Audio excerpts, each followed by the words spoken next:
stick it. I came from the bottom to the top, but I'm not finished. I just needed me a minute. Standing attention, lieutenant. I gotta get up and get it. All I'm focused on is winning. He not got a cheat code. We win until the clock gon' hit zero. I'm fighting my way back like I was Nemo. Do it, I am a dynamic duo. Win, win, win, and win. That's right, my nickname is winning. Gotta walk in the building, gotta inspire the children. When they see my ambition, I'm not a regular civilian.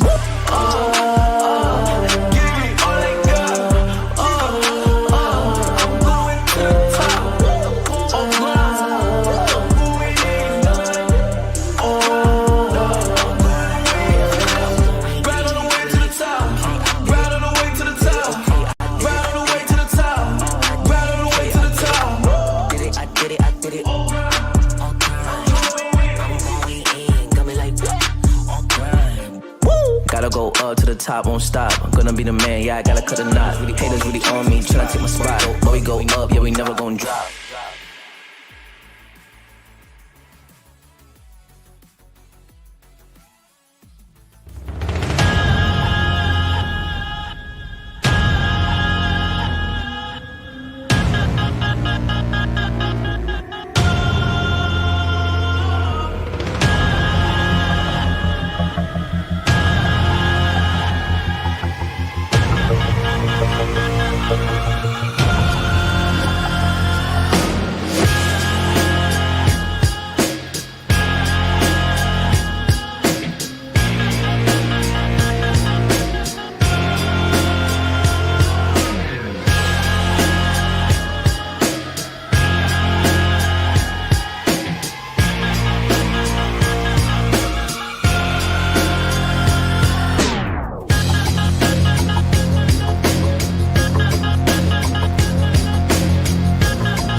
Alright, yeah.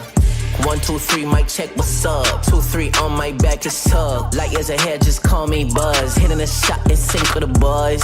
I feel like Joel Embiid, the process, yeah, I trust. Accolades got them swallowing the words, cause I know that they doubted us. Touch, touch, touch, can't touch this. I know they throwing that dirt on my name. When I check on my tag, it be spotless. Look in the mirror and snap my fingers and point like you know you got this. Winning man, winning man, winning man, winning man, winning man. Who gon' stop this? No one.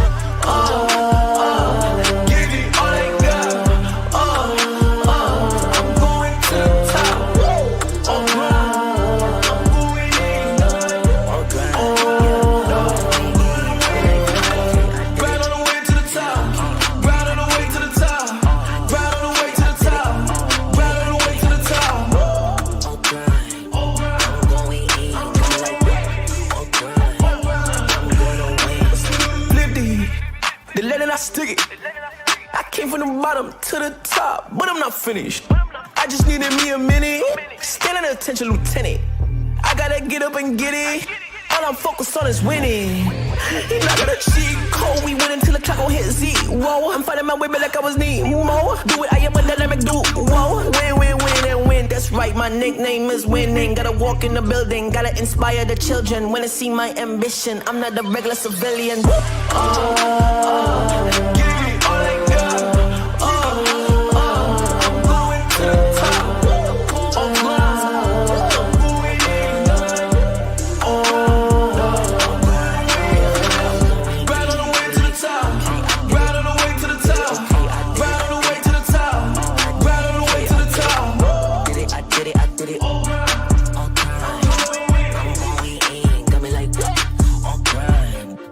Gotta go up to the top, won't stop. I'm gonna be the man, yeah, I gotta cut a knot. Haters really on me, tryna take my spot. But we go up, yeah, we never gon' drop.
Alright, yeah. 1, 2, 3, mic check, what's up? 2, 3 on my back, just tug. Light years ahead, just call me Buzz. Hitting a shot in sync with the boys. I feel like Joel Embiid, the process, yeah, I trust. Accolades got them swallowing the words, cause I know that they doubted us. Touch, can't touch this. I know they throwing that dirt on my name. When I check on my tag, it be spotless. Look in the mirror and snap my fingers and point like you know you got this. Winning man, winning man, winning man, winning man, winning man. Who gon' stop this? No one. Give it all I got. I'm going to the top. I'm going in. Right on the way to the top. Right on the way to the top. Right on the way to the top. Right on the way to the top. I'm going in. Flip the letter I stick it. I came from the bottom to the top, but I'm not finished. I just needed me a minute. Still an attention, lieutenant. I gotta get up and get it. All I'm focused on is winning. I got a cheat code. We win until the clock gon' hit zero. I'm fighting my way back like I was Nemo. Do it, I am a dynamic duo. Win, win, win, and win. That's right, my nickname is winning. Gotta walk in the building, gotta inspire the children. When they see my ambition, I'm not a regular civilian. Give it all I got. I'm going to the top.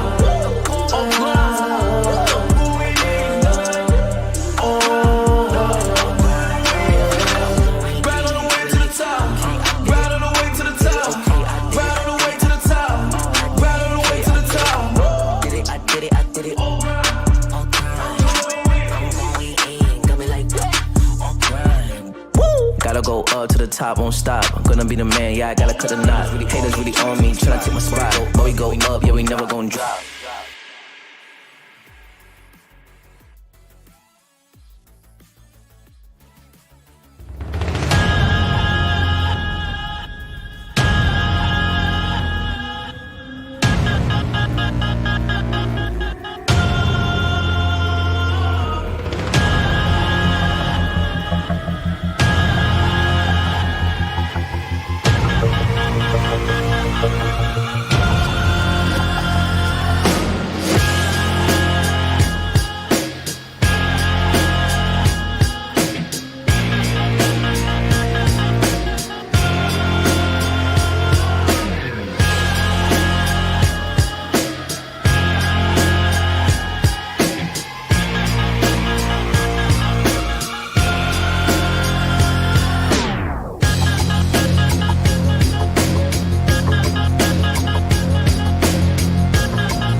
Alright, yeah.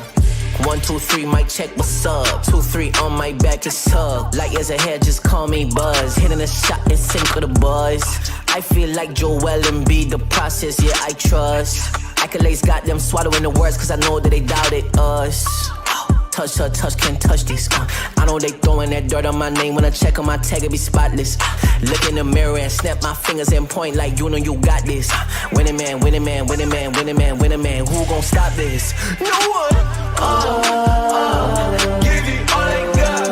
I'm going to the top. I'm going in. Right on the way to the top. Right on the way to the top. Right on the way to the top. Right on the way to the top. I'm going in. I'm gonna win. Flip the let it, I stick it.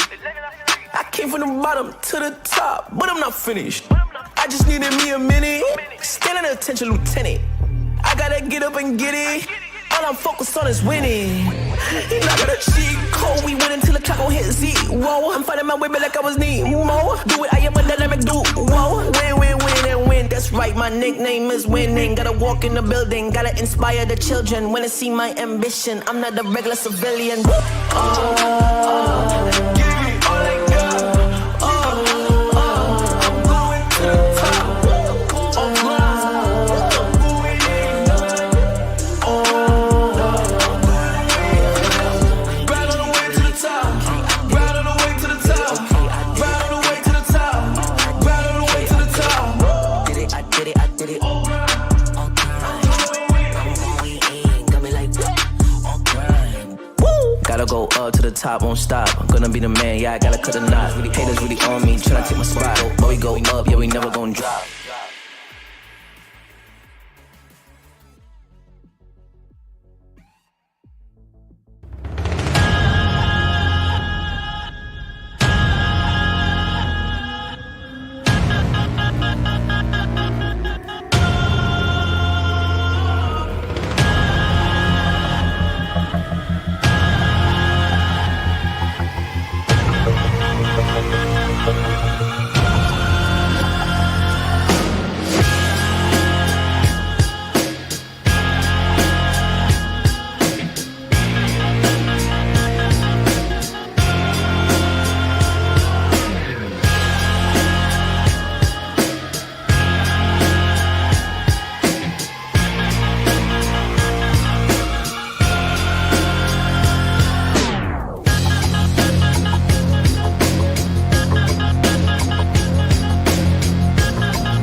Alright, yeah.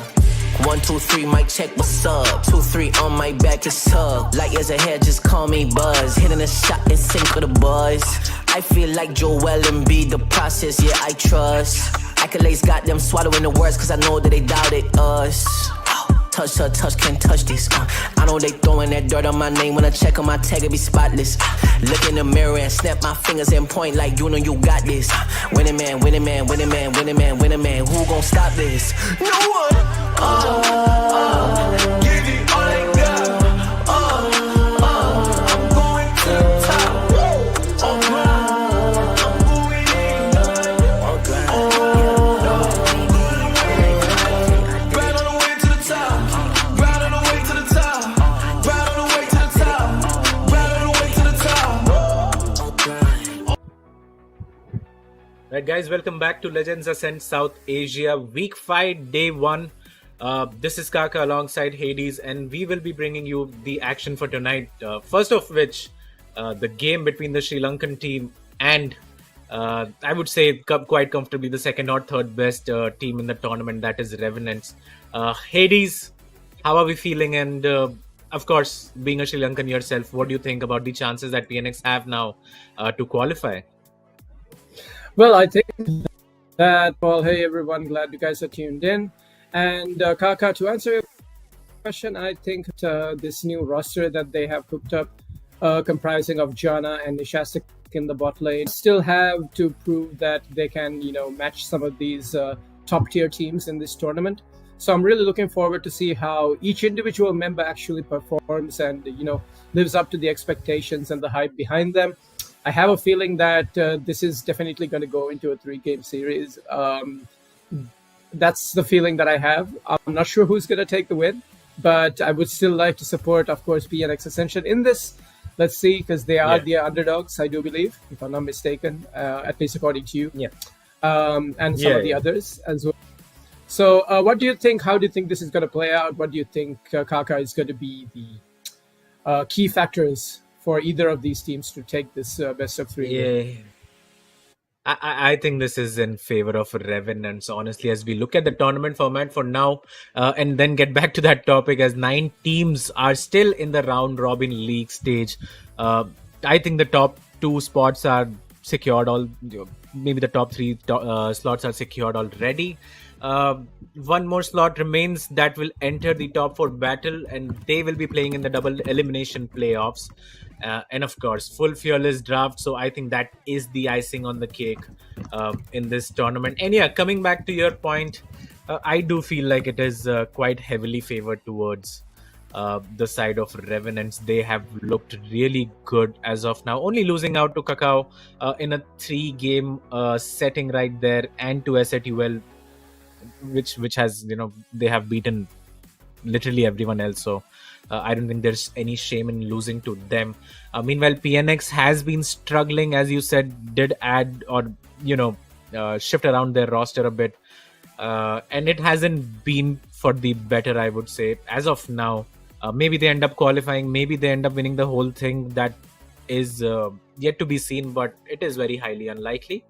And talking about keys to victory, I think it's all going to go down in the jungle for me in this one. SYN versus the Shy Boy. I do think the Shy Boy has been one consistent performer for the side of PNX, who hasn't let the team down in this tournament at all, while the other 4 have struggled in different games. But for the other side, SYN has been pretty solid. He has been the rock that has been needed for the side of Revenant. And of course, Bob as well. I think support. He is one of the better supports in the tournament. And all eyes will be on him as well.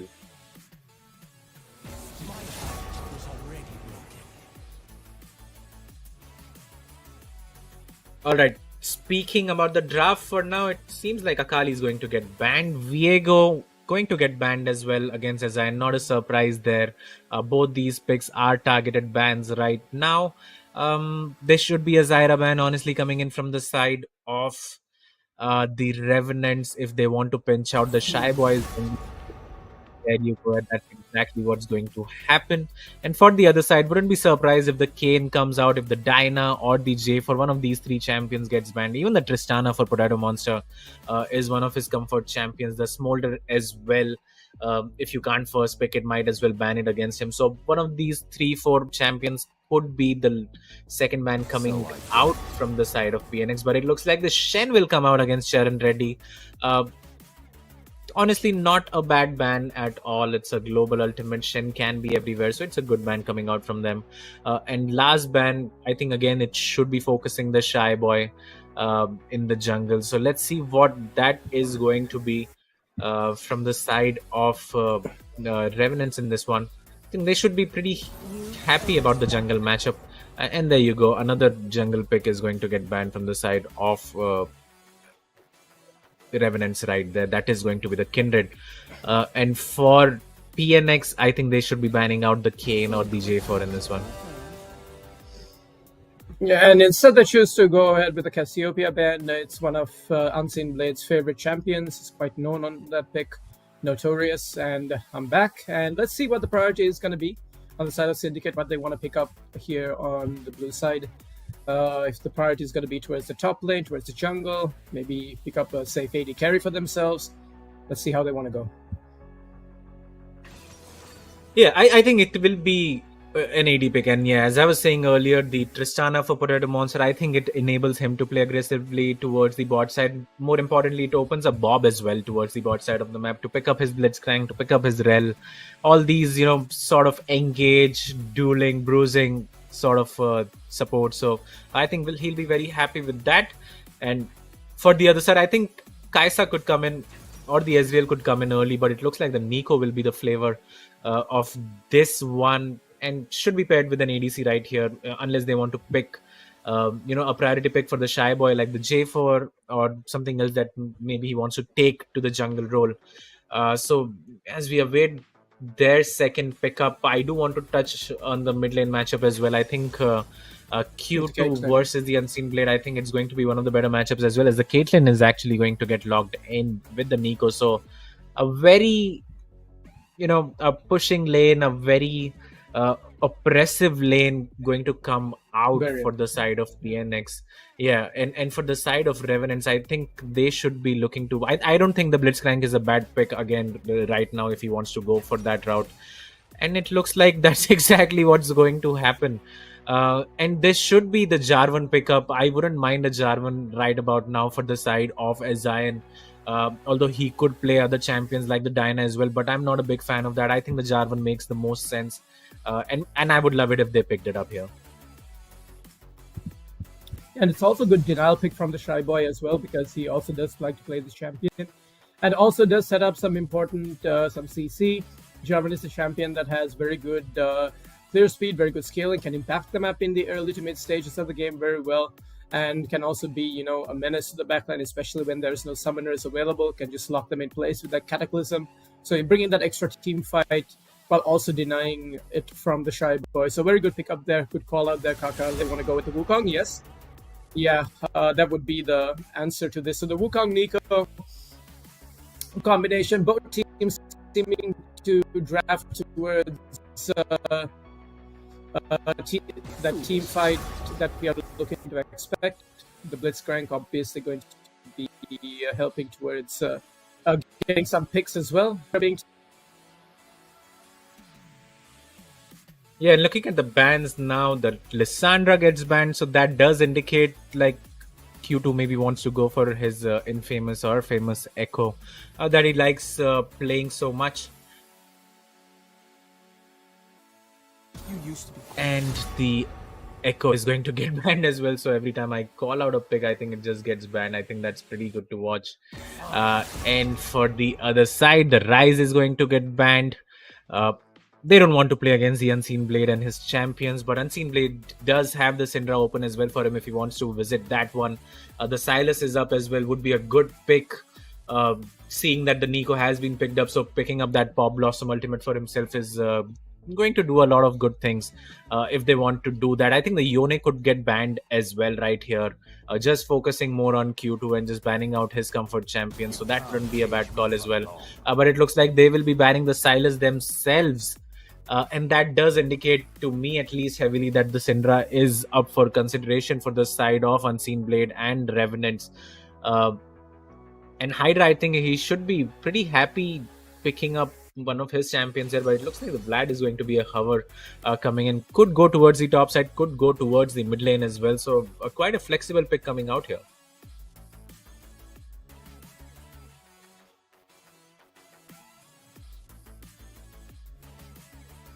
Having said that, now let's wait for the Revenants to pick up their champion, and let's see what they want to get for themselves.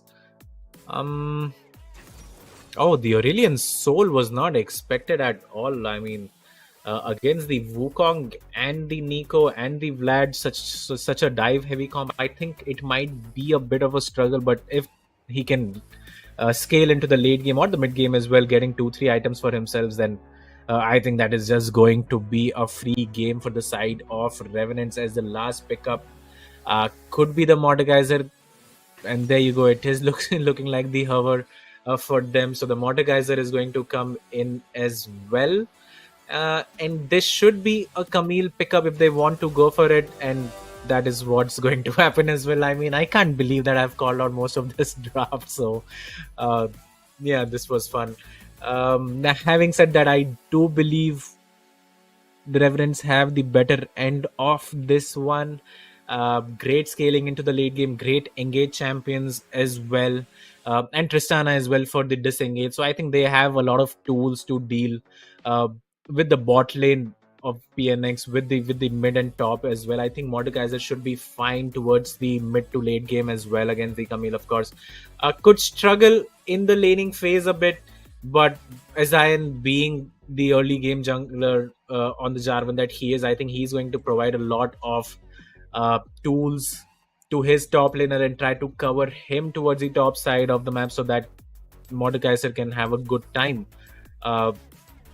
So yeah, that is the draft coming in, guys, and do let us know if do vote for your favorite team right here, who you think is going to take this one. For me, I do believe Revenants have the better end of this one in the drafting phase at least, but anything can happen. And I like the Wukong pickup as well for the side of PNX. I think that's one champion that can carry the game from jungle. A lot of disruption, a lot of knockups in his kit, and can be just very annoying to play against as well in the team fights for these sort of carries in the Aurelion Sol and Tristana. And the Camille as well, who has the free ticket towards the backline as well. So I think that will be very interesting. I think Potato Monster will have to be on his guard with the Buster shot every time Camille comes in and lays down the Hextech ultimatum. If you can just R her away, that is going to be pretty good for their side. So, well, that's all about the team comps in this one. And yeah, it does look like a pretty Revenant's favorite draft for me, and I do expect them to take the series 2-0 as well. Could be a 2-1. Well, stranger things have happened in the past, so that will be quite difficult to predict, but that is the prediction. Do let us know yours as well. Really like that they picked up the hyper scaling option in the Aurelion Sol as well. So it gives both of their priority carries in the bot lane and the mid lane that outscaling button. But it seems to have been evenly meshed alongside the Camille and the Vladimir pickup. So I think in terms of like overall scaling, if this goes into the hyper later stages of the game, I would definitely give a favoration towards the side of Revenants. However, these teams are able to stay kind of even on gold, keep up with tempo, are just able to get that snowbally advantage for themselves. I feel like they might be able to run away with the game. Yeah, as you said, I think if it goes towards the late game, I think Aurelion Sol is just one of those champions that can carry the game on its own. Even the Tristana scales very well into the late game as well with the crit items coming in. I think it does outscale the Caitlyn.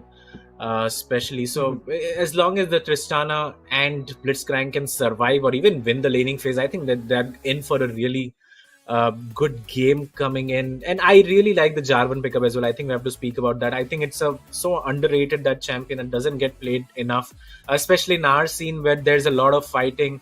The flag and drag can be so much more useful. So that makes a lot of sense to me, at least. But the answer from the side of PNX is a good one as well. Wukong, I think it's one of the top 2-3 junglers in the current patch.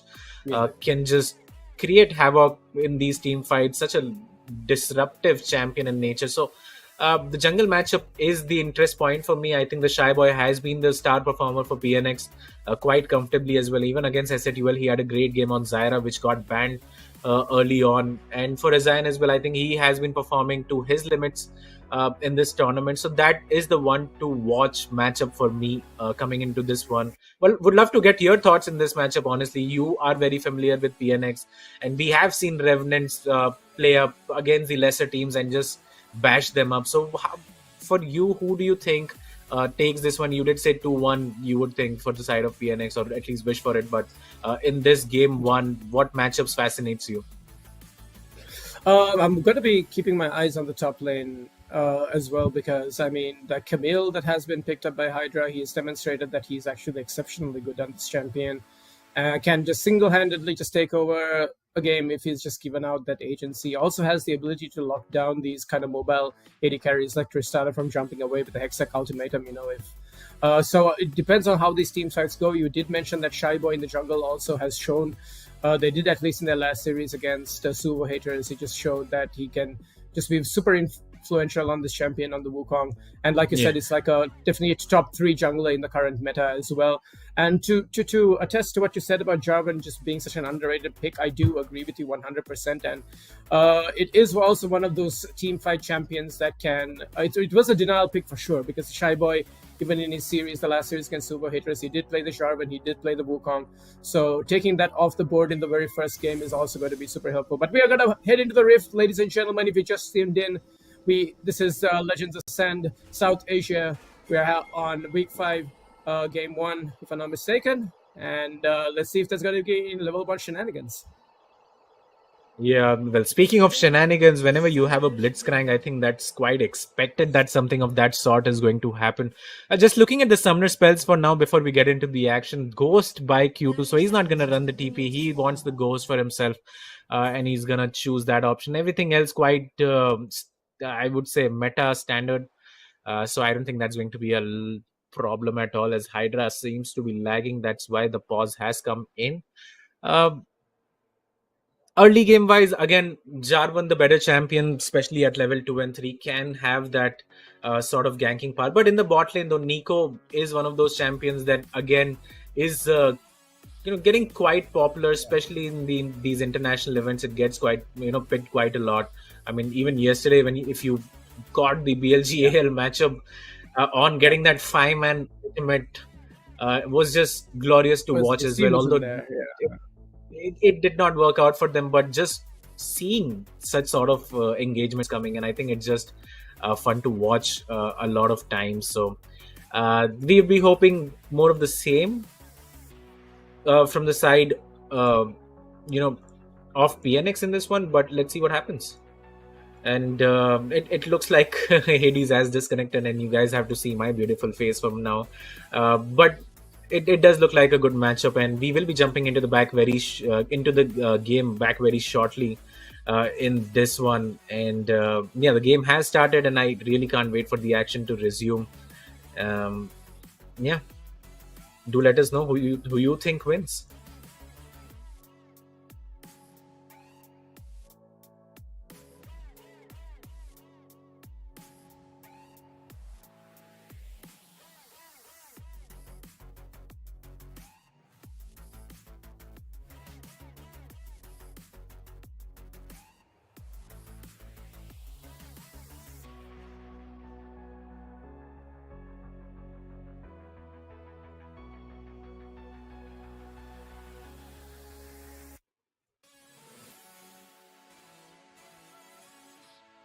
भाई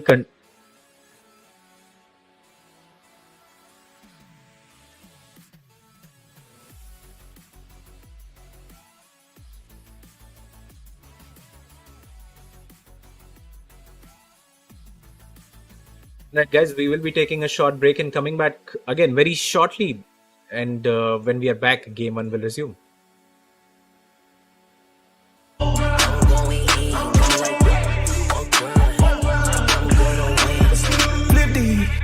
The letter I stick it.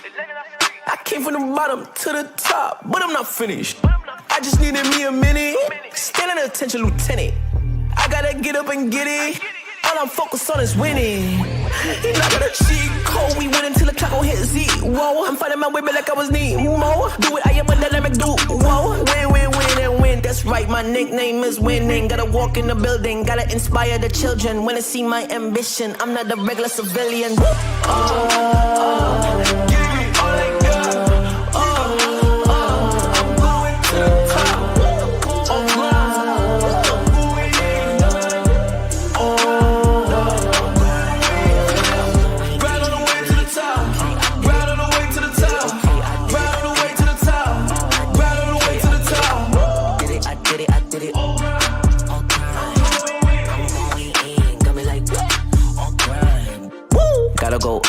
top, won't stop. I'm gonna be the man, yeah, I gotta cut the knot. Really haters really on me, tryna take my spot. But we go up, yeah, we never gon' drop.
Alright, yeah.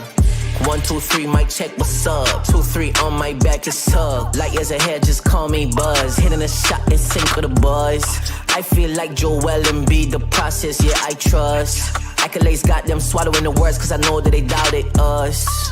Touch her, touch, can't touch this. I know they throwing that dirt on my name. When I check on my tag, it be spotless. Look in the mirror and snap my fingers and point like you know you got this.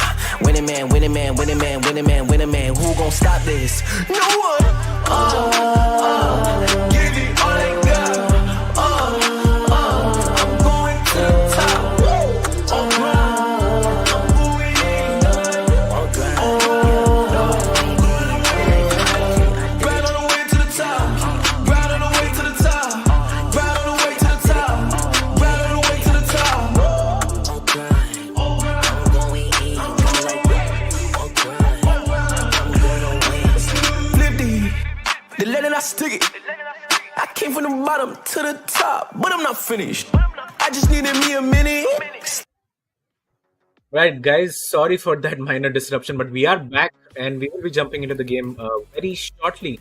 In this game on PNX versus Revenants, we have seen the draft. We did see the invade coming in from the side of Revenants with their blitzcrank towards the top side of the map. Issues have been fixed for the side of PNX as well. I do believe Hydra it was that was lagging. So there you go. Just speaking about the wards very quickly, the earlier invade did enable Revenants to ward the red side of the Wukong. The Shy Boy will be getting spotted once he clears his Raptors and goes towards that red buff in the top side. We do see some sort of trade coming in. Hydra taking the really bad end of it, honestly, losing about 30% of his health as the Wukong will get spotted. Q2 as well took some damage, but again, they have a lot of vision towards the red side of the Revenant's jungle as well. Yeah, and what I'm going to be looking at is in this bot lane, this Nico plus Caitlyn is just going to become so oppressive as the levels continue. They both have so much poke and range. But yeah, as you said, like very good trades across the board. You can see that has resulted in CS lead in the top lane. Almost double for Charan Reddy over Hydra right now. And even in the jungle, both junglers seem to be clearing at around relatively the same speeds. Yeah, exactly. And the Shy Boy has taken the very old pattern that the junglers used to do. You start your red, you go to your golems, and then you take your Raptors into the bot side camp. So that seems like that's what he wants to do. Meanwhile, ASCENSION is going to get spotted doing his Raptor camps.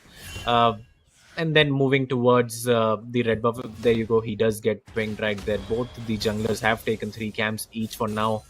As Charan Reddy is already starting to build up a lead for himself. 15 CS to 7, pushing in the Camille very early on. Camille was the counter pick coming in from the side of Hydra, as he's going to take more damage. It looks like the W comes in for Charan. Is going to heal up. The Shy Boy has actually invaded ASCENSION. ASCENSION has to flash away from this one, losing out his red buff as well in that exchange.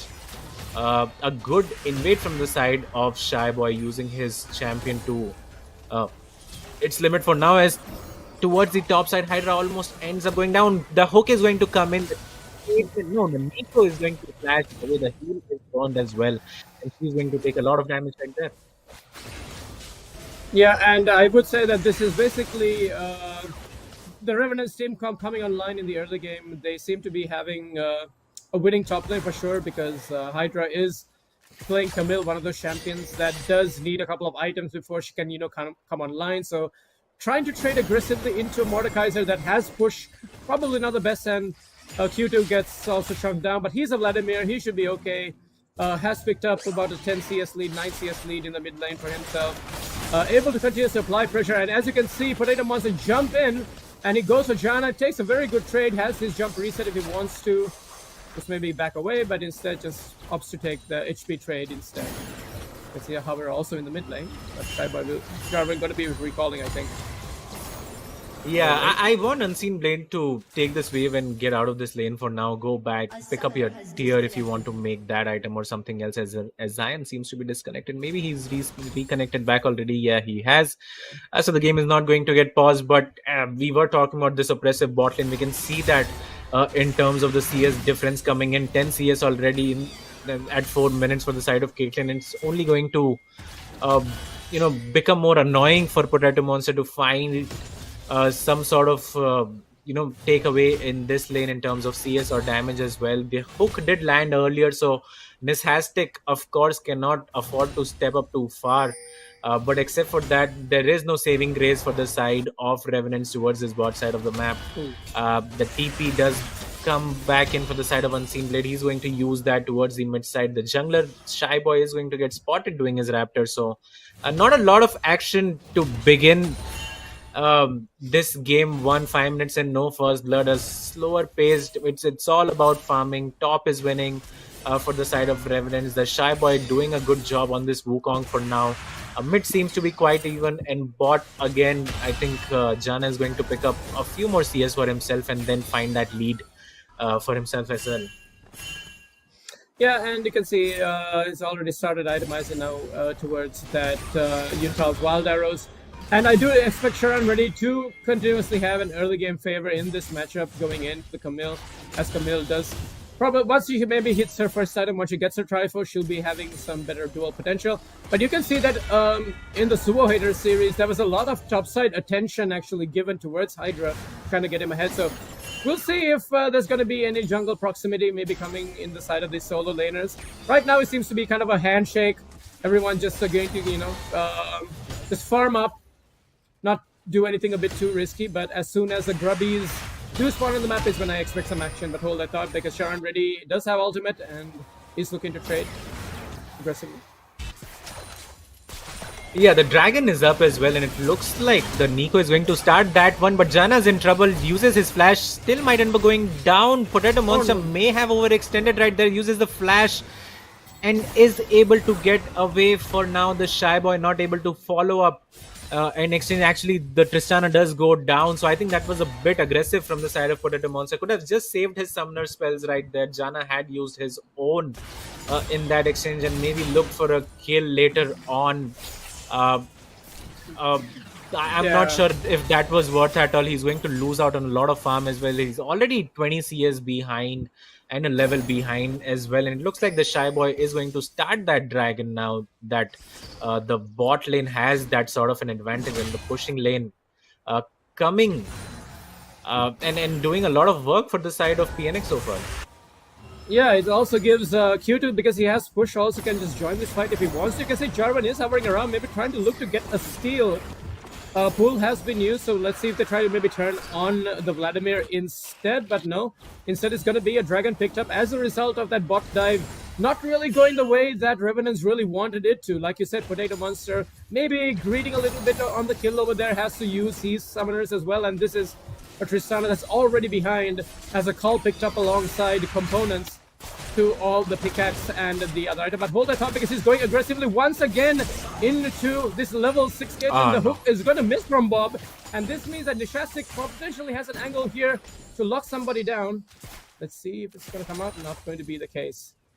But Jana crucially actually missing the Piltover Peacemaker point blank range. That shouldn't have happened. Yeah, but again, I think too close to comfort for the side of Jana. If he gets hooked, he's almost certainly dead right there. So I don't think he can afford to do that again.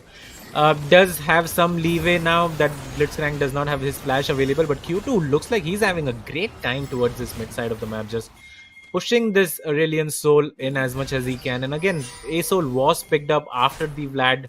So they had an idea that this could come towards the mid side of the map. But it hasn't worked out as well for now, as Zion might get caught doing these grubs. Never mind, he's just going to walk away. As we can see, Nishastic has already moved up for the grubs. So this should be another objective picked up for the side of PNX. And so far, 9 minutes in, they are looking very solid.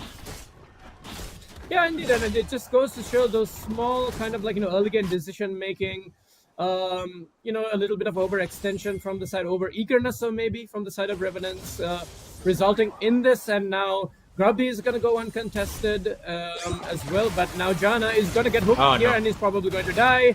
I mean, you are playing weak side at this point, and I was about to say his lane state doesn't look very good. His lane is kind of pushing into the bot side of Revenants, so I guess the result of him being caught on the other side of the map without any support means that he's end up having to pay for his team getting the grubs there.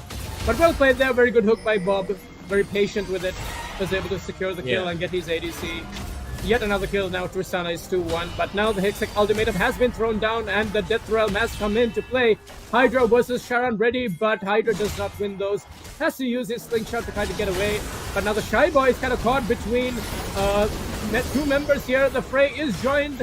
Blue team comes, Sorado gets the feats of warfare as Aurelian Sol is able to shut down and kill the Shy Boy, who is kind of caught in transition moving between the lanes. So now it looks like the gold lead has actually gone to the side of Revenants. So yeah, and it was the Shy Boy who wanted to fight for that Scuttle Crab right there. You could see the amount of pings coming out from him, thinking that maybe he had the better of Jarvan, but towards the top side of the map, Charan Reddy having such a great time. He moves in first. And the Cataclysm from the side of Zion is quite beautiful as well, just denying Q2 any access towards the front line or back line, whatever you want to call it. So he was not able to join that fight as well. And that's how the cookie crumbled for them. As you said, feats of warfare picked up for the side of Revenants for now. They do have a very small goal lead coming in, but 2 objectives have been picked up from the side of PNX. So it's not like the end of the world. They are getting the objectives, and if they can just keep stacking these dragons, I think they will be in for a really beautiful game. And towards the bot side as well, actually, a much needed kill for Potato Monster, because he was falling quite behind in CS and levels as well. Maybe Jana could have played more cautious, but anytime the support leaves you, I think it puts you between a rock and a hard place anyway. So either you lose the whole 2-3 waves or end up dying, and unfortunately both of those things happened for Jana on that Caitlyn. Yeah, and I mean, it's just like if your team is going to be stacking up 5 men on top side, then maybe he could have just chosen to just also join his team for that instead of staying there, knowing he's potentially going to get dove, and he can't even step forward to even try to contest a minion because he has absolutely no control, and he didn't really have any business being there. I understand, yes, the wave would eventually push back into him, but that's just a lot of time he's just wasting, not getting XP, kind of just stuck between like a Blitzcrank, a Tristana, and a hard place, and had to kind of pay the price for his team picking up those important like early game jungle objectives. But as the state of this game goes, I'm looking at an Aurelion Sol as well as a Mordekaiser, so itemizing towards the topside itemization. We will probably see Merc Treads come in from the laners here, from the Vladimir, from the Wukong, and potentially from the Camille as well. It'll definitely help in case there's going to be the side laning phase of this game, which will eventually be very crucial and detrimental to this game as well, because I do think Camille does outscale a Mordekaiser if once she does reach a particular point in her belt. But we are going to be going into a short break, guys. Don't go anywhere. We'll be back with more League of Legends actions very soon. Feeling attention, Lieutenant. I gotta get up and get it. All I'm focused on is winning. He not gonna cheat code. We win until the clock gon' hit zero. I'm fighting my way back like I was Nemo. Do it, I am a dynamic duo. Win, win, win, and win. That's right, my nickname is winning. Gotta walk in the building, gotta inspire the children. When they see my ambition, I'm not a regular civilian. Give me all I got. I'm going to the top.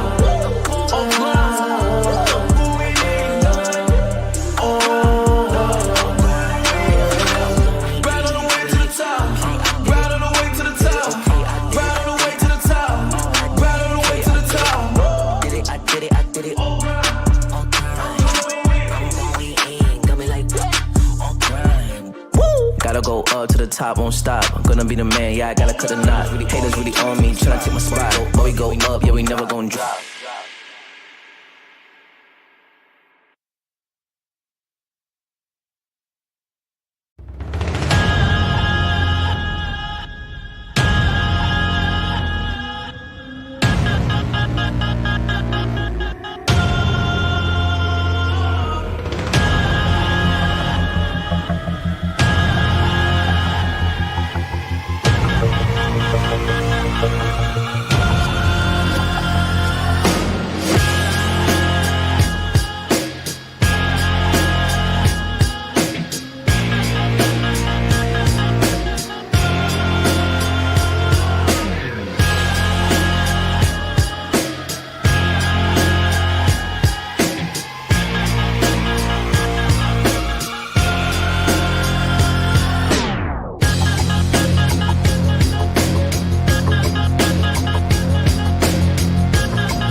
Alright, yeah. 1, 2, 3, mic check, what's up? 2, 3 on my back, it's tug. Light years ahead, just call me Buzz. Hitting a shot in sync for the buzz. I feel like Joel Embiid, the process, yeah, I trust. Accolades got them swallowing the words, cause I know that they doubted us. Touch her, touch, can't touch this. I know they throwing that dirt on my name. When I check on my tag, it be spotless. Look in the mirror and snap my fingers and point like you know you got this. Winning man, winning man, winning man, winning man, winning man. Who gon' stop this? No one. Give me all I got. I'm going to the top.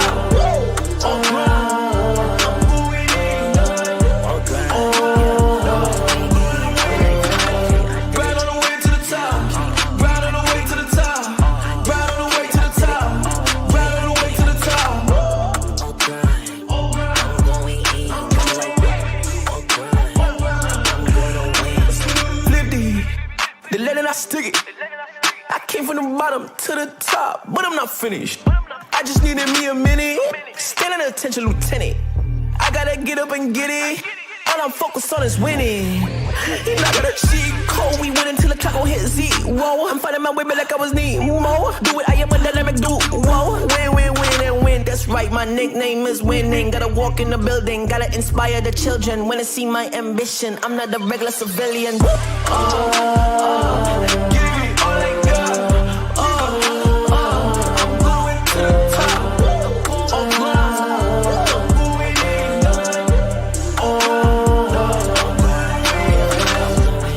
the top. Right on the way to the top. Right on the way to the top. Right on the way to the top. Did it, I did it, I did it.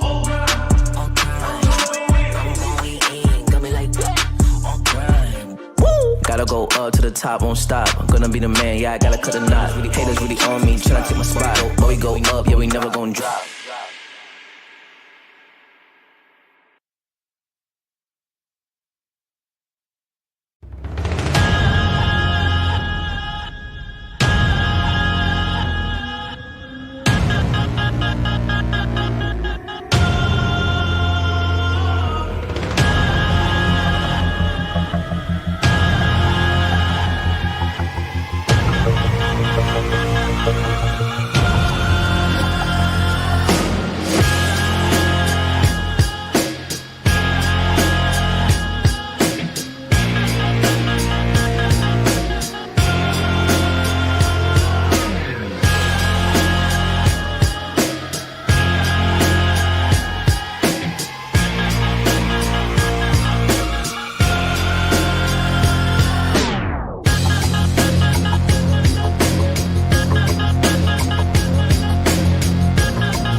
Alright, yeah. 1, 2, 3, mic check, what's up? 2, 3 on my back, it's tough. Light years ahead, just call me Buzz. Hitting a shot and sink with the buzz.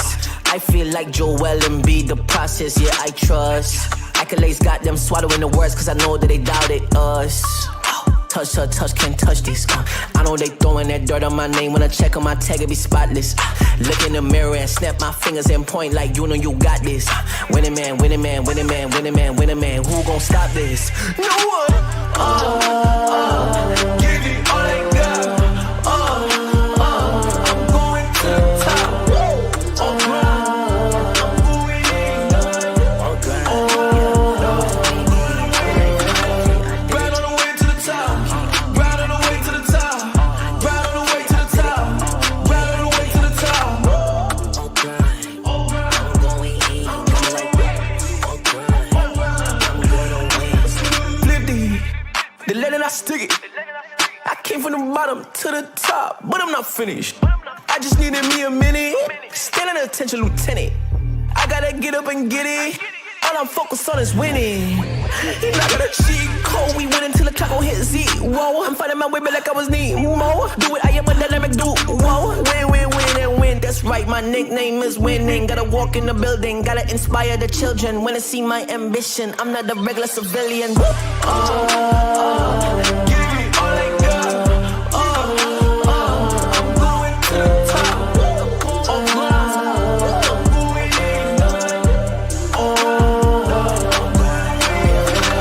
Right on the way to the top. Right on the way to the top. Right on the way to the top. Right on the way to the top. Did it, I did it, I did it. I'm going in, got me like on grind. Gotta go up to the top, won't stop. I'm gonna be the man, yeah, I gotta cut a knot. Haters really on me, tryna take my spot. But we go up, yeah, we never gon' drop.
Alright, yeah.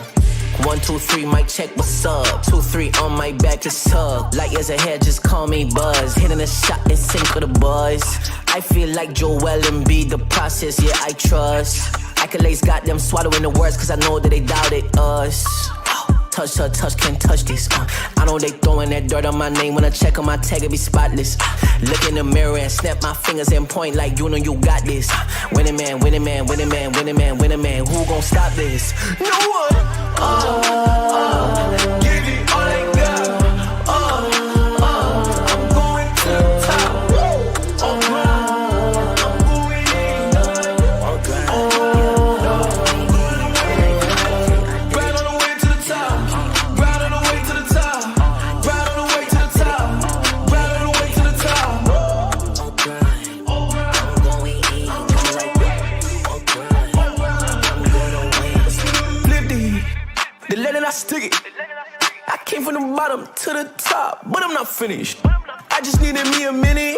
Standing attention, lieutenant. I gotta get up and get it. All I'm focused on is winning. I got a cheat code. We win until the clock gon' hit Z. Whoa, I'm fighting my way back like I was Nemo. Do it, I am a dynamic dude. Whoa, win, win, win, and win. That's right, my nickname is winning. Gotta walk in the building, gotta inspire the children. When they see my ambition, I'm not a regular civilian. Give me all I got. I'm going to the top.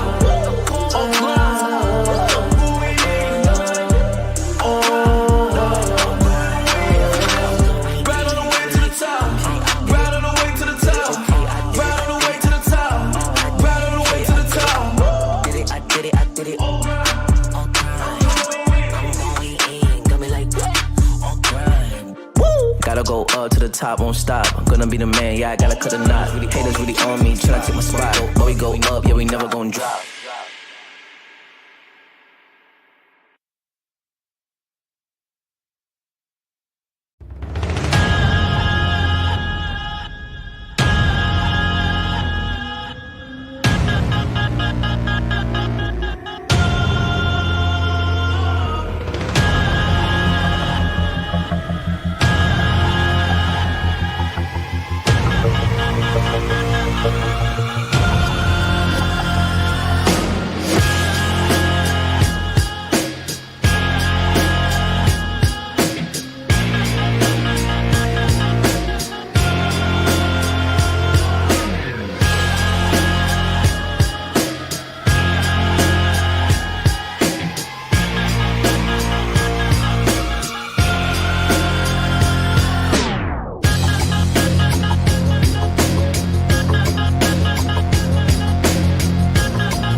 Alright, yeah. 1, 2, 3, mic check, what's up? 2, 3 on my back, it's tug. Light years ahead, just call me Buzz. Hitting a shot in sync with the boys. I feel like Joel Embiid, the process, yeah, I trust. Accolades got them swallowing the words, cause I know that they doubted us. Touch her, touch, can't touch this. I know they throwing that dirt on my name. When I check on my tag, it be spotless. Look in the mirror and snap my fingers and point like you know you got this. Winning man, winning man, winning man, winning man, winning man. Who gon' stop this? No one. Give it all I got. I'm going to the top. I'm going in. Right on the way to the top. Right on the way to the top. Right on the way to the top. Right on the way to the top. I'm going in. Flip the bottom to the top, but I'm not finished. I just needed me a minute. Standing attention, lieutenant. I gotta get up and get it. All I'm focused on is winning. Not gonna cheat code. We win until the clock gon' hit zero. I'm fighting my way back like I was Nemo. Do it, I am a dynamic duo. Win, win, win, and win. That's right, my nickname is winning. Gotta walk in the building, gotta inspire the children. When they see my ambition, I'm not a regular civilian. Give it all I got. I'm going to the top.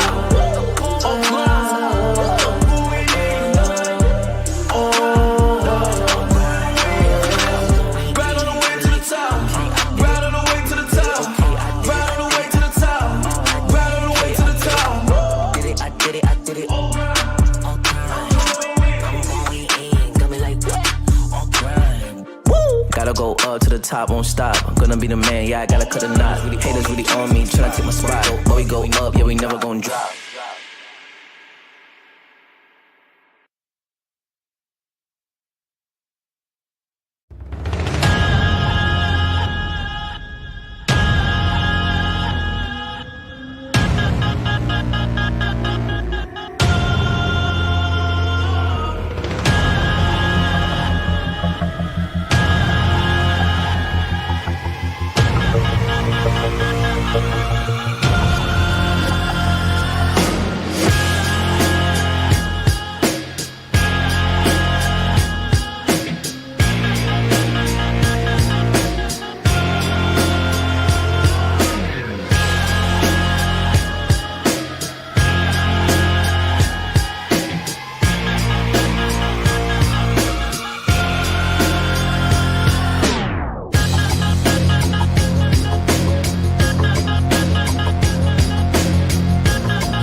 Alright, yeah.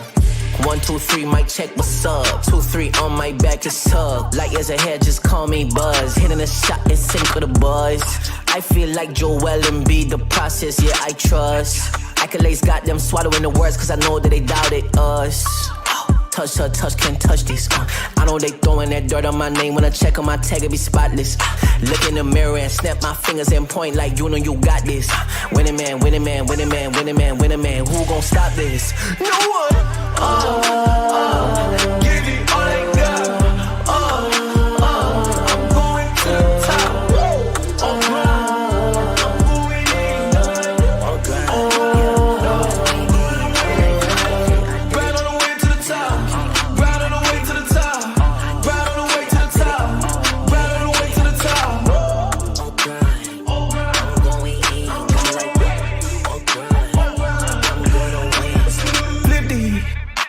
I stick it.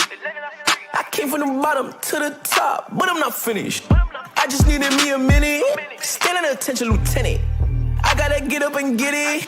All I'm focused on is winning. Not gonna cheat code. We win until the clock gon' hit zero. I'm fighting my way back like I was Nemo. Do it, I am a dynamic duo. Win, win, win, and win. That's right, my nickname is winning. Gotta walk in the building, gotta inspire the children. When they see my ambition, I'm not a regular civilian. Give it all I got. I'm going to the top.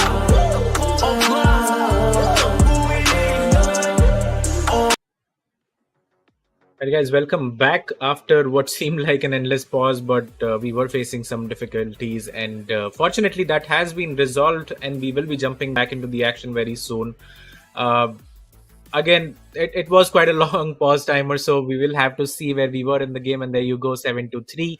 A lot of things have happened here. I think we just missed a fight, but that's okay. I don't think we're going to miss any more Hades, as we do see on the screen. And just recapping it a bit, 3-0 Aurelion Soul already, 104 on SYN, and he has the 150 gold shutdown bounty, as he's going to use the rift headed towards the top side right now.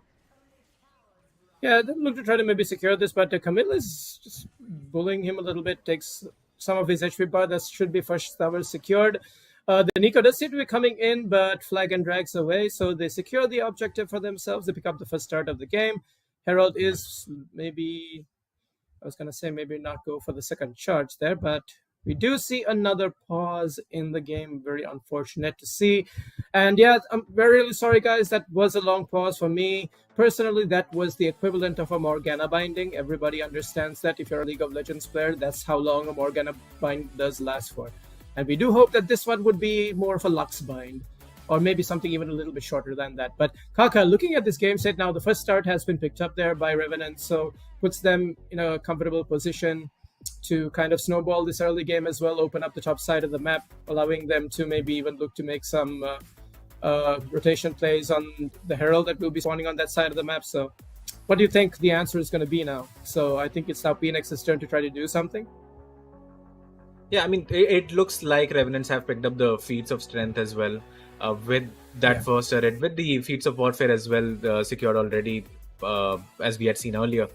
And now the Jarvan is in action. The Aurelion Soul is scaling quite nicely into the late game as well, 3-0 as it stands. So for the side of PNX, I think their best bet would be to look for one of these Nico engages, getting those 4-5 man ultimates in, and then hoping to kill the Aurelion Soul in one go. And because if they can't, then it is going to be nights out for them as well. And the longer this game goes, the Aurelion Soul just keeps on stacking his passive, and his ultimate is going to get as that much bigger as well. So that is going to be the pain point coming in for the side of PNX, I think. And if they can manage that, if they can keep stacking those dragons in, and if they can just push it towards the Soul and maybe secure that win, I do think that is the key to victory, or their win condition at least coming into this game one. Mm-hmm. Yeah, and also because they're on a timer now, this is when they need to kind of maybe not look to try to just give out too many kills, especially when there's objectives like dragons spawning on the map. Like maybe try to keep control of this bot lane advantage that they kind of have for themselves and play around their strong side. So playing around their bot side might help them at this point in the game. Like you said, to stack up those dragons, because that would be perhaps their win condition in this. Still, of course, the game is not yet to be decided, but they simply just don't want to let this Aurelion Soul get even more further ahead, as has been demonstrated with these hyperscaling champions can just become such a menace in the late game. And one Sky's Descent just sends everyone back to base, and that means an entire objective just forfeited just like that. So going to be interesting to see how they kind of approach this mid game that will be going very soon. I mean, we're only how many minutes into the game was it before the final pause there? Yeah, I think 15-16 minutes maybe. We'll have to go and check that one actually. 16 minutes, 16 minutes 24 seconds, and we will be jumping back into the action again right here, and just going over the score lines right now. 3-0, 1-0, and 4-1-1. The top side looking really good for the side of Revenants in this one, and Blackfire Torch has been completed, as I think the Unseen Blade might have overextended a bit. The Cyclone comes out and he has to flash away from that. Wouldn't want to do that again, as Tristana matching the Vladimir for now. Not sure if he can do that for a long period. Of course, Vlad has so much self-sustain coming in. And yeah, going through the items, Camille has the Triforce, Wukong has the Triforce completed as well. The Proto Belt has been done for the Vladimir. So one items have started, the first item has started to come in for a lot of these carries and these champions, except the Caitlyn, who again, I'm not too sure what he's trying to build. Maybe it's the Yuntal. Should have it in the base at least. So he'll be hoping to clear this wave out in the bottom side of the map, and then look for that quick recall. Yeah, and you can see that both teams kind of setting up vision for this dragon that will be spawning. Both teams ideally going to be looking to try to secure that for themselves. But given that, of course, the top side of the map has been opened up, means that more minion waves will be pushing into PNX's side of the map, and then the clone does get hooked over there. But again, clearing out the pink ward, Jarvan just making his presence known. A level 8 Nico and Vladimir still seem to be caught between this Mordekaiser over here, and is going towards the other side and not towards his tower. I'm not sure that's what he wants to be doing there. Heals up, but it's not going to be enough. Sharon ready does kill Q2, and the fight does continue. Nico having to flash away, but Cataclysm in place does land the Pop Blossom onto 4 members, but it still means that that's yet another kill, and also this dragon picked up by the side of Revenants. And things are looking disastrous right now for PNX.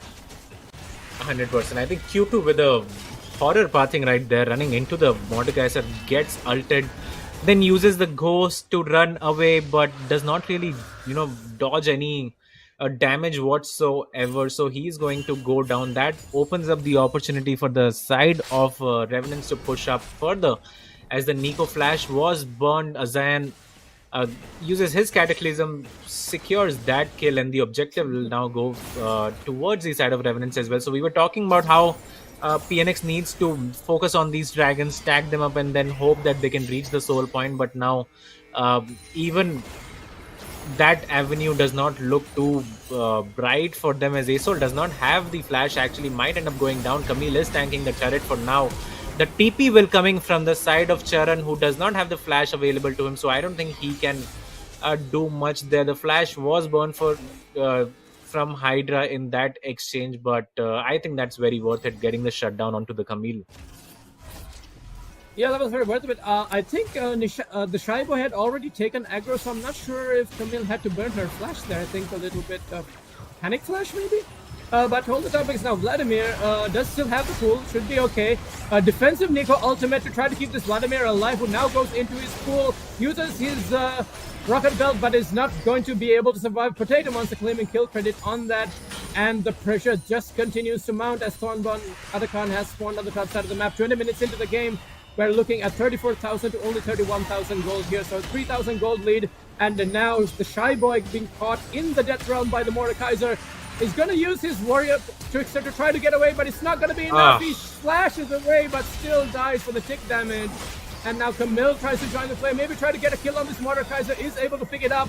You can see that Caitlyn is slashing away, but Tristana is able to jump in and get that kill, and is able to jump back out again, but is taken down by the Nico, and the skies descend on top of Hydra, who's having to kind of back away right now, but it's still going to be a 2-for-3 fight going in favor of Revenants here. Yeah, a 2-for-3 coming in, and again, the shutdown was picked up by the Camille, so that's where they want the goal to be at. But the Caitlyn not looking too good in this one. The Shy Boy not having the greatest game as well, so they are quite visibly struggling in this one. And Q2 as well just keeps on getting caught at very weird timings, and he's not had a great tournament whatsoever till now, and I really hope he changes that, because you can't be pathing like that. 0-2-0, 0 kill participation for him in this one. Really needs to connect back to the game at this point, and then pick up a lot of the weight from his team, because right now he's just a casualty in this one. Yeah, and also, like, I was wondering why he was running in the opposite direction of his turret when he got caught in that first Mordekaiser ultimate. Like, why are you running into the enemy team? Like, you should be running towards your tower and not into 5 people.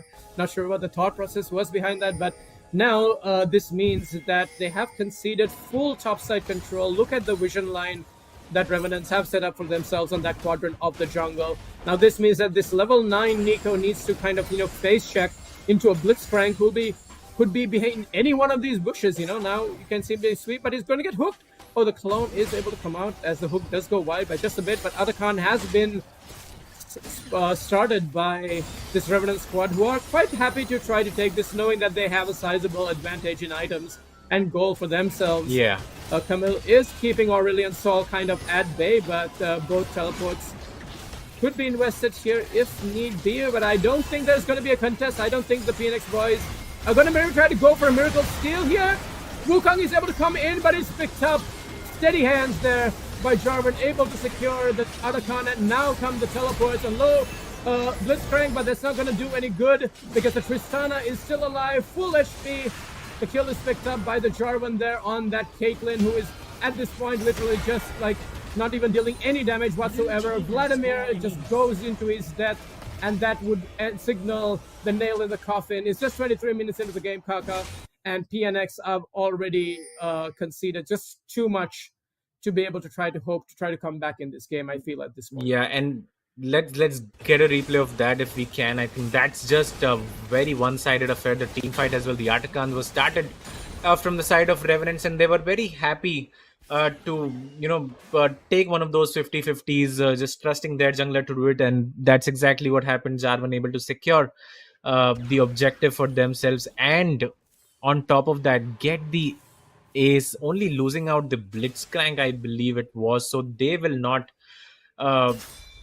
be worried about that engagement at all. And I think that was the game-changing team fight as well, the game-winning team fight maybe for the side of Revenants, as they should be comfortable now taking any fight. When you look at the items now, Spectre's Cowl and a Kindle Gem picked up for the Jarvan, who on top of that has the Black Cleaver and Sundered Sky, the Aurelion Soul as well, Blackfire Torch, has the Rylai's now, has the Stasis available to him as well.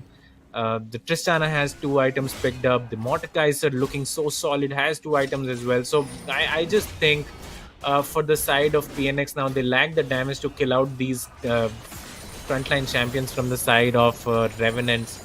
And yeah, this is just, I think, over at this point already, honestly. Yeah, I mean, at this point, if I was PNX, I would hope to try to stall the game out as long as possible, but it's still not really going to work in their favor because they're going to get outscaled by this Aurelion Sol, who is now 5-3, and, will be completing his 3rd item. Has even picked up a component towards his Morellonomicon to reduce, some of the healing that the PNX squad will seem to have. So it's a...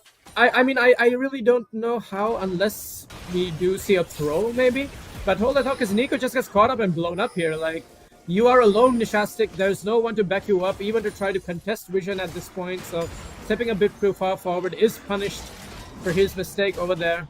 And while Jarvan does clear the entire top quadrant of his jungle, the pressure does continue to mount as the 3-lane push does continue now. Baron Nashor is on the rift, and there's one member down. Caitlyn all alone here, gonna get caught out as well. Good sidestep, but it's not gonna do any good. This means that Potato Monster has uptime to just right-click you to death. And now you can see that even the pool and the Proto Belt had to be used defensively just to get out of danger. And I think they're gonna look to try to maybe pick up a turret here for themselves and maybe set up a siege in the bot lane as well, as at least the side of Revenants here. Yeah, and Janna had flash up as well, as we see another hook coming in. Nico flashing in the wrong direction again. What's with the flashes in this one, guys? As he's going to go down to the Ignite of Bob with a beautiful hook coming in yet again. And Janna had his flash available as well, chose not to use it, ends up dying, burns the barrier, but it wasn't enough obviously in front of the Tristana, as Wukong now looking to flank right now, but I don't think it's going to be enough at this point. They can look for fights, but they don't win any of these, and with the very small mistakes coming in from the side of PNX, it just keeps stacking up, flashing towards the wrong side. Vladimir again, as you said earlier, running away from the turret. Janna not opting to use his flash at all, and then ending up dying. So these are very uncharacteristic mistakes from the side of PNX. They shouldn't be making these mistakes in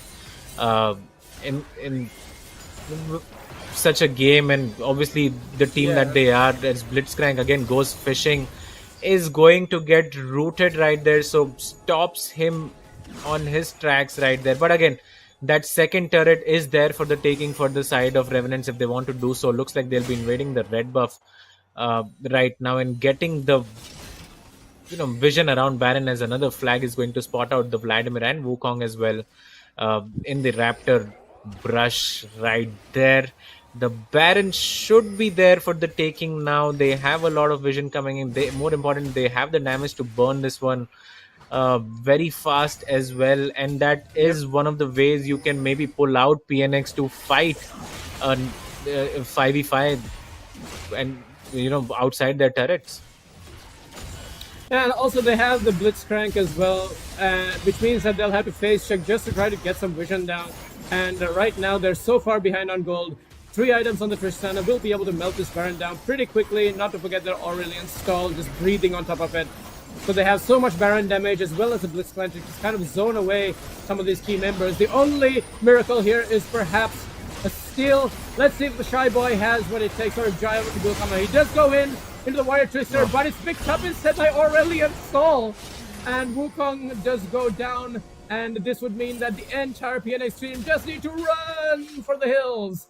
But is running going to help you? Now these are Baroned up minions pushing in the top side of the map. Nico has been caught out here by the Mordekaiser one more time. I'm not sure that's what he wants to do. The Skies descend on top of the Caitlyn, who has to flash away from the Jarvan EQ Cataclysm.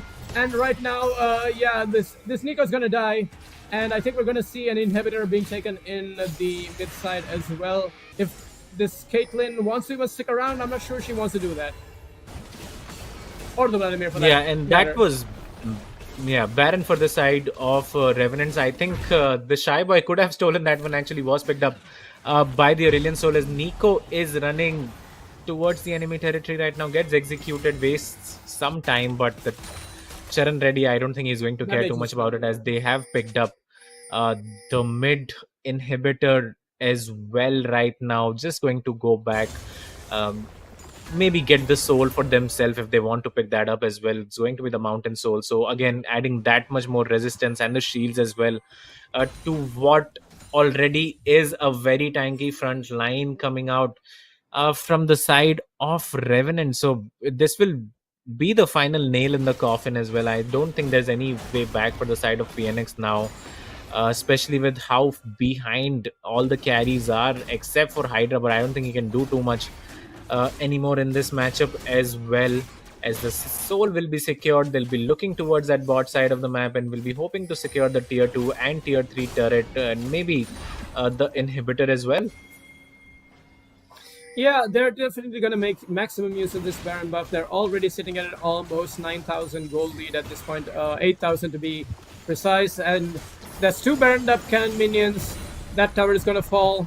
And they're maybe trying to look to maybe even end the game here because they know that this is going to be the last team fight or the last ditch effort that PNX Ascension have in this. And you can just see, like, they have to pull that go button. They have to try to take this fight while it's 4 people, while they have 5 people on the map. Yeah, but the Nico is going to right get... on top of Yeah, and the Brilliant Soul ult comes in as well, and they are taking the 4v5 fight. The Pop Blossom is going to come in. Nisastic goes down, but Potato Monster going to follow suit as well. The Blitzcrank goes down as well in this affair. Again, it is a 4 versus 5. The Aurelion Soul is alive though, and this was the opportunity for the side of PNX to do something, and they have gotten a good fight for themselves. A 2 for 3 it looks like for now, as the Camille will be getting caught right there. The Flag and Drag going to miss, unfortunately, but should not matter too much. He can waste the time of the Camille as much as he wants, and that was a mistake, I think, from the side of Revenants, as the TP escape is on for the side of Hydra. He's going to TP towards the Nexus turret, and that fight should have never happened. If you're Revenants, you are quite disappointed right there, that they have ended up losing this team fight, knowing that Charan did not have the TP available. They just needed to buy some space and not overextend, but exactly the opposite of that has ended up happening. But again, that does not change anything, if at all, in this one. They still have a very healthy 8,000 goal lead for themselves, and now they have 2 inhibitors for them as well, and the last one without the turret, so they can just regroup, go towards the top side, and hope to take a 5 versus 5 this time around and just end the game cleanly. Yeah, I mean, there's nothing really on the map to take, no big objectives here. And so yeah, like I said, they'll probably make sure that the mid lane is pushing in. You can see their bot lane will be slowly pushing with those super minions. They're going to continue to just have continuous control of vision, and I don't think PNX, they know that this game's pretty much under wraps. They're going to try one last Hail Mary here, but I don't think that's going to really do much, as Wukong does get caught out by the EQ flag and drag combo into the Cataclysm. And at this point of time, Jarvan is just single-handedly taking control. Is a good Lego ult, but there is absolutely no damage there. Camille is caught up in the Mordekaiser ultimate and is looking to just try to run away, but that is a very fit Mordekaiser, and he's going to put you in the dirt. Sharon ready on a killing spree, as now the Blitzhook does land right on top of the Caitlyn, who's the Nico rather, who's immediately popped. And the Pop Blossom, just like her ability, the champion does go down. Vladimir is going to try one last ditch effort, goes into his pool, throws out his abilities, but the damage isn't there. Caitlyn dishing out a little bit, but it's still not going to be enough. In jumps into Tristana, is able to get it out. Clean ace on the side, double kill picked up by the Tristana. And Syndicate have won this match in the best of 3 in dominant fashion. Yeah, Revenant's going to take this game 1, and it was quite one-sided as well, I have to say. The early objectives were picked up from the side of PNX, but it did not matter much as we look at the previous team fight actually that had come in. And a good Pop Blossom, this was the opportunity for the side of PNX to do something, and that's exactly what happened. But again, took a while for them to get going. Could have maybe pulled the trigger early on. Did not matter as much though. As we look at the last team fight now, Jarvan getting a good ult in. The Pop Blossom did come in, didn't really do too much right there. The Nico turns into the Caitlyn. I think that was the confusion why you thought the Nico or the Caitlyn was hooked actually there. Never mind, he didn't. But regardless, I think this was just a very one-sided affair. Too much goal lead coming in for the side of Revenants. They had their way in this one, and PNX again looking in trouble. Q2 not having the best performance. Jana as well on the Caitlyn, except for the laning phase, was quite a non-factor as well. So they will be hoping that they can turn this one around and take us to game 3. But for now, Revenants looking as solid as ever, and they are going to take this one quite easily, I must say. Yeah, and also it just goes to show, like, even though the early jungle objectives did go in favor of PNX in that they were just simply not able to capitalize on any of the leads that they got, because they were kind of falling behind on the tempo that Revenants started to build. And also that team comp just seems to function really well in like smaller skirmishes, whereas technically you're looking at champions like Vladimir, you're looking at champions like Camille, who just kind of want an even game state and be allowed to scale, and Revenants were not going to give them that. So a little bit too late, even though they did win that fight to try to defend their bot lane inhibitor, it was a little bit too late. They didn't have the items, they didn't have the damage to get through the tanky front line. And yeah, you can see it's reflected in the stats right here, just how much of a one-sided game that was. And your MVP right here, talk about this Jarvan, Ezian, 3-0-21.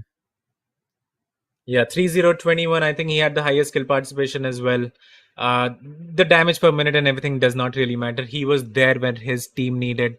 Secured the smite as well on the Artakan. The gold is there. I mean, he had a great performance on the Jarvan, and we were calling for it, for him to pick up this champion, and that's exactly what has happened, and well-deserved MVP for the side of SYN in this one.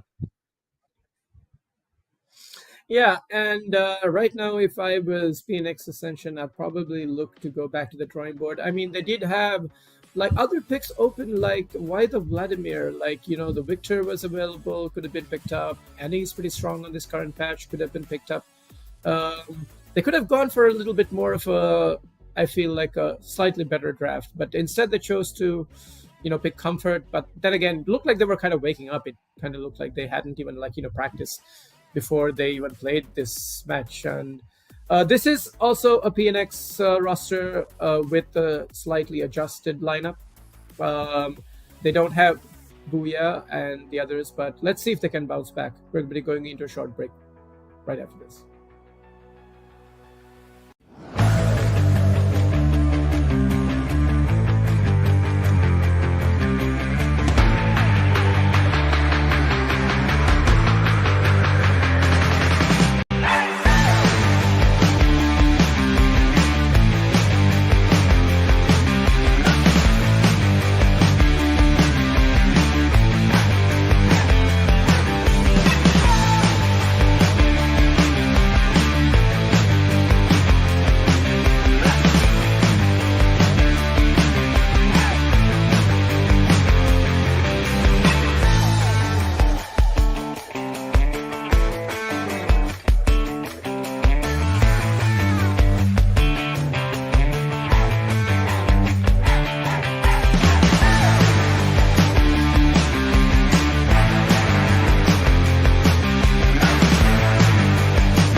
Right, guys, welcome back to Legends Ascent South Asia. We are in between the series between PNX and Revenants, where Revenants lead 1-0 after a very solid game one. It didn't look like they were in too much trouble. Maybe in the early game when they were behind like 20-30 CS, I think that was the only doubtful moment for them. But they do find themselves in the lead. And now, Hades, if you are PNX, you have gone back to the drawing board. What sort of changes are you looking at that PNX make and can maybe come back in this one? Well, I think that they need to perhaps prioritize a slightly better draft. They chose, comfort, and it didn't seem to kind of work out. So let's see if they could try to maybe pick a better scaling composition, because they got outdrafted in the previous one, and they were kind of, falling behind on tempo. So it's gonna depend on how this pick and ban phase does seem to go, and I don't think much is going to change. I think for both teams, but let's see if there's going to be any curveballs by either of these teams. So maybe try to prioritize a strong top side, or maybe a stronger bot side this time. It looks like the bans are going to stay the same in this one. The Viego is banned, the Akali is banned, the Echo ban is going to come in. So this Shen was banned in the previous game. Again, gets banned. This should be the Echo ban coming in. So they don't want to change around too much. And for the side of Revenants, why fix something that's not broken at all, right? So you can just go into this game with the same bans. And same for the side of PNX as well, as it is fearless now. They the enemy team won't be playing those 5 champions that they had picked earlier, so that does remove some sort of tension from their heads of the Tristana, of these other champions as well. So that's going to happen as well. Meanwhile, in the ban phase, Zyra for the Shy Boy, he's not going to get his hands on that champion. Again, plays really well on that champion. And third ban coming in now from the side of PNX will tell us quite a lot actually about what they want to pick first as well. Yeah, and now it's a lot is gonna rely on what they choose to go with here on their first pick, because this does mean that the champion pool is going to continue being changed. The Jarvan was taken away from the Shy Boy, so now let's see what he's going to do. Will he play what kind of a champion? He does have a very deep champion pool as well, so he shouldn't really have any problems. And Kindred has been, however, still taken away. Now this leaves that crucial first pick, and they choose to go for a Smolder. Again, I'm not a big fan of the Smolder. I think I have made that known quite a lot of times. It's too much scaling in the current meta, and especially if you're going to play towards the bot side of the map, you do struggle to get levels as well. But it is a denial pick coming in, and it is going to get answered very heavily in the laning phase, at least with the Ashe and Karma pickup. So that is a painful lane coming in from the side of Revenants. And if you are the Smolder, you're already regretting first picking that champion. This is perhaps their only hyper scaling option that they have left that they could pick for themselves, unless you're looking at something like maybe a Nasus or even something like a Veigar. But these are not very traditional picks, and that seemed to be the case when they drafted last game as well. But a Leona being picked up on side of again into this Ashe Karma lane that just so much poke and so annoying to deal with. So but they still seem to be wanting to go in this kind of teamfight direction. Let's see if they're going to pick up maybe a Pantheon or something. No, instead they are letting Q2 finally get his Echo, but let's see if he will have as much impact as he has been able to in previous games up against the Unseen Blade here, who has also quite a couple of picks on top his sleeve here. The Rise will be actually a very good pickup as well, because now these double globals, the Ashe Arrow, the Rise Ultimate, just gives them more agency on the map as well. Let's see how they're going to round out the second. There's probably going to be some top-heavy bans here, just, target Hydra's champion pool. We might see a Darius being taken off the board here. might be even Could be the on as well, if they want be the to on as well, ban that champion. But it looks like the Nocturne is going to get banned, and I quite like that. The Echo comes out for Q2, and I know he prefers to play that champion quite a lot, but I just don't think that's a good champion at all in the current state that he is in. Again, so much range and slows and CC coming out from the side of Revenants could make it that much harder for Q2 to pop off in this game. So, and even blind picking that champion is just not the way to go. But again, he is comfortable on that champion, and right now he should be looking to pick the comfort picks for himself, as the Malphite is going to get banned. The Irelia gets banned very interestingly from the side of Revenant. So they could be looking to pick up the Yorick for themselves if they want to go towards that route. Yeah, which means like what top lane tanks are kind of left in the champ pool. Like I'm not sure Hydra is much of a player like a SYN player, and like banning out the Malphite is pretty good because they're probably expecting some kind of like heavy AD top. Gwen is actually a good ban here to take away from the side of Revenants. But yeah, the Irelia, I guess this is also one of Hydra's very comfortable champions. Like it's one of his favorite picks. And also, like, it's mostly a skill matchup in the top lane, but, like, maybe they just don't want to give him that kind of comfort. I feel like targeting that is good. And they're going to pick the Ornn for themselves, though. So, this is already starting to look like a very, very, very favorable draft for the side of Revenants. And let's see what the answer is going to be. The Ornn means it's going to be even more scaling with the ornaments. And yeah, like this is also like a semi-global ultimate, has a long range to kind of start fights, the Asher to lock people in place, Rise ulting a Karma, and whoever their jungler is going to be.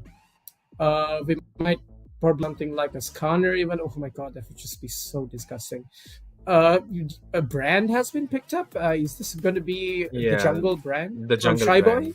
Yeah. It looks like it is, but not a big fan of that Hades, not at all, especially after seeing the On come in as well. And now the Jax will be picked up. So I am not a big fan of this draft at all coming out from the side of PNX. I'm not sure what they're trying to achieve with this one. There's barely any engage. It's just the Leona. And if she goes in, she's almost always going to die.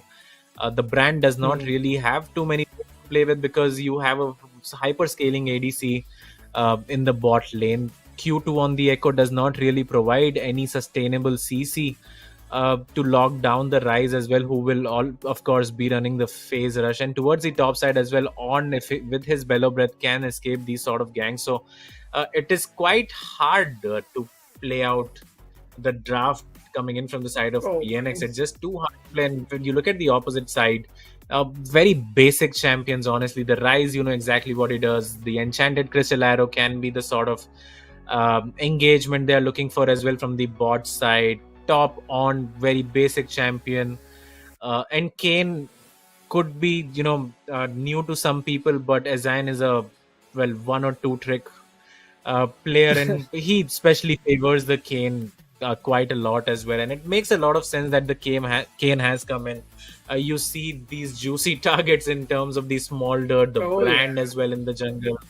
Even the Echo can get one-shotted by a blue Kane. Exactly. So it just makes a lot of sense. And I, again, prefer what Revenants have drafted for themselves. Yeah, they apart from the Kane, but that, again, this is player comfort. And I mean, considering that this comp is kind of comfort picks on the side of, Q2, at least on this Echo, he did have his, like, Victor was kind of left open. I'm just wondering why they're not picking like these champions that they have picked and shown success on before. Like even the Shy Boy, yes, they did ban away his Nocturne, but like he did perhaps have some other options. He has played Nidalee to some degree to success. We have noticed, and is also still pretty strong with clear speed. Like that could have been another option as an AB jungler, or even a Diana, even an Elise. That is his most played champion in solo queue. Like they could have drafted so much better, but I guess this is still a PNX squad that is relatively new. Janna is kind of new on the lineup, and Shastic is a sub player, so they don't have Booyah, they don't have the other, and Q2. Not Q2, but rather Dew. The other support is also not in this, so that bot lane is going to be struggling into this Ashe Karma, I feel like.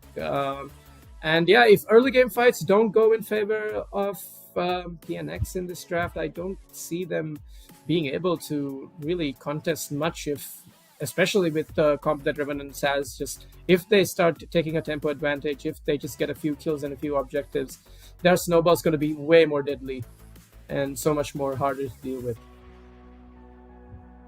Yeah, they just have more routes to victory as well, I would say. The late game favors them, the CC favors them, the objective control as well is fine. If the Kayn can snowball, they win. If the On can stall till he starts getting those ornaments out, they can win. Again, they are facing a Smolder in the opposite team, but they have the tools to deal with him as well. So, again, very peculiar, very tough draft to play out from the side of PNX, and they haven't done themselves any favor to come back in this series, especially in the drafting phase. And for Revenants, I'm really glad and happy that I'm seeing such picks coming out. Even in game 1, they picked the J4, the Mordekaiser, and the Tristana, Bob on the Blitzcrank. So playing to their strengths, playing these sort of engaged champions, engaged carry as well now in the form of Ashe. So the more CC that you can play, the easier the comp gets, and that's one way to just beat these teams that you're playing against. Yeah, and even from the side of PNX, I mean, yes, they are kind of working with this new roster, but they have shown that they could take some upsets against some of these other favorite teams like the Dark Horse, Suvo haters, as Madness likes to call them.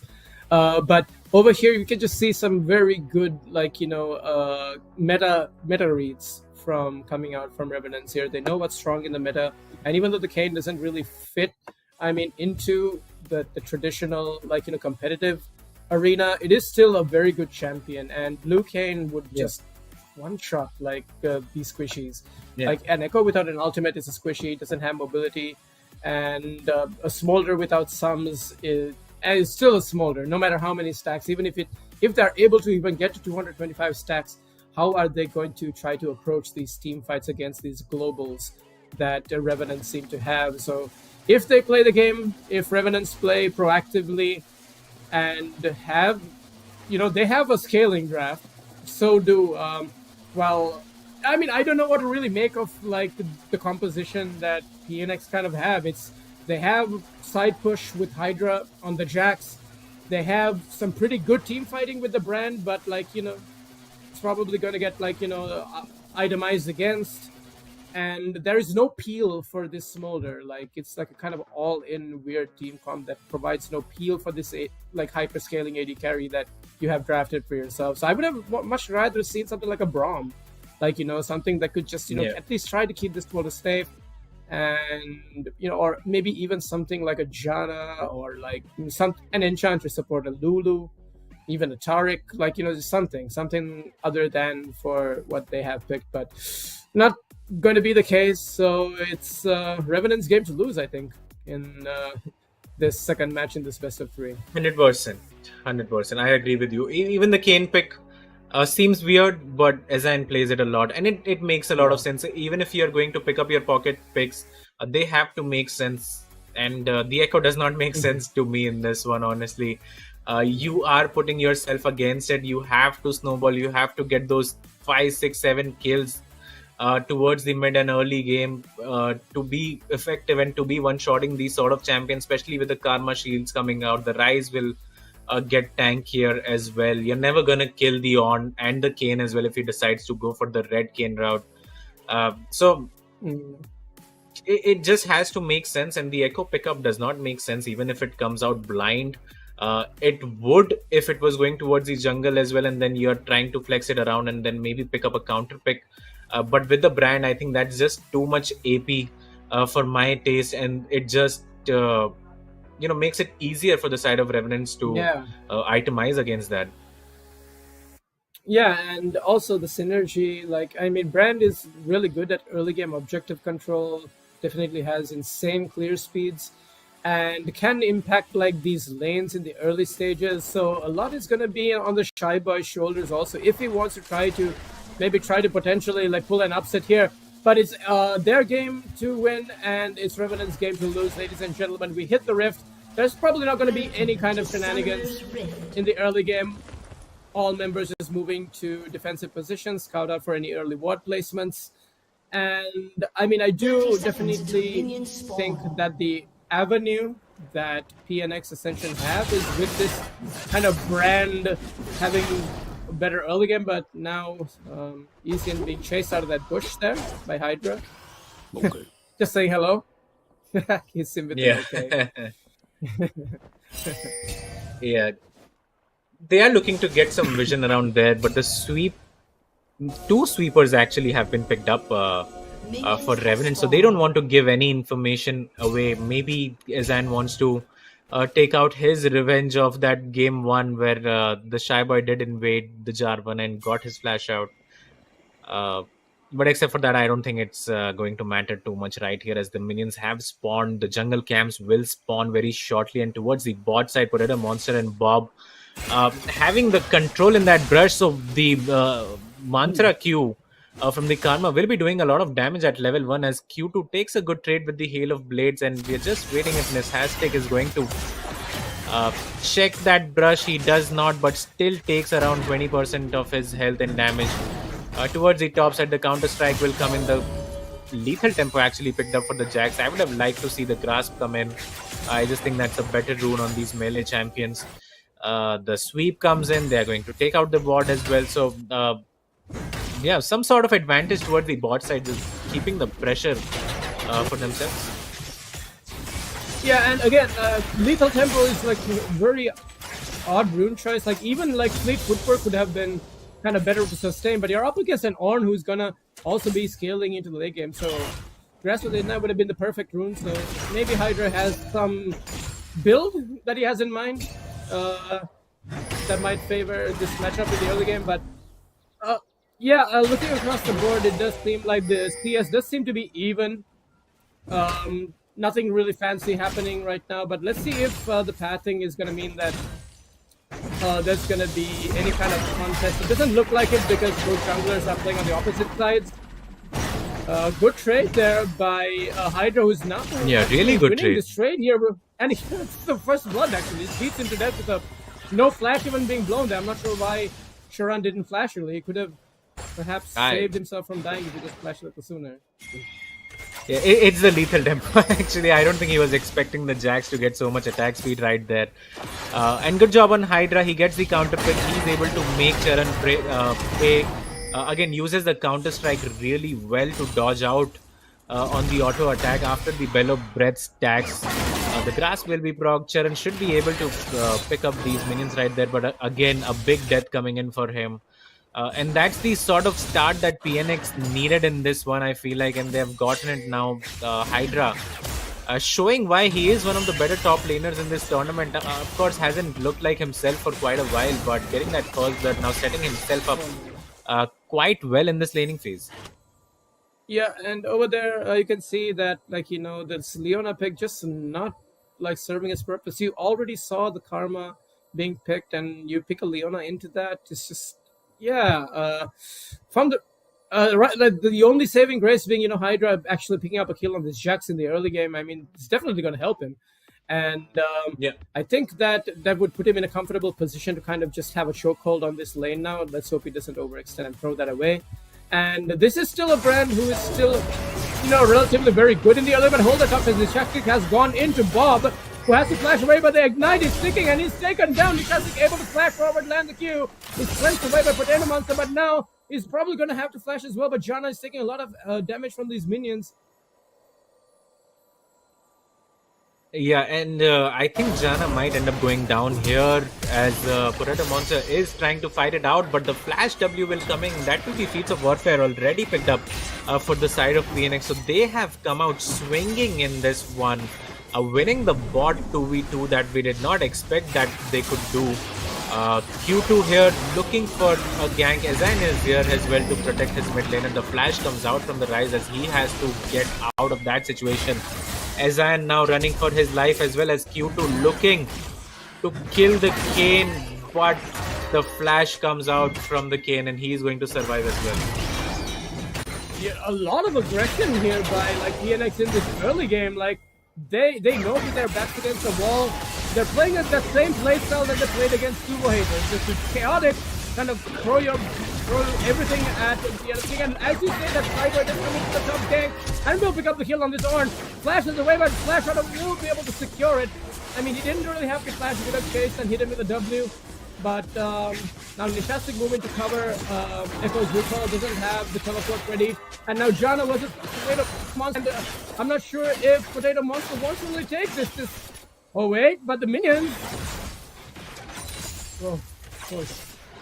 Yeah, that was close, but Jana still has the barrier, so he might be baiting the Ash to go in on him right there. Jana, you could be in trouble right here.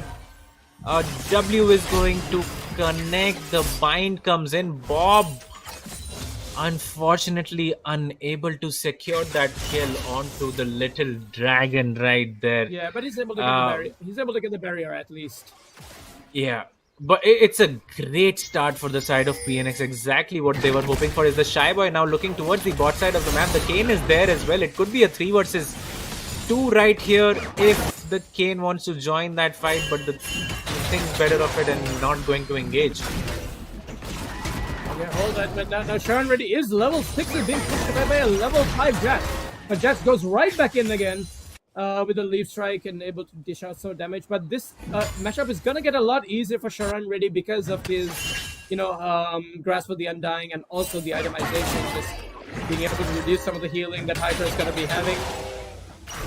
But he doesn't have Conqueror. Instead, he has Lethal Tempo. Instead, just gets knocked up. Sharon Reddy using the Ornhorn is able to land the knock up. Hydra has to flash away to prevent being killed. But now that means that Sharon Reddy is gonna probably maybe secure a plate, maybe even 2 for himself.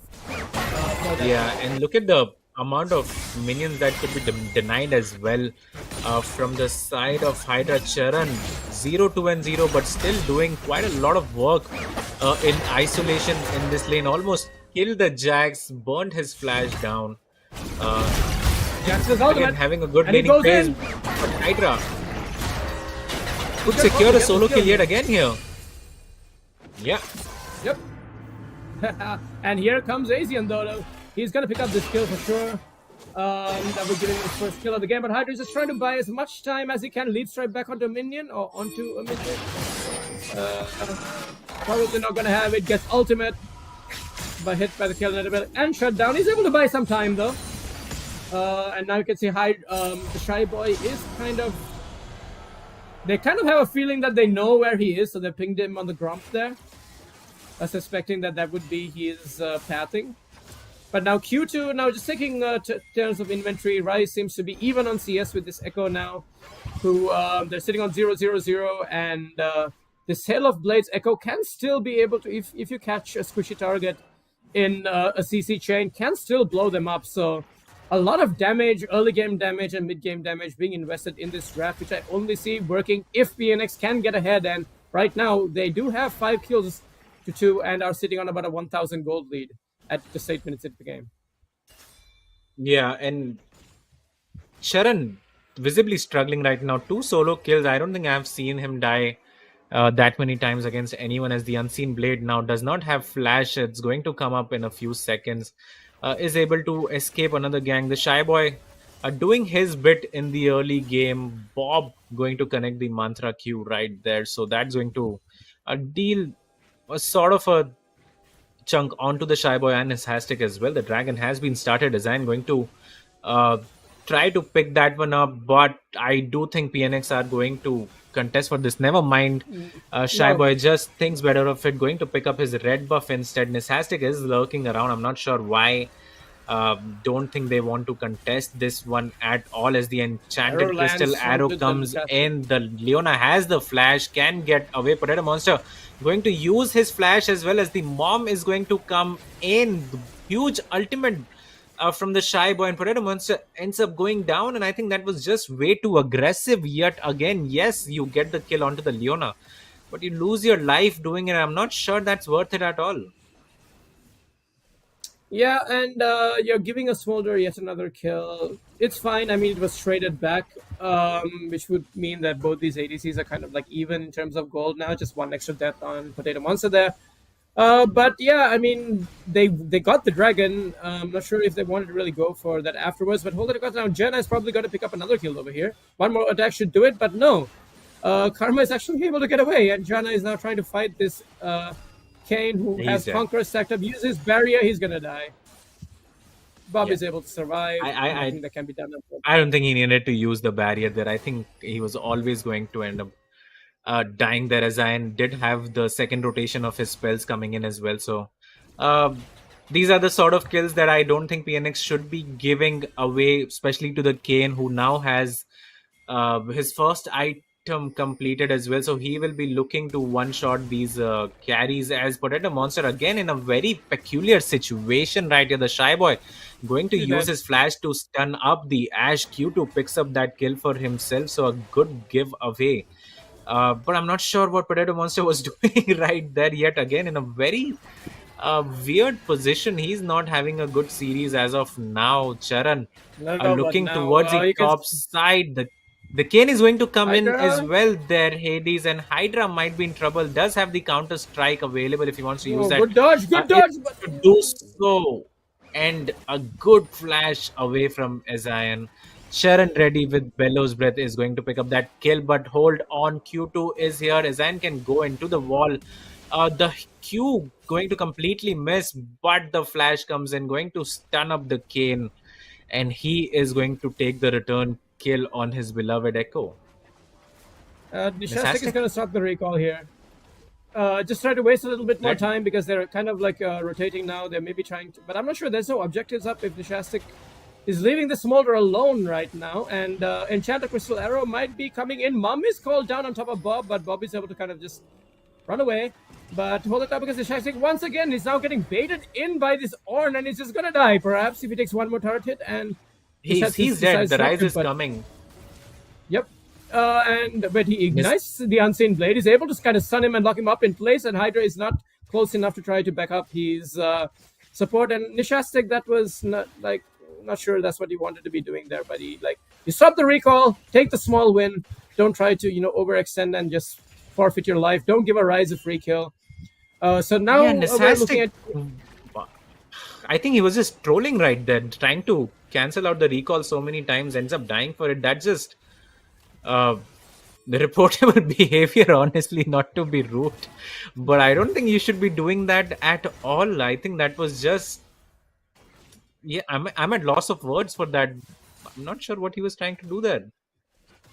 I guess maybe at this point, who knows what's going through these players' head? Maybe they're just still just just trying to have fun, treat this like it's a custom game that they're playing at night with their friends or clanmates, and yeah, I mean it's punished at the end of the day. Which every game should be taken seriously. I feel like they shouldn't be playing around.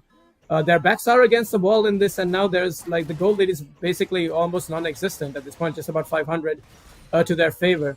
But the kills have almost been evened up. This Kane is actually ahead now as well. Will be getting his blue form. Ornhorn is being used on top of Hydra, who now is going to be taking a big chunk of damage. The flash forward Wow. and the auto secures the kill. Charan ready, knowing the limits of his champion.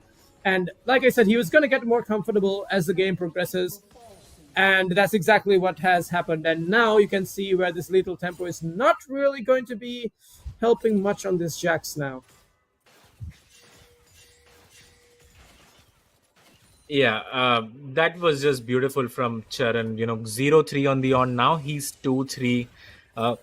Able to pick up the solo kill as well. Beautifully played. Is going to pick up a few plates for himself. So by no means is he out of the game, and it's an on. He's going to get tankier.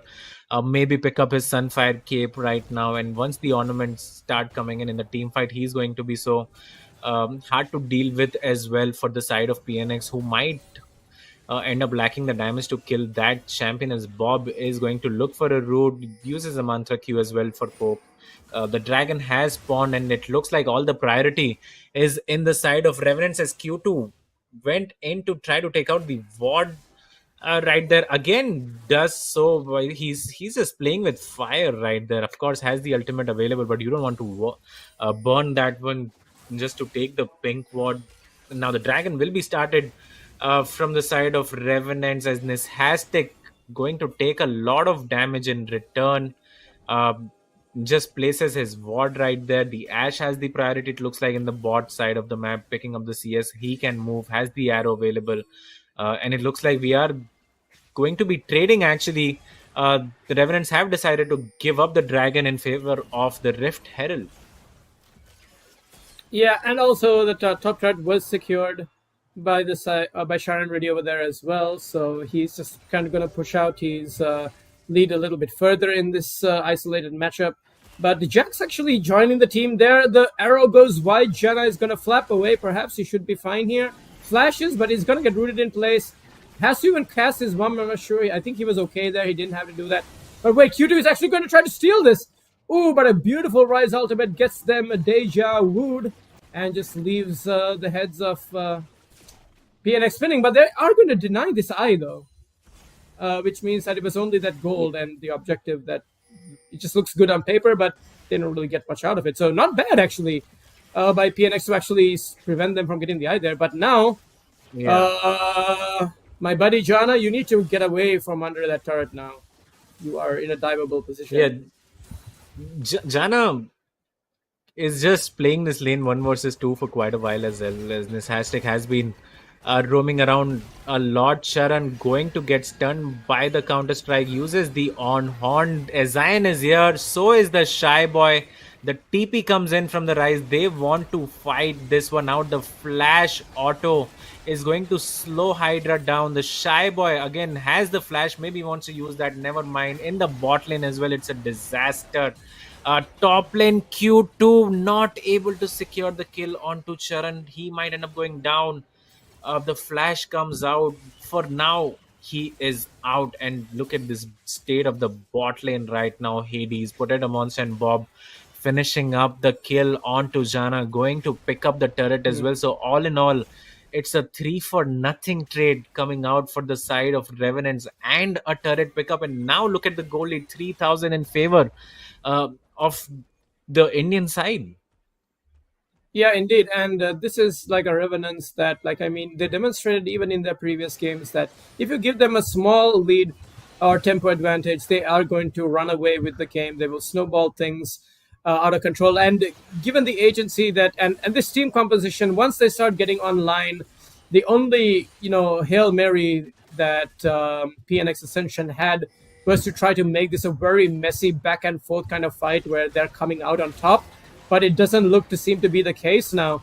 And hold that thought, because now Hydra is taking a 1v1. He's just going to try to push out this wave and try to set up his recall. But again, things are not looking good. I mean, Echo has been able to complete his Nashor's Tooth. Great.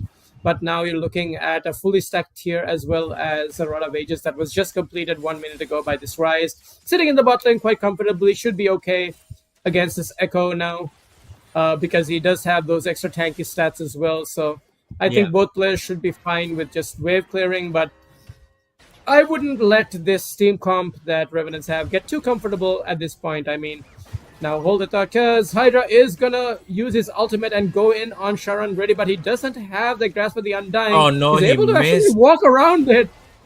Flash forward, not necessary. Flash away, necessary. Picks up the kill as well. So Hydra taking kill credits there. If it...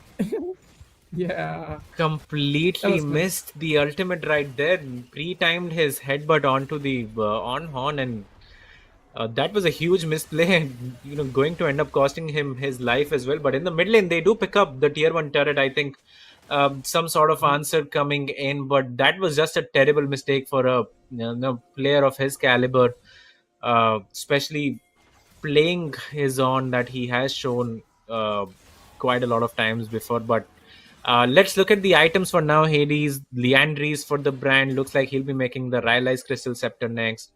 For the Jax, I'm not sure what he is making. Has the recurve bow along with 2 long swords. Towards the top side of the map, yet again, on has the Sunfire Escape completed. Could go for the Thorn Mail and Volcanic Cyclosword completed for the Kane. Looks like he will be making the Spear of the Shojin for himself. And the Rise is spiking now. Once he gets the Archangel Staff, I think he is going to cause a lot of trouble in these team fights as well. The Smolder for now has the Essence Reaver. Looks like he's going to make the Triforce. Not sure if that is the build right now. People do make the Shojin or even go for the Infinity Edge second. So or the Infinity Edge, I think it looks like that could be a mistake for him. And the Ashe is going to pick up her Infinity Edge very soon as well. Yeah, but I mean, I can understand. Triforce is still a strong item to go, even as a second option. It gives a little bit more tanky stats, gives more cooldown reduction, gives a bit more team fight mobility as well as it continues to stack up.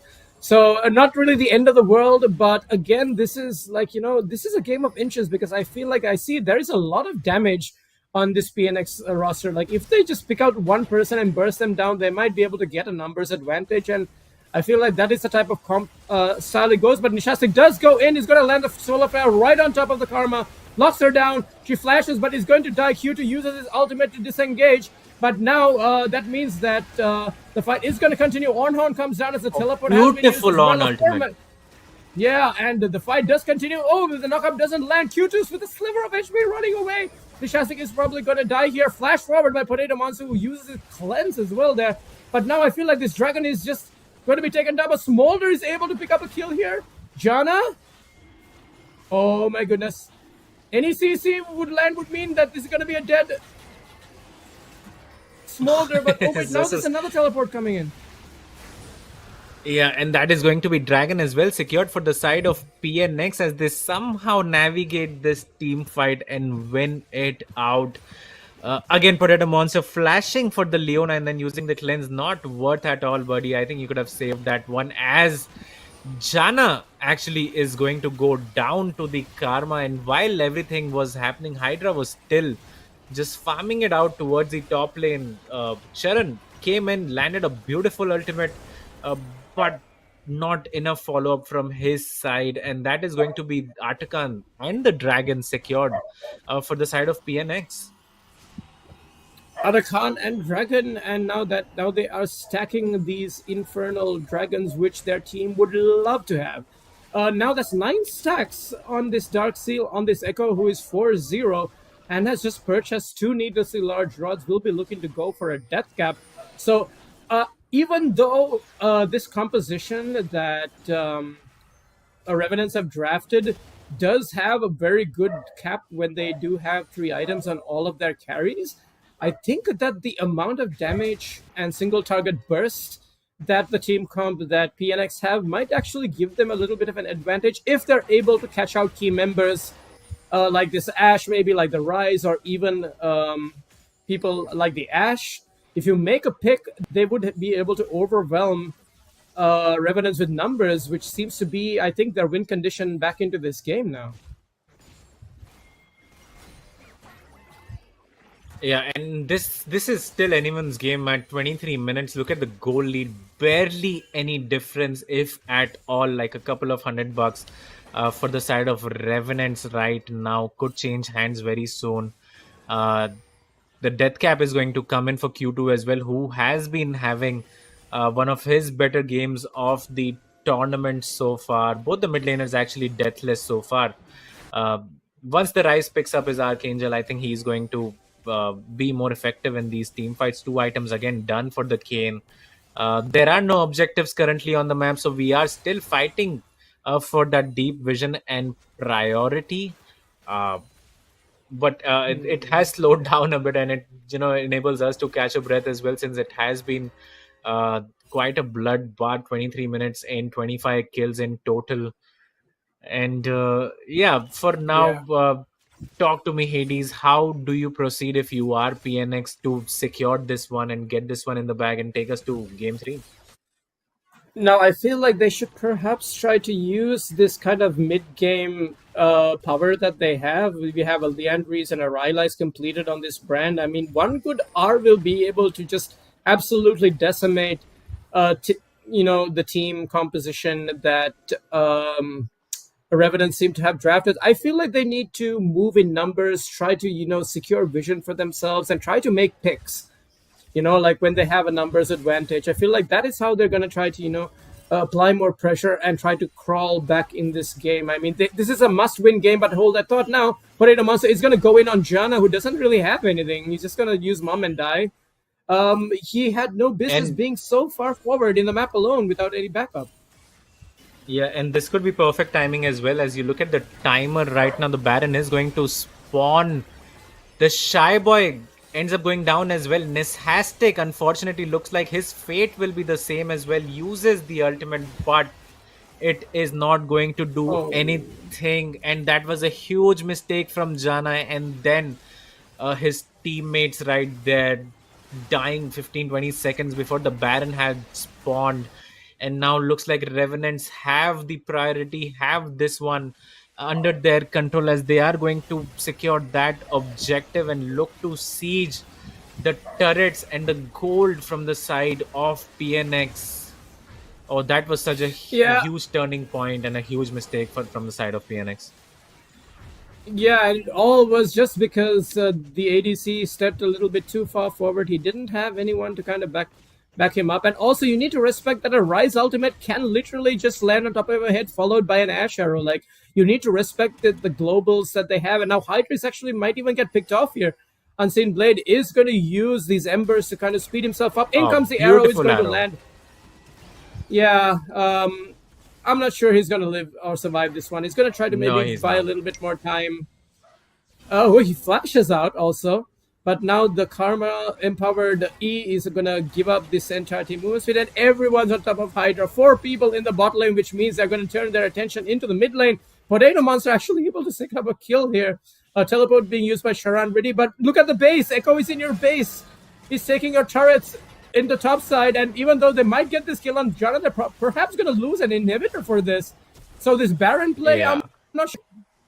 You have Baron. Why are you diving 4 people on bot lane? Like, you're giving up so much control and agency on the other side. They lost an inhibitor in the top lane for that. So PNX kind of fighting back here, saying that, you guys are being a little bit too greedy, a little bit too overzealous, and did punish them for punishing their own mistake. Yeah, 100%. I think huge mistake again from Potato Monster. Ends up getting dove between turrets. I mean, he should know better. 4 of his teammates are trying to kill the Jax. All you need to do is buff up the minions and just survive. Isn't able to do so. Uses his flash as well to get out, but again ends up dying. So that was not what he was hoping to achieve. And then towards the top side, Q2 with the Nashers, with the death cap, able to secure the inhibitor. He won't be too unhappy about that, as well as the Baron play actually is net negative as of now for the side of Revenants, and they are showing some weaknesses now from their side. And PNX, to their credit, have done a good job at catching the enemy team as well on their own. Of course, it wasn't required from Jana to get caught earlier. But I think they have made up for it. And now look at the items as well. 3 items for the Echo, 3 for the Smolder as well. The Shojin Essence Reaver and Triforce, and probably 225 stacks already done for him. So he will be hoping that he can carry and get to that game 3 in this series. Yeah, and now this Smolder has completed 3 items. I wish we could see how many stacks he has. Probably sitting at around 250 maybe at this point. 28 minutes into the game, this is not a bad place to be. He still has 2 more item slots left if this goes into the hyper late game. And 1 pick at, now we're at 28 minutes and Ornhorn does come down. They're going to use everything on Nishastic. Not sure that's their priority target. Maybe try to look to get this pick here. They're speeding up the Rise who's going to come. Just Nishastic is locked in place, has to forfeit his life. Potato Monster is stunned up. Doesn't have anything to do except flash away, but you are not going to get away, buddy. He's knocked up and killed. The double kill does go to Potato Monster, and now you can see that they are kind of primed and positioned to maybe try to answer back, maybe pick up at least a turret for themselves here, Revenants. Yeah, I think they will be hoping for more. Maybe they can get this inhibitor, but again, Hydra pushing towards the bot side of the map right now. So the split push is well and truly on for the side of PNX as the flash comes in. Q2 trying to secure that kill, uses his ultimate but unable to kill Potato Monster. Another What? flash from the Shy Boy. I'm not sure What? that was required at all.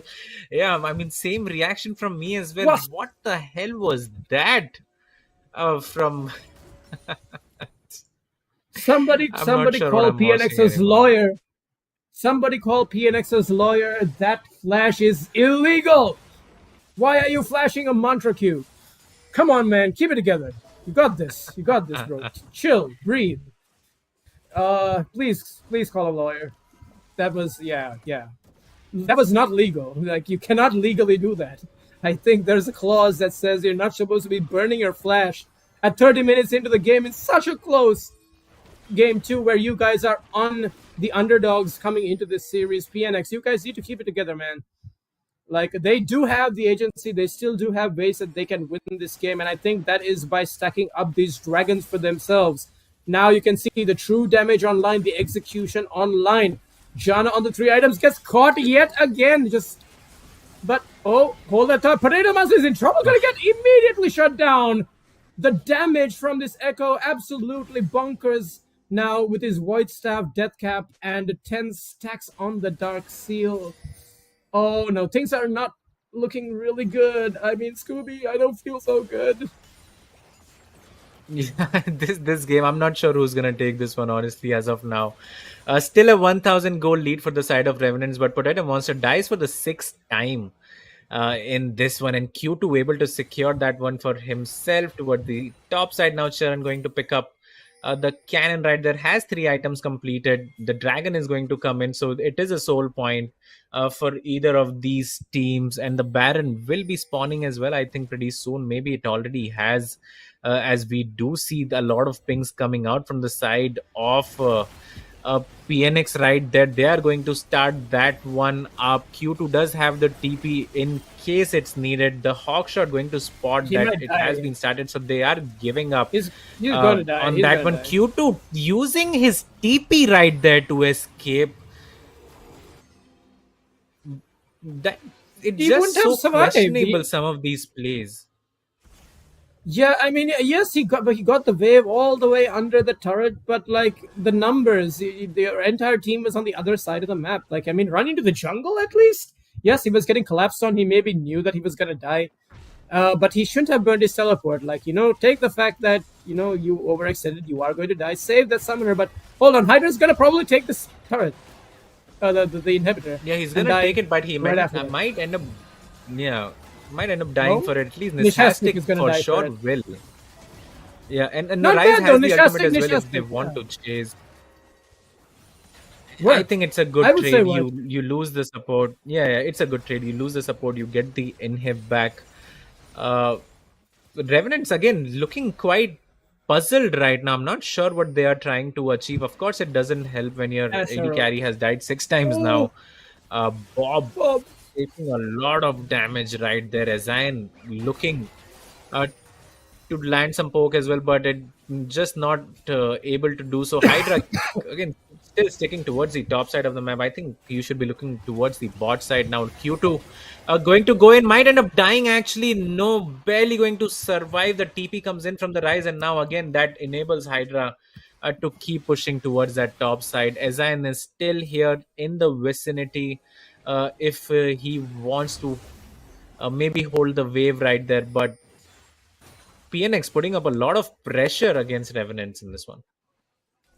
Yeah, they can, and I was thinking, how is this comp going to work? I was thinking about it for a good 10 to 15 minutes of the game, and that is when I understood that they have a lot of damage and pick potential.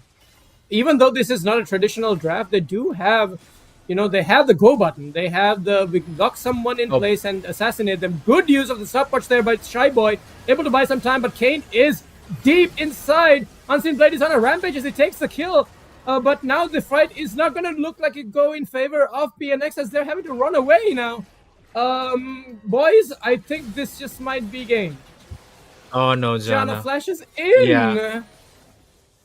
That he should could have be just game. tried to flash away and gone.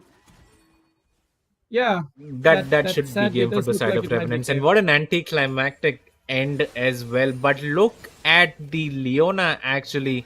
He's going to hold the wave, Oh, so maybe this one continues further.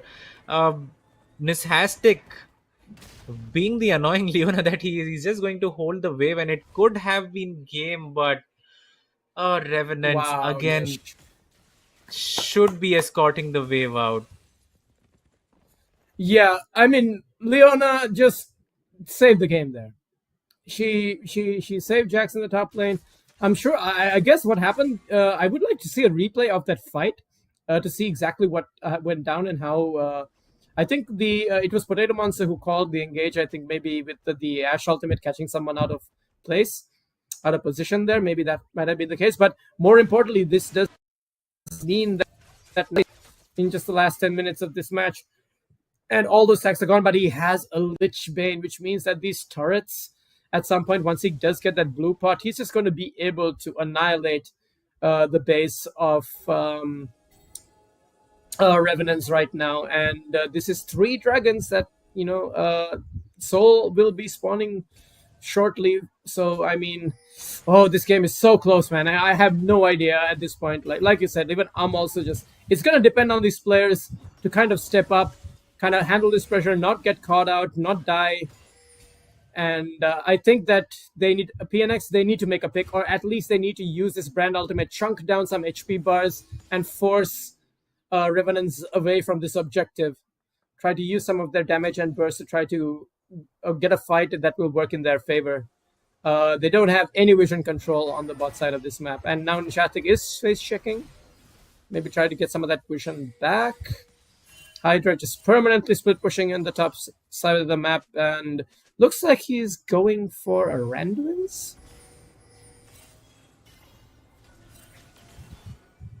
Yeah, well, we'll have to wait and watch. But the Dragon Soul is going to come up now, and just looking at the items that Rise has scaled, and he will be one-shotting the backline if he can get the access there. Same for the Echo, but the CC might be a problem coming in for him once he decides to dive in, as well as Hydra looking to push towards the top side. I'm not sure if he can match. Potato Monster going to get caught. Actually, he just ends up going down yet again. Potato, you need to stop doing that. It's time and time again that he just gets caught, and Yep. that will stop all the pressure that Revenants had towards the bot side and their hopes to secure the Oh my Dragon God. Soul. As Zion takes a lot of damage from U2 actually. So my God, again, a very close affair as of now. Potato Monster making again a huge mistake, and the Baron is going to spawn as well. And I think that could be the fight that decides the game, uh, unless again one of these guys get caught. Both the AD carries have the highest death, funnily enough, in this game. So both of them need to be a bit more careful and play around their teams. Yeah, and I mean, I do also want to point out the disparity in gold. Ornn so far behind Hydra at this point, and I mean, if I was this Jax, I would probably look to maybe pick up something like what is the split push item? I keep forgetting the name. The tanky one that lets you like do Hullbreaker? bonus damage to towers. Hullbreaker with Yeah. might actually be something very useful. Be so problematic. I mean, the 1-3-1 seems to be what the game plan needs to be for the side of PNX if they want to try to win. But they need to be careful, because if they get caught without summoners, I mean, let's take inventory. Summoners are not up on Hydra and on Nishastic. Shyboy just taking a little bit of poke there. Like this is going to decide it. I mean, if anyone gets picked off at this point, I feel like it's going to be game deciding for both of these teams. So Yeah, we'll see. 100%. I don't think they can make a mistake right here. Just looking at the map for now, Q2 is pushing towards the bot side of the map. So this split push pressure has been there for almost the entirety of the game so far. And the Revenants have been struggling with it. Honestly, the Unseen Blade should be doing what the other two have been doing. And I do believe he can kill both of these champions in the side lane should he decide to proceed with that, with the Death Cap, with the Void Staff as well. He is quite tanky as well. So he should be doing the splitting and not the other way around. But that's not what has happened at all in this game. Yeah, I mean, right now, I mean, the Echo also has like really good wave here. 1Q auto attack means like the minion wave dies, so they both have very good wave there. And yeah, he should be looking to use this global impact a little bit more. But now you can see that this means that this is going to go into the hyper scaling sections of the late game, and who is the one that shines? Smolder. Now, Smolder will be looking to complete his rapid fire cannon, I do believe, as the final item, which means that the big Qs will be able to chunk people out before this fight even starts, and also give him that execution. So I feel like right now Revenants are kind of on a bit of a timer, and they need to win this next fight if they want to win this game. I mean, whoever wins the next fight decides with this. Yeah. Unseen Blade is taking so much damage, but also dishes back a lot of damage as well. Ezian just, maybe trying to catch someone here, but he might get caught himself. Hold that thought. He just gets stunned up. The Solar Flare does miss, but now Sharon already uses his ultimate on top of Jana, who is left alone. The Smolder has gotten He has a caught. flashback. Yeah, but not anymore. He's able to flash out to safety, but Hydra now is in the fray, is pulling away Ezian from this fight, but a 3-man knockup by Sharon is able to lock the Smolder in place. This is a fight that you don't want to take. The Karma Shield is able to keep everyone alive. Jax goes down, and ladies and gentlemen, this just might be game. But let's see. Are they going to go the safer option? Maybe take the Baron? Yes, it does look like that. So the game will continue. I think... Yeah, I think they should have looked to end this one right there. But yeah, looks like they are going to go towards the Baron. Again, a good fight. And Jana cannot be the first casualty in these sort of 5v5s. But unfortunately for his team, he is going to go down. Hydra follows as well. Q2 was not around at that point, as he was looking to split push towards the bot side. The Unseen Blade joined in as well. And now let's see if Revenants can finally close this one out, along with the Baron, along with the Soul that is going to spawn pretty soon.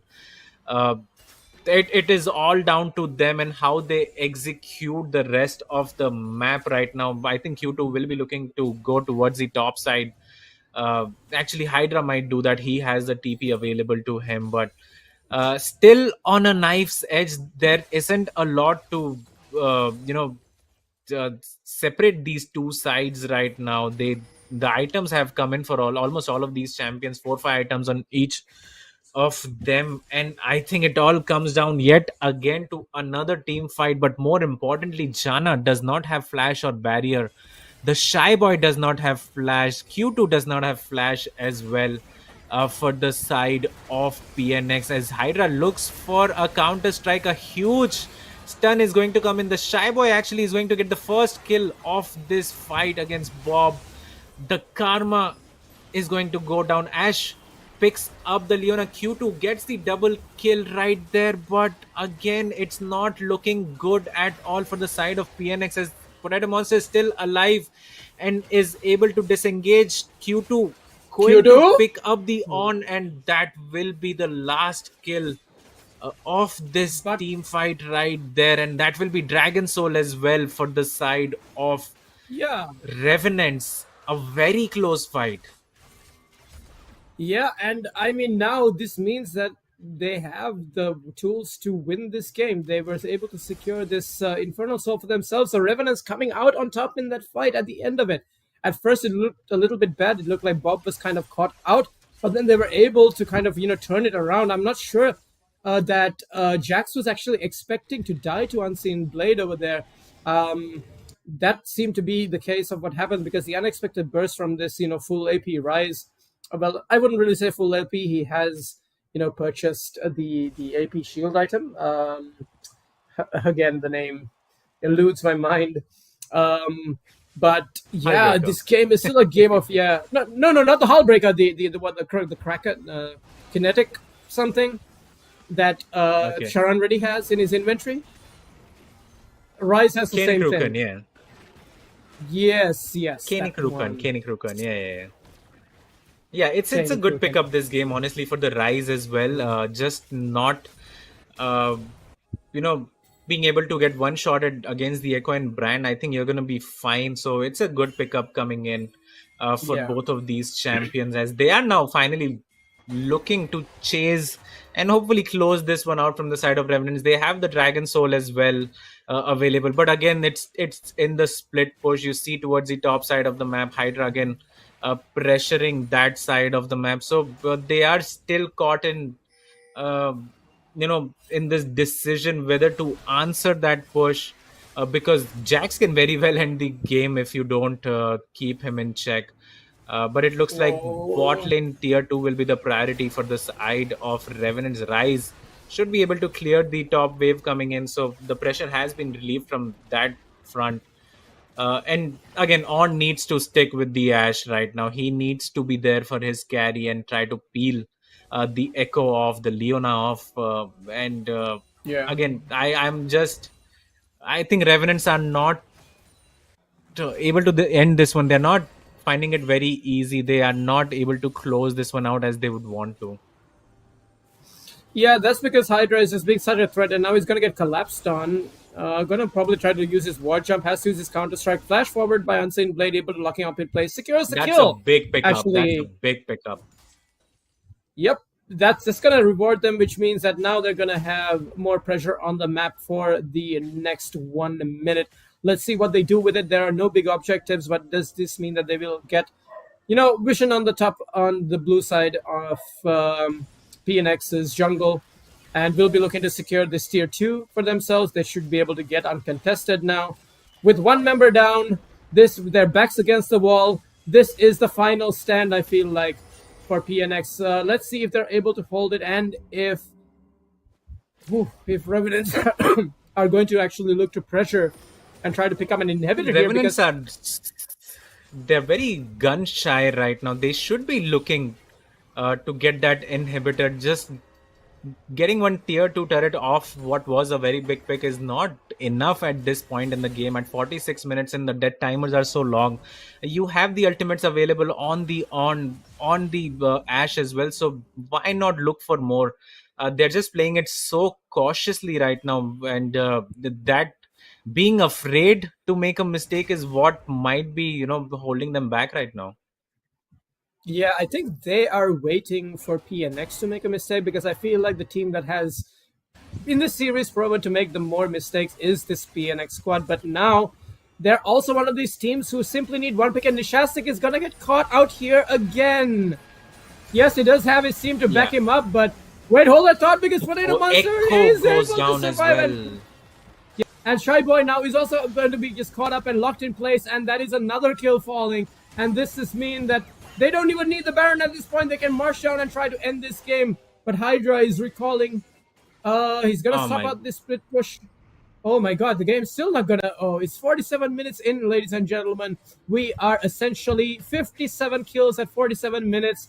This is an eldered up team. Then Revenants are now going to perhaps maybe look to pick up this Baron, second Baron of the game. That is going to spawn and is going to be claimed now by the side of Revenants. I think that's the third Baron of the game. The third one, rather. Yeah, third Baron of the game. Yeah, and again, Revenants are just not decisive enough. After getting those 3 kills, you should be looking to end the game. And again, they have just chosen the safer option of getting the Baron, and hopefully this time it works out and they can end this one, or maybe secure the dragon off it. Don't want to 50-50 that objective. And yeah, it's just very indecisive play from both the teams actually, but more so from Revenants, who should have ended this game like 10-15 minutes ago on the back of the picks that they have been getting throughout the game. Yeah, and I can understand, they do want to try to win in 2-0 fashion since they're playing, but hold that thought now, as Q2 is caught up. He is forward, not able to do anything, uses his ultimate, but this Ornn is so tanky, does a 3-man knockup. Janna is now going to be left alone here in melee range of a stacked up Potato Monster, and the Rise ultimate is going to bring them in. The Realm Warp able to bring them a little bit closer. W should be able to secure the kill, but no. Here comes Sharon ready with a teleport. He's going to go in on the Shy Boy. They know that he's going to be locked up in place, knocked up, and he's going to get taken down, which means that finally, at 50 minutes or less than 50 minutes into the game, the Nexus will fall eventually. It's just one dragon against the world, and the world is a cold, hard place for a dragon right now. Janna going to try to clear this wave. It's not going to do him any good. Like, everyone is dead on your team. You have no support, so all That he has to do is game, watch right? as his Nexus falls. Of course it's game. Yeah. No matter how sweaty you are on Smolder, you won't be able to kill 5 members. And a back and forth 49-minute game, 66 kills across the board, 3 Barons, and almost all jungle objectives taken. But at the end of the day, Revenants are victorious in this best of 3 series. But signs of life from this PNX squad here, showing that they could even take the second place team into, a very, very uncomfortable situation. But yeah, Exactly. talk to me, Kaka, That felt about like this. that just felt like watching 3 games and in one, 50-minute games. I mean, how often do you see that in League of Legends? But again, multiple avenues for the side of Revenants to end. And we were hoping that they would find the team fight that they were looking for, and finally they did. And lucky for them, it was before the dragon had spawned, and finally able to end the game and take the series 2-0. First game was pretty clean. Second game, I think when they review this one, they will learn a lot about how they are as a team and what they can do better. So maybe one for learning more than actually savoring in this game 2. But again, they will secure all 3 points. They will secure a 2-0 victory against PNX. And as you said, PNX, some signs of life, but yet again, not good enough if you're going to lose 2-0, regardless of how the game was. Yeah, I mean, that means that they're going to be, once again, it's going to be a struggle for them to try to make top 4. It depends. They're able to secure some important wins up ahead. But it's still not the end of the road for them, but for Revenants, this puts them in a very comfortable place. And with the draft that they had, Kaka, we both kind of had a feeling that if they were able to capitalize, that they can win. So yes, they did have avenues to try to close out the game sooner, and they had the comp and draft for it as well. Maybe they could have used their Rise Ultimates a little bit more proactively to try to secure objectives, or maybe even set up sieges and pushes. But they were still able to battle it out, I'm surprised that even PNX was able to even survive so long with the composition that they had. Yeah. But it just goes to show that sometimes even these off-meta picks, like this comp that they had was kind of team fighty, kind of just poke you out, burst you down, and get numbers advantage kind of comp that they had with the Smolder. I would have loved to see maybe Leona itemize into something like a Mikhail's Crucible, just to keep the Smolder extra safe from all of the CC that would come in. So maybe just, even not having the Grasp of the Undying on the Jax. I mean, of course, Lethal Tempo helped out in the early game, but in the later stages, Jax would have definitely had more avenue and agency. Perhaps even with the Titanic Hydra kind of build, and just being able to be a monster up in the top lane and split push. But still, though, I can't take anything away from both of these teams. They both gave it their everything, especially Revenants. They were sweating for sure in the third game. Second game. And I think, in the second game. And I think that they were able to comfortably put the nail in the coffin once they got the picks that they needed, and their composition kind of got to finally demonstrate what it is fully capable of. Yeah. So, I mean, it took them a while to end this one.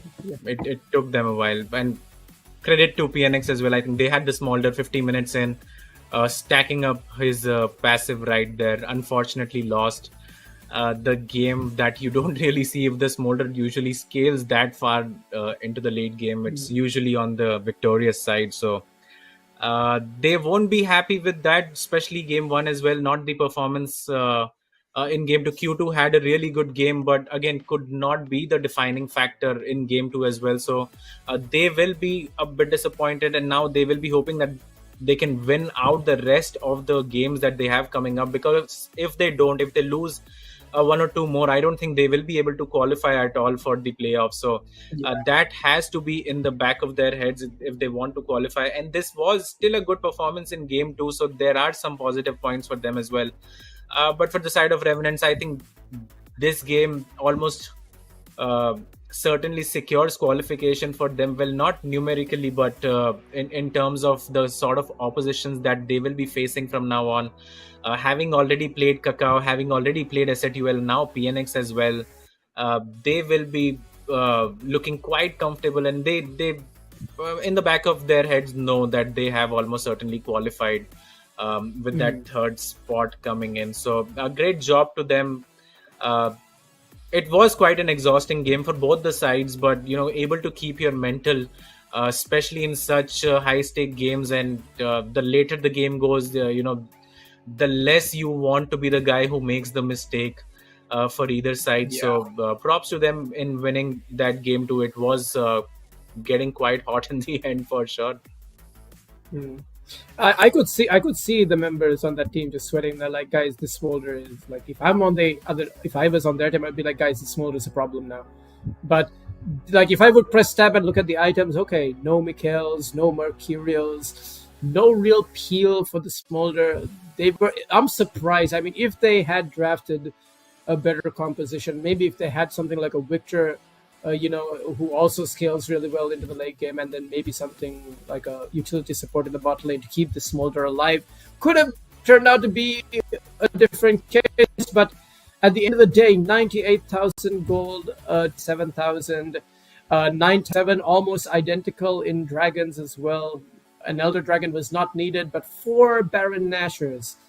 The Rift Herald and the White Grubs going to PNX. However, with the victory was at the end of the day Revenants who take this 2-0, and we'd be very happy with being in this top 4. But now, Kaka, we're looking at EZN here again, who's been given the MVP, so showing in this series that he is that player who can these types of champions that he's known to be good for, and have a positive impact. We were expecting him to kind of go in, but I guess he understood that the pivot was required for his team to kind of come out on top. So looking at this head-to-head, you can see that the impact that he had throughout, not just in this game but throughout this series, he was able to show that he was the better jungler coming into today's best of 3 against the Shy Boy here. Very well played 100%. I mean, by the MVP. You don't need the highest KDA, especially in that game too, to get the MVP, right? He was the one who made the least amount of mistakes from his team, and overall in the game as well. In the head-to-head, we could see that he was quite comfortably the better jungler in this series. As we look at the league table now, SATUL Esports, again, 6 wins, 0 losses, 18 points. They haven't lost a single game so far. Revenants 4-2, 13 points for them after this game. This series rather, and Kakao Gaming having a game in hand for themselves. If they win their next series 2-0, they will be taking that second spot at 14 points. And right now the race for the fourth spot, I think, is between Suo Haters, PNX Ascension and Syndicate, all of which sit at 6, 7 and 8 points respectively.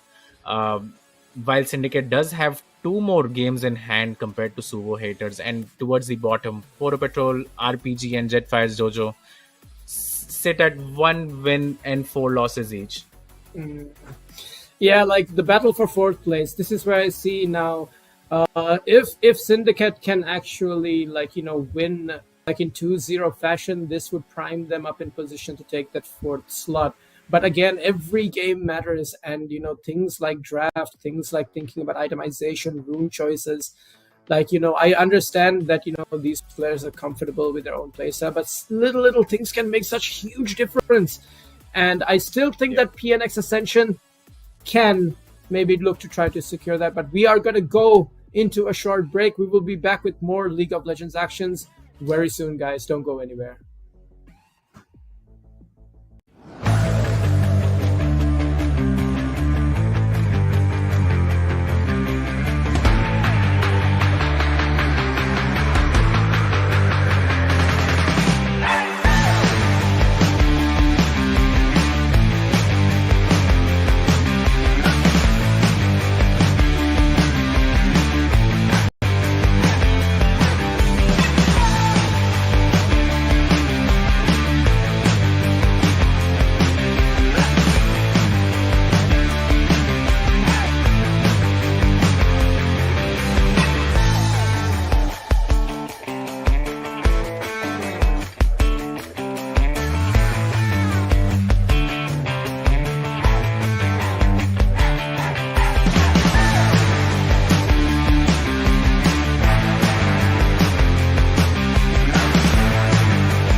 fall to the top, won't stop. I'm gonna be the man, yeah, I gotta cut the knot. Haters really on me, tryna take my spot. But we go up, yeah, we never gon' drop.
Alright, yeah. 1, 2, 3, mic check, what's up? 2, 3 on my back, it's tough. Light years ahead, just call me Buzz. Hitting a shot in sync with the buzz. I feel like Joel Embiid, the process, yeah, I trust. Accolades got them swallowing the words, cause I know that they doubted us. Touch, can't touch this. I know they throwing that dirt on my name. When I check on my tag, it be spotless. Look in the mirror and snap my fingers and point like you know you got this. Winning man, winning man, winning man, winning man, winning man. Who gon' stop this? No one. Give it all they got. I'm going to the top. I'm going in. Right on the way to the top. Right on the way to the top. Right on the way to the top. Right on the way to the top. I'm going in. Flip the letter I stick it. I came from the bottom to the top, but I'm not finished. I just needed me a minute. Still an attention, lieutenant. I gotta get up and get it.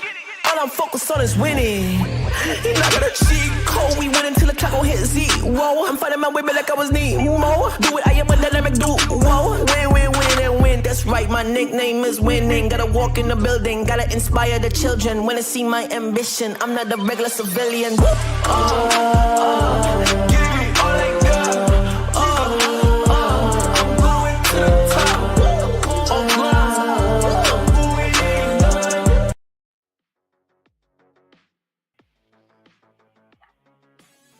One second, guys. Sorry about that. Guys, welcome back to League of Legends in South Asia. It's me, Madness, alongside Singla. We are at the second BO3 of the day. And if I'm not wrong, this is week 5, day 1. So we are very deep into this. I think we only have one more week after this week that we'll be passing by, because we're ending by July 20th, if you see on the schedule. But yeah, it already looks pretty hectic, especially the battle for the 4th place after that last matchup where PNX unfortunately went down 2-0 to Revenants. Revenants definitely, secured their 3rd place spot, but now the team in front of you, Syndicate versus Report Precog Gaming. Syndicate is the one with the best chance amongst both these teams of hitting that 4th spot, because Syndicate, if I'm not wrong, sitting at 6 points. If they do win this, a 2-0, clean 2-0, right, that's going to be 3 points for them. That's going to, shoot them all the way up to that 4th place, displacing Shuvo Haters, who now only have one game left. But without any further ado, we're going to head into the draft of Game 1.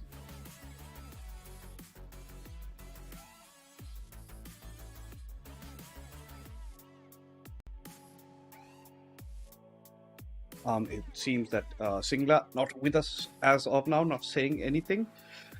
No, no, So I think the screen was about to change, man, as I was waiting for it. But I think there is some gap. But yes, I think we're already in week 5 and games are getting very interesting and intense at the same time, right? I think every game is going to be very important, and today is a very, very important game for Syndicate. Let's see if they're able to hold this ground and steal away some points for themselves and are able to, secure the spot in top 4. With this, we are into a ban phase, and the 3 bans from Syndicate are already coming out: J4, Shaco, and Shinzao, whereas the red side has banned Graves, Shavana, and Anivia.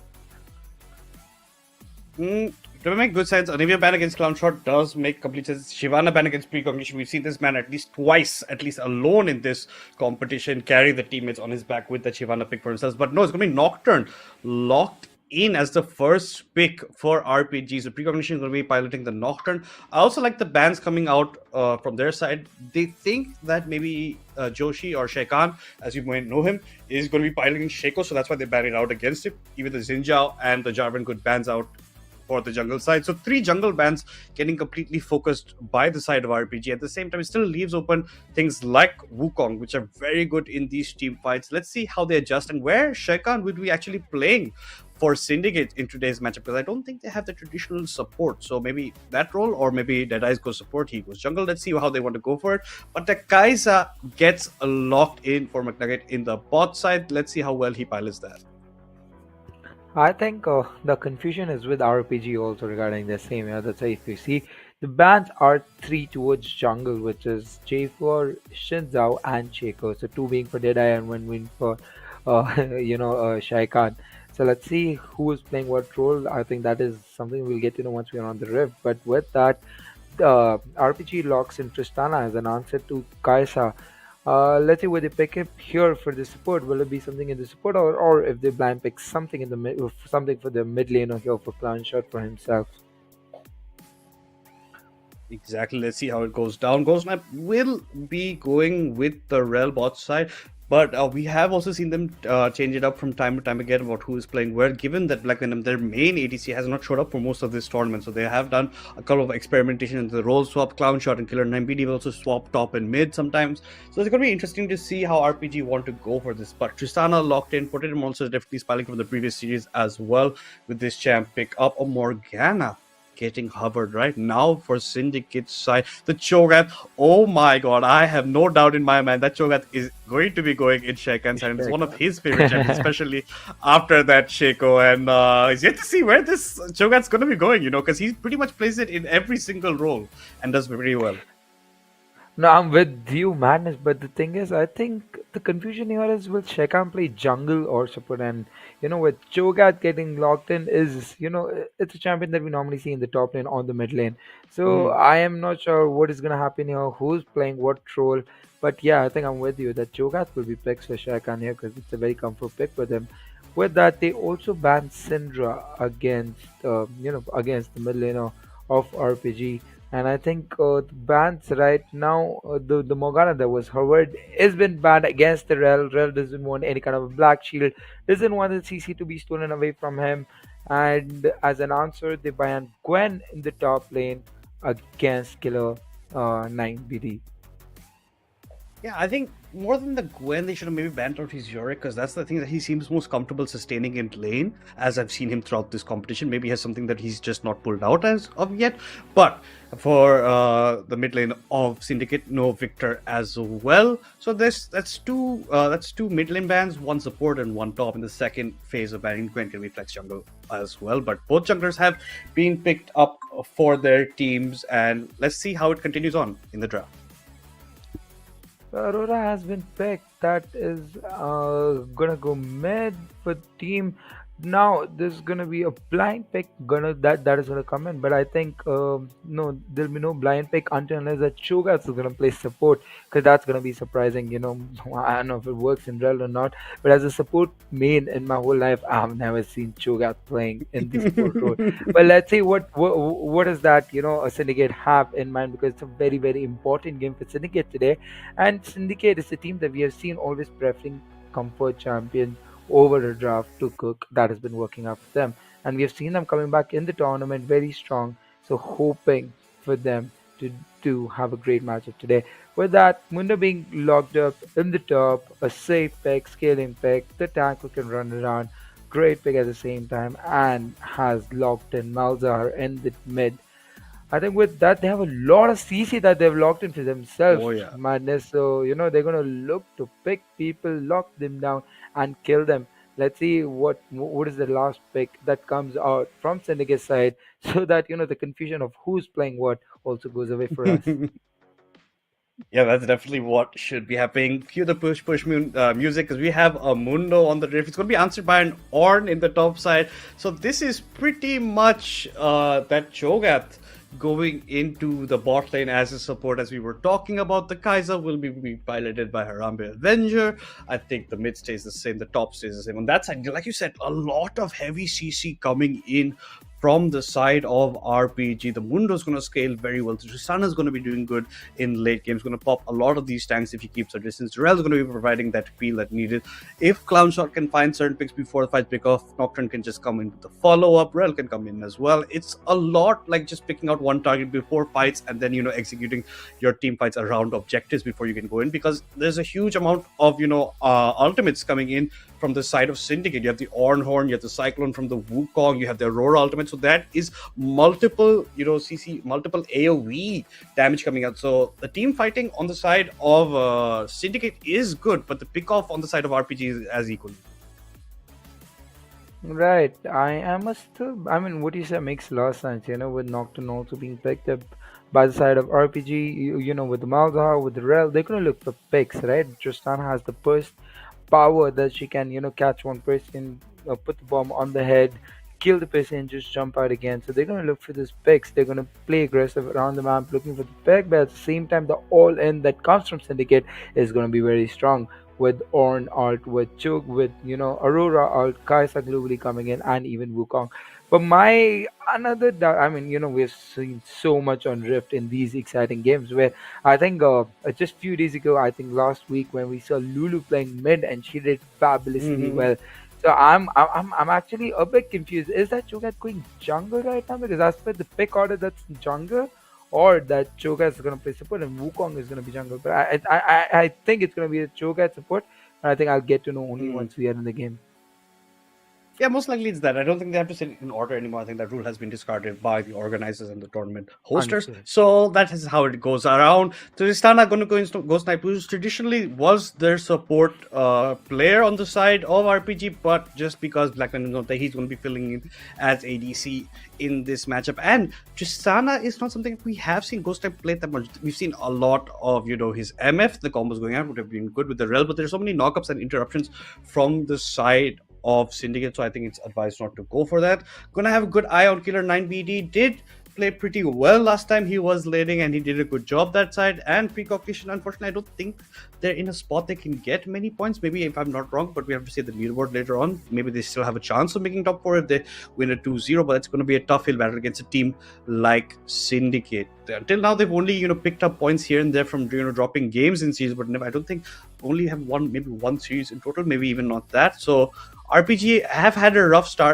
time during Legends 10, but equally Syndicates, when the tournament was starting out, had a rough time starting. They started very, very slow. I think losing 2 of their first series. After that, they started building up series wins, and now they look to be a point where they are actually contenders for their 4th place and maybe head off into playoffs in Legends 10. That makes so much sense, and I don't think the Syndicate is, looking to give the games away that easy today, because, we're going to watch Kaisa, I mean, Harambe on Kaisa, Kaisa being one of his most comfort picks, and we have seen Harambe doing great, especially for Syndicate, and yeah, Syndicate had a very, very rough start. Initially, we saw them, losing games here and there because of a lot of macro mistakes that were coming out from them, but I think the team could gather themselves around, put those practice, I think, got those strategies in line, have come back very strong on the Rift, where they won, I think, continuously the last few games, right? And I don't think it's going to be a 2-0 because, I mean, what are your prediction, by the way, Madness? What do you think? Who's going to take away the games and how the poll is going to look like today? I think, honestly, because it's Syndicate's backs against the wall, they really need to put in the effort. the curveball here is going to be Joshi in that. I think that support role. Shekan as that Cho'Gath over there, so it might be a bit of a problem. Other than that, it seems like they really want to go for it because they are looking. I talked to McNugget earlier on the day, and he's very determined to make it into the top four. So I honestly, given the determination they're showing, given kind of hiccups that RPG've had throughout the tournament, going to give it maybe 2-0 in favor of Syndicate. But yeah, and, like I was said before, predictions go out the window as soon as we head into the Rift because it's very hard to predict how these teams perform in this tournament. Someday a favorite in a matchup, the underdogs end up winning. Some days your predictions go right, but it's at the end of the day, I think still edged slightly towards that 2-0 in Syndicate's favor for this series. No, I think that's fair, and I get the confusion that is coming up because if we see the poll even from our viewers today, it is 46% in the side of RPG and 54% in the side of Syndicate. So I mean that tells you how close these matches are gonna be. I think there's no clear winner today. It's gonna be a close fight. It is gonna be a strong fight, and I think that is something that we look forward from the games today. Keeping us exciting, looking for that fun on Rift that we also have as a viewer, as as as casters, or that our players bring on the Rift. Yeah, and talk about like interesting matches. That last game that was happening between Revenants that side against PNX, that game went for a long 4 Barons in a game is not a joke for the duration of that matchup. Pretty much a 50-minute game coming out from their side, and that was a hard-fought battle. Honestly, thought maybe with the smaller with the stacks he got, if he had, like Hades was saying, if proper protection was provided or Jana played a bit more safety on that side, it could have been going to maybe a third game, and this game could have even been delayed further. But that went in Revenant's favor. They did take the 2-0. PNX were stuttered 4 points in this matchup at least today, and this opens up avenues for the side of Syndicate in this matchup. Mind you, guys, it's going to be RPG on the blue side versus Syndicate on the red side. This is the first game of their best of 3, and all 5 members of Syndicate are heading down. I'm pretty sure there's a call coming out from Shekan over there on the bot side. It doesn't look like they have a support because I don't see any support items on the side of Revenants over here.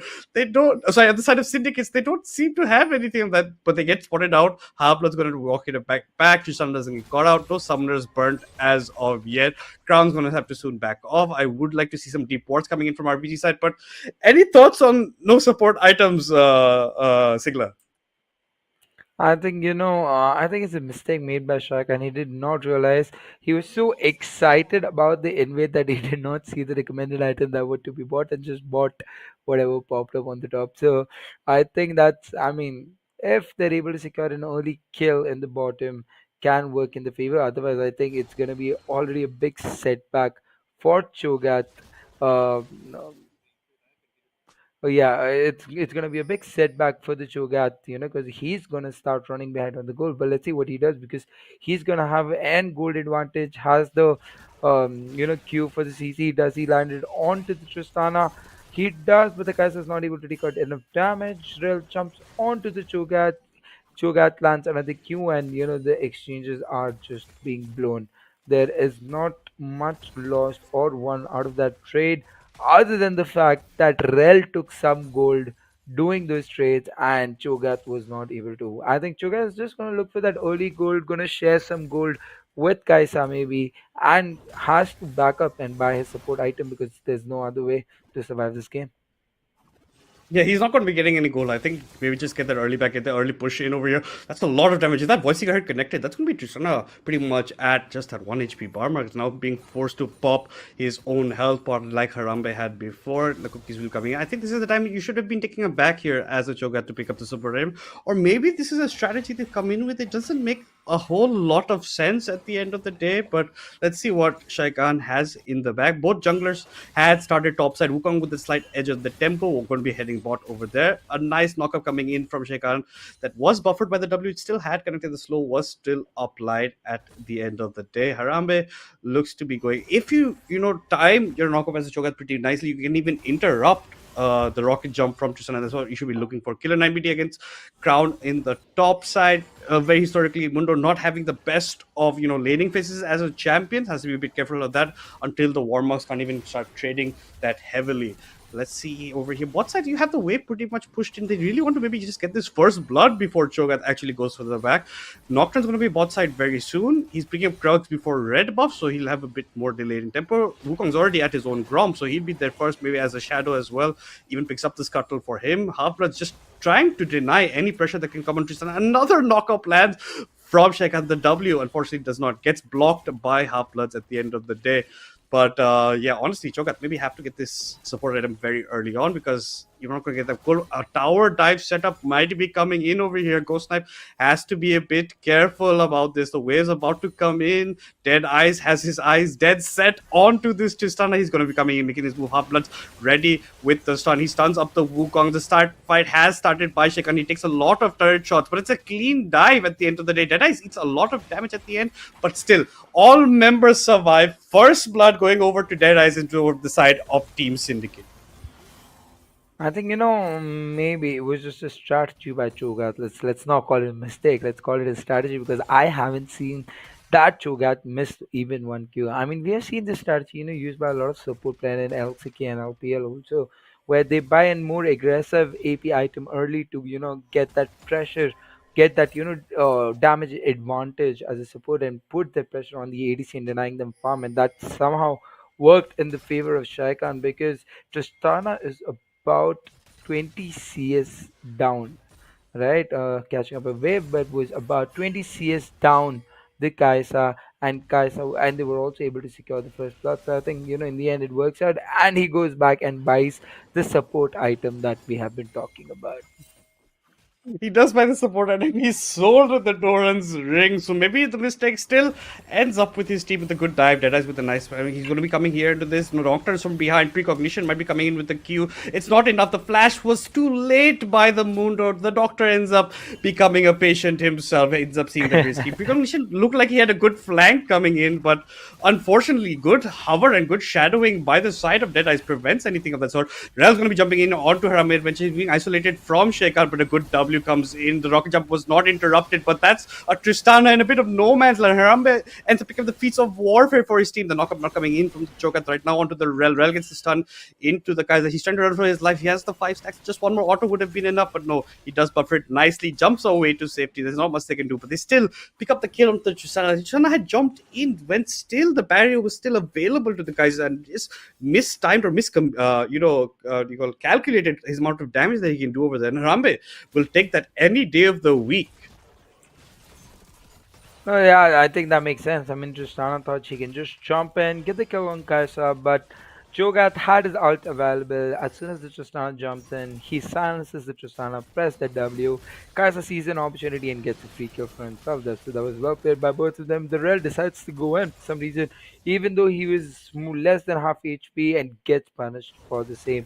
With that, another kill going to Cho'Gath this time instead of Kaisa. I think that is something they'll be looking forward for. But he has lost a lot of gold initially to give that head start to Kaisa. So I guess well deserved kill.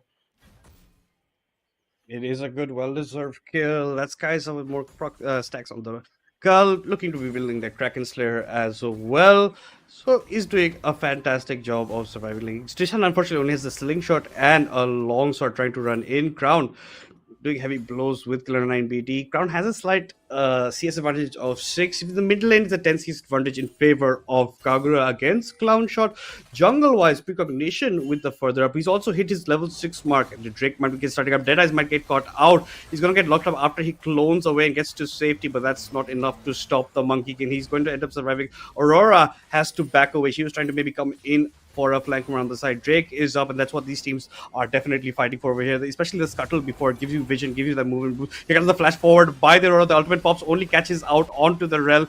Clown Shot triggers, Precognition triggers his ultimate to allow maybe people to run away. The Nocturne blind is not enough to prevent the death of the support of RPG. That's 5 kills unanswered in favor of Syndicate, and pretty much allows them to even go for the Drake side if they want to. The Cho'Gath Q just missed on the Maldor. I think if the Q just landed, was another free kill for Syndicate.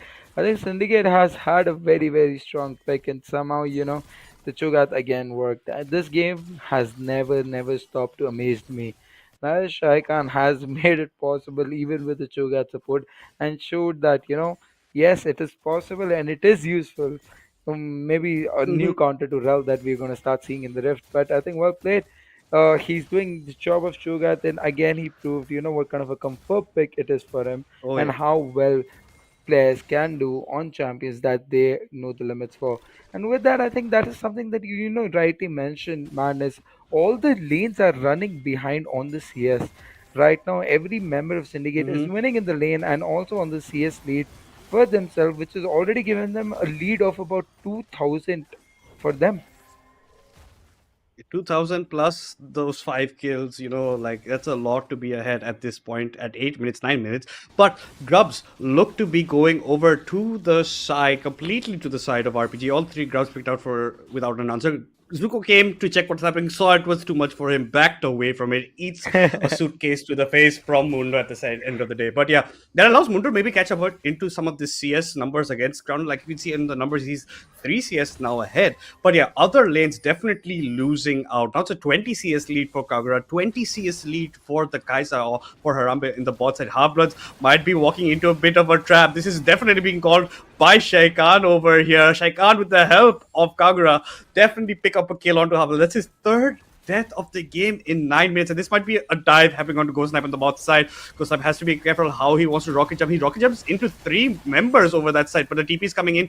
Will this prevent anything happening? The dive unsuccessful. The TP gets used by Clownshot to protect his ADC. Trishana tried to use it nicely. Well played over the shield. The magic shield from Clownshot gets interrupted by the knockup from Cho'Gath. Now Clownshot has to be a bit careful. If you get interrupted like that, you're gonna end up dying. What were you thinking, Clownshot? You don't have the damage. You don't have the numbers. All you have is another death to your name. I think Clown Shot did something, a word that I love hearing from your mouth, Madness. That was a bit of a clown fiesta. I'm not really sure what just happened there. The dive also went, a bit unsuccessful. The Q did not land. Choga's building AP here and not Tam, because of which they didn't have the CC to lock Tristana down in the tower.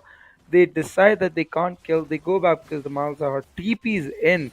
But at the same time, Malza not respecting the damage that Syndicate has, the lead that Syndicate has, happens to walk out from the danger zone and gives away his HP to Syndicate.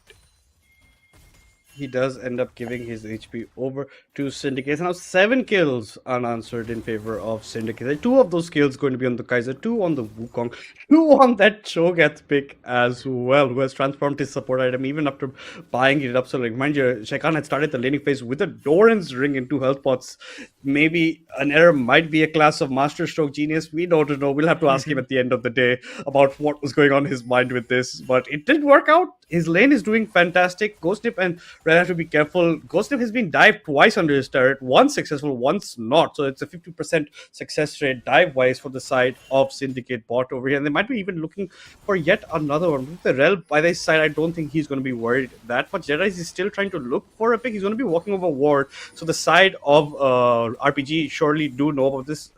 Precognition's ult is also up, so they can maybe look for a counter engage onto the Wukong. Wave's going to get pushed in. Check. I need a turret shot for no reason whatsoever. Here comes the W rupture from the Cho'Gath. It does miss out. Now the ultimate channeled by the Nocturne. He's trying to just come into raid to come into this fight. A nice flash forward by Rel with the ultimate, but unfortunately could not do much. Harambe comes with the ultimate to the back lines. Ghostnip is still alive with the rupture from the Shaikan. Ends up picking the kill. Deadeyes is trying to survive. The flash forward by Precognition secures the kill, but not before he also ends up going down to the ADC, to Harambe Adventure, and that's a lot of kills. 1 kill, fortunately picked up by Precognition for the troubles over there, but that's a 3-for-1 exchange in favor of the side of Syndicate. In the mid side over here, Clownshot triggers the ultimate onto Rohan, jump forward, maybe not anticipating that Clownshot's going to turn it onto him, but should have been aware. Kill 9PT, I don't think you want to be there, buddy. That might be a bit of rough spot, especially without your ultimate, but the Ornn does not have mana for the chase. And the guy with the most kills on Syndicate Singla is going to be Shekan on that Cho'Gath. Yeah, actually, I was waiting for it. And that was my next line. I'm like, I think 2 kills went in Cho'Gath's favor, and this Cho'Gath pick is just working out somehow. He already picked his Rod of Ages already finishing the first item even after starting, with the support item late, having that goal disadvantage, but with 4 kills securing early game is able to finish the Rod of Ages already. I think the Cho'Gath game, the cooking just worked out in Shaikan's favor, and it's looking fantastic, especially on the Rift. So let's see. I mean, if he's able to also eat up the dragons, able to secure that, give the advantage of dragons to the team, and is able to take the team to victory. Yeah, I don't like the Buster Shot, not Buster Shot, the E, the explosive charge being used onto Joshi instead. But Joshi just flash forward, eats away onto the rail. That's his fifth kill of the game. He's gone unstoppable, and there's a reason why his Shogun is almost as feared as his Shaco. And he's showing it with, how he started the game, how he's at this point, or like you said, as he picked up his item with the Rod of Ages. And I don't like the damage being output. They used a lot of it on to the side of the Cho'Gath instead of onto Harambe Avenger, and they definitely paid the price. Nice flash forward are eat by the side of Shekan, and now even Nocturne just left to defend his bot side. He's going to be ending up giving up the Drake instead, especially with so much bot prior, top prior, and mid prior. This is definitely looking like a jungler's dream for Deadeyes. Yeah, I think right now the bottom lane is just struggling very hard because Tristana is about 60, 50 CS behind Kaisa, is about 3 kills behind Kaisa. So Kaisa looks really, really strong, and the Cho'Gath is just, landing every Q and eating. But the amount of pressure that is also made in the bottom, they're looking for that constant drive. With the lead that they've already made this time, Deadeye is focusing bottom, they're pushing in, they're going to look for another dive. Let's see if they're able to It's secure the round 4. another kill, but 4 people coming down. The Nocturne joining in the fight, the Mauser are joining in the fight. They're already able to kill the rail. There's so much damage coming up from the Kaiser's end, but this time the gang goes unsuccessful and they give away 3 of the biggest shutdown that they have on their head with with only taking away a Rel who's already 0-6. So I don't think so Syndicate will be happy with the fight, but at this moment that was a good answer coming out from RPG side, but had to invest every single member of Oh, RPG to be present. Zuko's deeping to a turret that dying, but unfortunately they didn't turn onto it. The backs are coming in for them. But like you said, round 4, fourth time is not the charm for Syndicate on that bot side turret. Unfortunately, dude, like you said, they end up only picking up the Rel of all people, the 0-5 at that time, now 0-6 Rel. They give 3 big shutdowns over to members that needed. Unfortunately, Tristana couldn't get one of them, so that would have been good for that ADC. But 2 TPs were invested by Clownshot, by Killer 9BT, but they don't lose too much for on the other side. You can see Aurora's tipping top side. Killer 9BT is going to get some pressure, going to get knocked up by Crown over on this side, but Clownshot's just around the corner. There's a lot of damage being dished out to the Mundo. Are forward by Kaiser, but she's left quite a bit alone. Here comes the Ornhorn from Crown, locked up. Clownshot gets killed as well. Ghost Snipe ends up falling down at the end of the day. Cho'Gath picks up another kill. Precognition is not being allowed to take his blue buff for free. The ultimate comes in from the Aurora. The smite comes in for Deadeye. Slows down the Nocturne, but the flash forward by Aurora could be enough. Another flash match by Deadeyes with the bonk with the staff onto his head. Now, Killer 9B, you don't have ultimate. You might be in a problem. The Rupture comes in from Shekan. This should be a very dead Dr. Mundo for the second time this game. That's exactly what it is. They even want to follow up into Half-Bloods this side. Kagura's jumped over the wall. Deadeyes is close by as well. The ultimate from Rel gets proc, but it hits nobody. The last auto attack from Kagura should get the kill, but no, a failed jump over the wall might be bad for him. The explosive charge won't be the end of him. Deadeyes is going to clone over the wall. That's exactly what he does. W's over as well. Gets to safety. The tier 2 ends up falling down for the side of RPG. That's already 2 turrets taken all in the mid lane, in fact, for Syndicate. And they have quite a good goal lead, almost sitting at the 6K mark for them. I think, the game has just been 17 minutes right now on the Rift and it already feels like 30. I think Syndicate has created an absolute dominance in game one. So, creating a lot of pressure, already taking down towers of the entire mid lane, taking away all the objective possible in the lane, other than, those early grubs. Because I think if they got the grubs also right now, they'll be sitting on many, many more towers. That and we will be looking at an even faster game close. But let's see how it goes because I think they're gonna lack damage with that Tristana falling so behind into the game. RPG is just gonna lack damage into fights, but let's see what they plan to do. But with that, Nocturne sees an alone Aurora, decides to go in, flash in, lands the E, and with that, Malzahar is able to come up, press the R, suppresses him, and they take away another shutdown of 800 gold going into Malzahar's pocket. Yeah, and I think Aurora made a slight misstep. She jumped away before the Nocturne comes in with the ultimate. Maybe thinking that she's buffered enough time with it, but no, Nocturne very smartly comes in late. She even tried to use her ultimate to jump to the other side, but Nocturne flash forward with the fear is enough for Malzahar to come catch up, suppresses him, locks him up in place with his own ultimate, and that's a dead Aurora. Like you said, a good amount of shutdown bounty going over. Shekan, you might be a bit alone over. You have Harambe around the corner, but I don't think Harambe wants any of this smoke. Shekan's trying to flash over to the side of the Kaiser. Kaiser tries to ult in. Maybe he has enough to survive, but Tristana is not being hit at all. Deadice is trying to provide some avenues of leaving this fight, but that's 2 kills going over to the side of RPG, and slowly but surely RPG climbing back in with that gold deficit. They were at 6k gold deficit, now have narrowed it down to 3k only, and they even get to pick up a Drake. Yeah, I think Syndicate has started taking this game lightly. I think they had a really good start initially. Thought, the game is just almost over, but the game is not over till it's over. And RPG start back into the game where Tristana was just able to stand, hit that Kaisa without taking any damage, and takes away another big gold for himself. With that, there is a lot of damage that has been exchanged between the tanks, but there is not going to be any kills that is going to be given away. It's just tanks stacking away the grasp of undying for themselves, and just exchanging blows. Killer MPD really wants to start, even going to get the Demolition proc, and that's what the push Mundo does. He takes turrets, hammering away with the suitcase, and he doesn't mind even trading. He has the Warmox to heal up as well. He doesn't mind, he's even going to get a reset. Pings coming in for the Atakan that's going to be spawning right about now on your screens. They're trying to bait in a fight over here. They're trying to walk up, as you can see, into these bushes. They might even catch the Malzahar, but no, he's just a bit out of vision. After that reset, TP is available to Clown Shot, the ultimate available to Precognition, but Atakan has been started up. It's getting melted pretty fairly soon, but I don't think that's enough pace. The TP is coming on the backside from both Malzahar, both from the Mundo. Harbloods is trying to walk in to prevent the Atakan from going down. Precognition can come in with the ultimate. That's what he's looking to do. But it's going to be the Rel who steals the Atakan. A big misstep coming in from Deadice, and one by one members of Syndicate end up falling down. Conqueror is trying to survive, but no, the fear connects at the end of it. Harambe is still alive, but how much can this little Kaisa Kite crew? Crowd is trying to just get as many of his Heartsteel procs as he can, because he's going to end up going down as well. The Q misses from Nocturne, a bit of a misstep, maybe predicting maybe a sidestep from this Ornn, but the Ornn actually managed to get out safely at the end of the day. But that's a 4-for-1 in favor of RPG, as well as the Rel of all champions who steals away the Atakan. I'm not really sure what just happened there. I mean, they invested so much onto the Rel.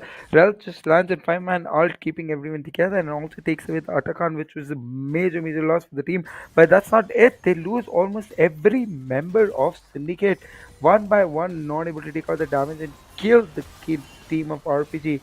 Now the game has started looking more in the end of RPG than this thing, because major of the gold, major of the kills of Syndicate is sitting on that Cho'Gath, and Cho'Gath is just going to fall.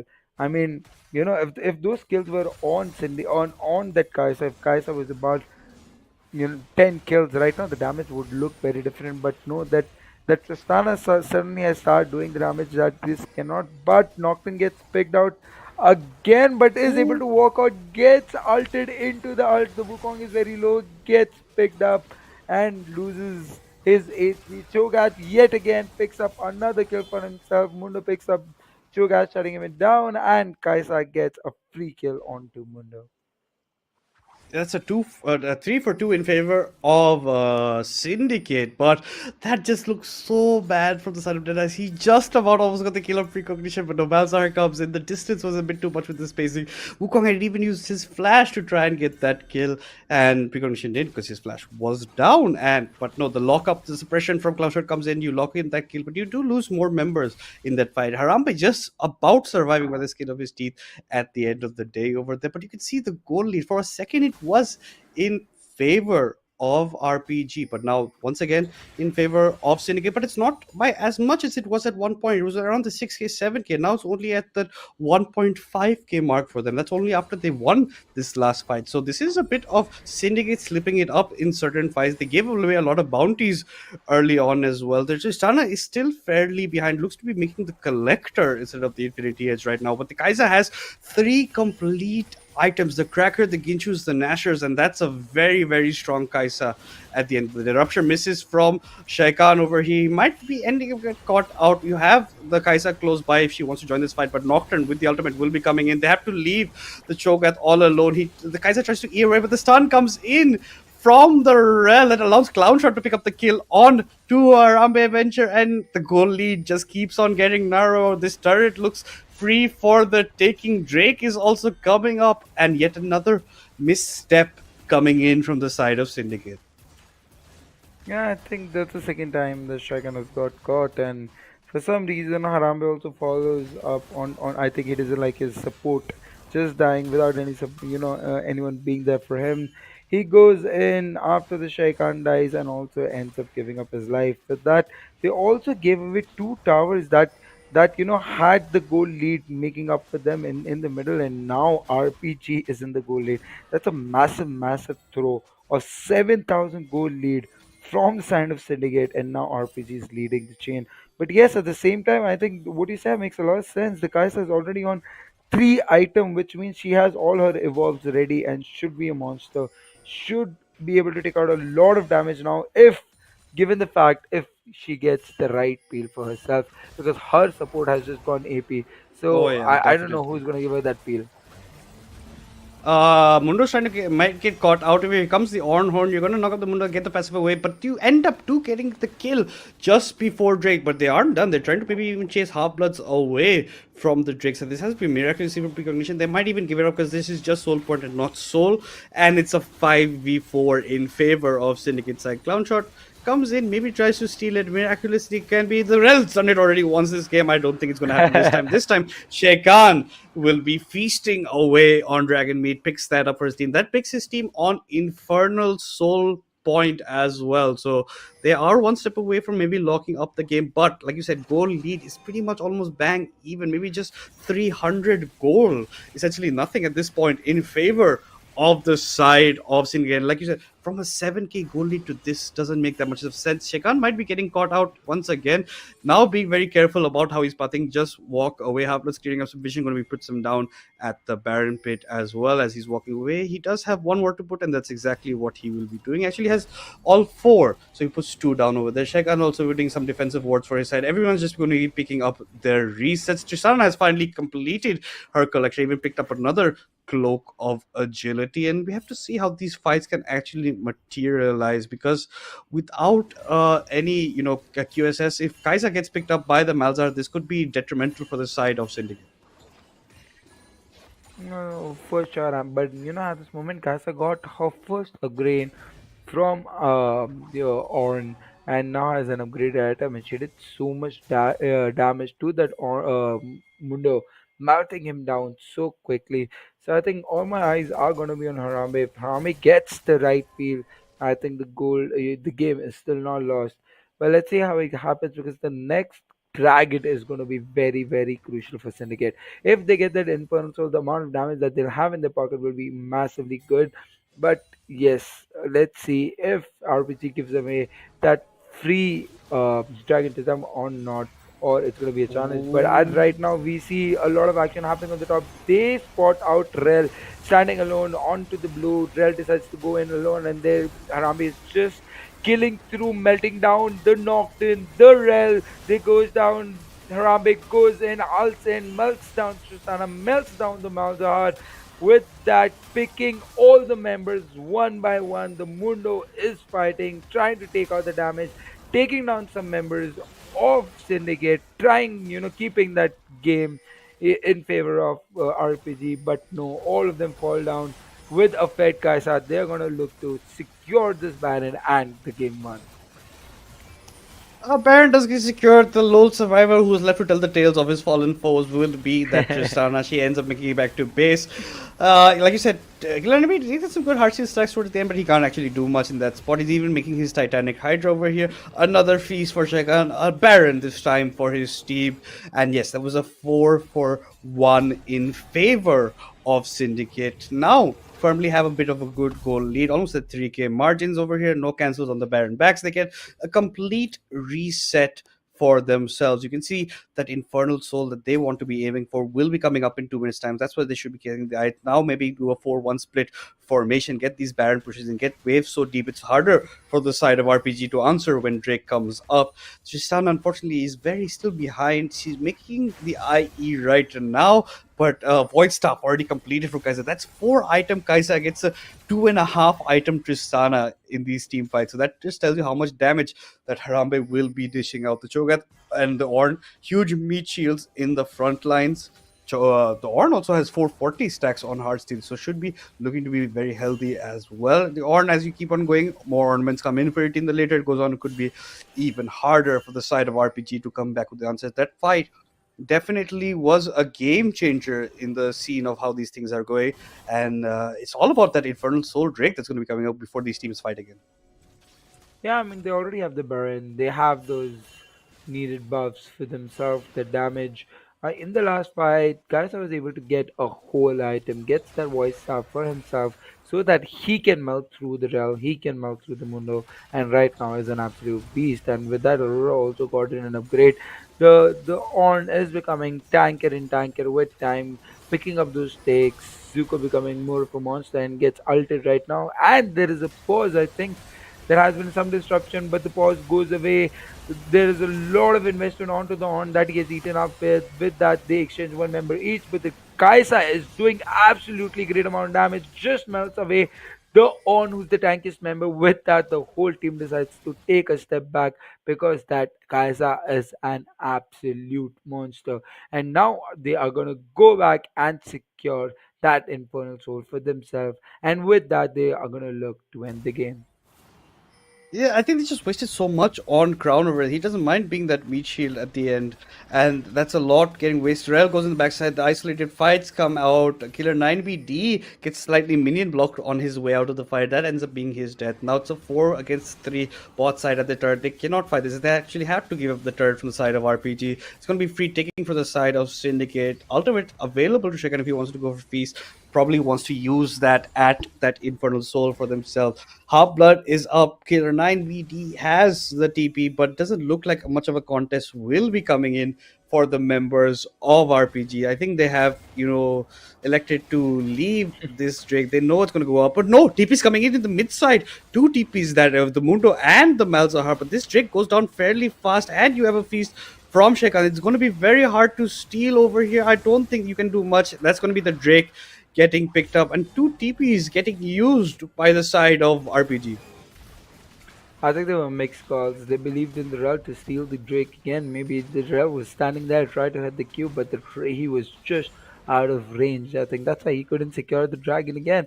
And with that, they get Infernal Soul, and they were maybe mixed call made by RPG and ends up wasting 2 TP for themselves, which is, which can be a great cost because now they cannot create that pressure with as ahead that Syndicate is, they are going to look to create a lot of pressure in the mid and steal away this game. Let's see if RPG is able to hold this ground against them. I think they're facing a little bit of internet issues that they're just about to fix up, and let's see if they're able to fix up the game after the mess that they have made up. Yeah, but that's a Kaiser almost completely full build as well, and she's not getting touched in the backside. Her front line is so strong, and you're wasting the Malzar suppression on it instead in these fights. You lose so much tempo, especially before Infernal Soul, and you end up paying that over to the side of Syndicate. The goal at the mid side was a bit of a roller coaster ride, going slightly in favor of RPG. Now, definitely more in favor of Syndicate's 5k almost for them. They have Infernal Soul picked up, so they will be looking to do a lot of damage in these fights. Tristana has IE Collector Junta. It's not a build you're going to see very often. It even looks like he's going to be making the Lord Doms as well, but this is going to be a bit hard for his side at the end of the day because it's going to be looking terrible, especially if you can't even reach the Kaiser. There's not much you can do in these team fights, can you, Singler? That makes 100% a lot of sense. I think what you also pointed out, collecting the second item after as Yeah. behind as the Tristana was, is not something that I understood or I'm in a favor of. But I think maybe he had some plan in his mind that is not working out for him as of now. But you cannot make these kind of mistake in these crucial games. Today's games are very, very important for both sides. They were able to come back from a 7,000 lead, and now they're throwing a Malzahar just gets picked. They decide to go in onto the Tristana Oh and they no. just melt him away. As bad as the team is right now, Syndicate, the Oh, that's RPG team GG. is just one touch away to die. With that, they kill the Tristana, the Rel, and Malzahar, and are going to look to end this game. Yeah, this Mundo can't do anything except watch his turrets going down. He's trying to find as much. The hard steel procs don't matter right now. Game's over, Killer 9BD. You can't do much to help your team. Your team fought without you in the last fight and they paid the price. Deadeyes almost dies to that turret shot. Just stay alive. How much can this Mundo do? He's just trying to be a nuisance on the side. Flash forward by Precognition. He wants blood. He wants some retribution for this game. Unfortunately, not going in their favor. He picks up the kill onto Deadeyes.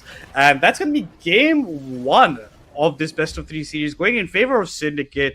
RPG going to be heading on further into game two of the series, 0-1 down, and that's not a spot you want to be. Some questionable build patterns coming in, some questionable fights being taking place, some questionable, early items coming in from Shaikan, but at the end of the day, they make it work for the side of Syndicate. They do play phenomenally. Haramba is a big contributor. Deadeyes with the good engages. Sheikhan, nice ruptures early on in team fights was also very good for their side.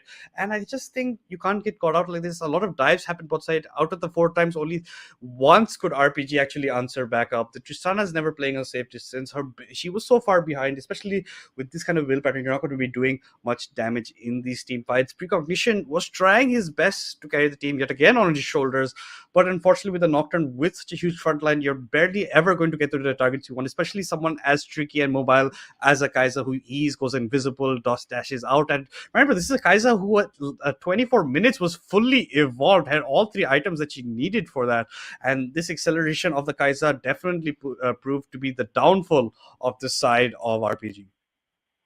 Yeah, I think with the upgrades also coming in from Orn, and Shoigan did a great job at least in the early game. Creating that pressure onto Strana and getting that lead to Kaisa. This is something that we were talking about. She was lacking a little bit damage here and there, but once her 3 items got finished, Kaisa became an absolute beast, and Harambe was able to take the team from there to victory. He did take his team to victory. That is a good player. We did get to see Shagan Chogat support, so I'm happy, always happy about seeing certain things like that. Because whenever else we're going to see a Chogat support coming out in Legends Ascent, only Shagan's going to be pulling that stuff off, and in a very stylish fashion, given that it was a Doran doing first. But just looking at the stats of the matchup, at the end, it was 34 kills for Syndicate to the 19 kills of RPG, 65k gold to 57 of RPG, so around 8k in their favor. 10 towers Syndicate, 4 towers for RPG, all for drakes that they wanted. The Infernal Soul for Syndicate. RPG managed to take 1 drake away, but it just couldn't prove enough.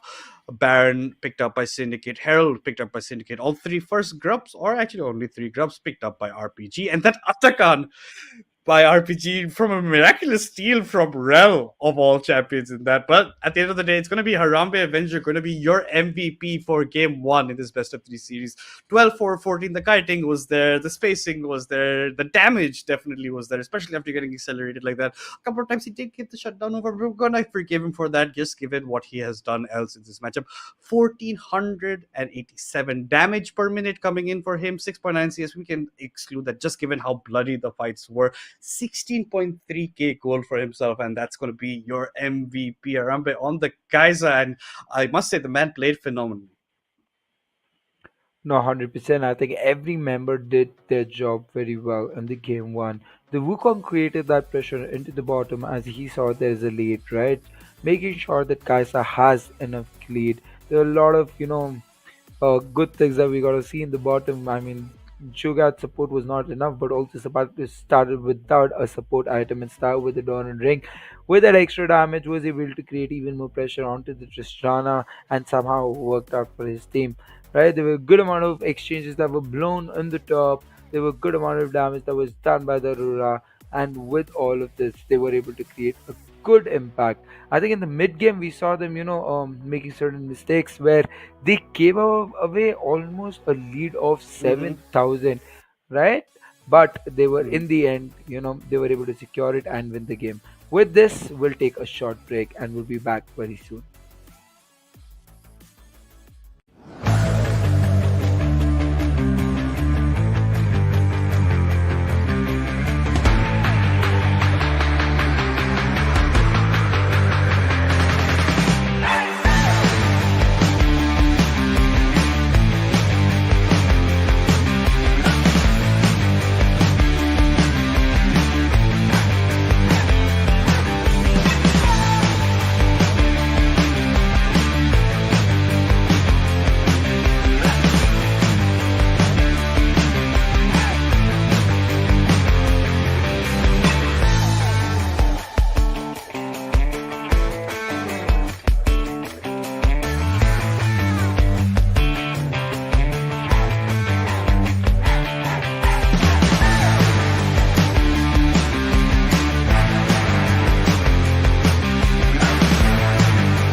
Guys, welcome back to Legends Ascent South Asia. It's me, Madness, alongside Singla.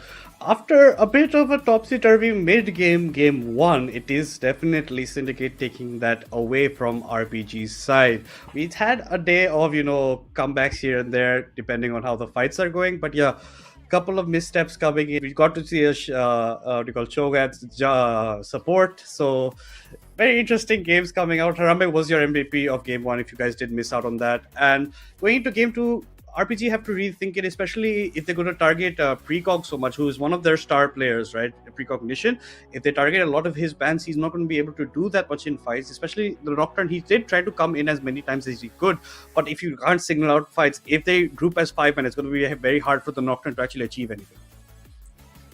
No, I think that makes a lot of sense. There was a lot of lacking at the same time, a lot of pressure that was created on the bottom side in the last game. I think even the Wukong played a lot in the bot side where we saw them diving early at level 4, also in the bottom.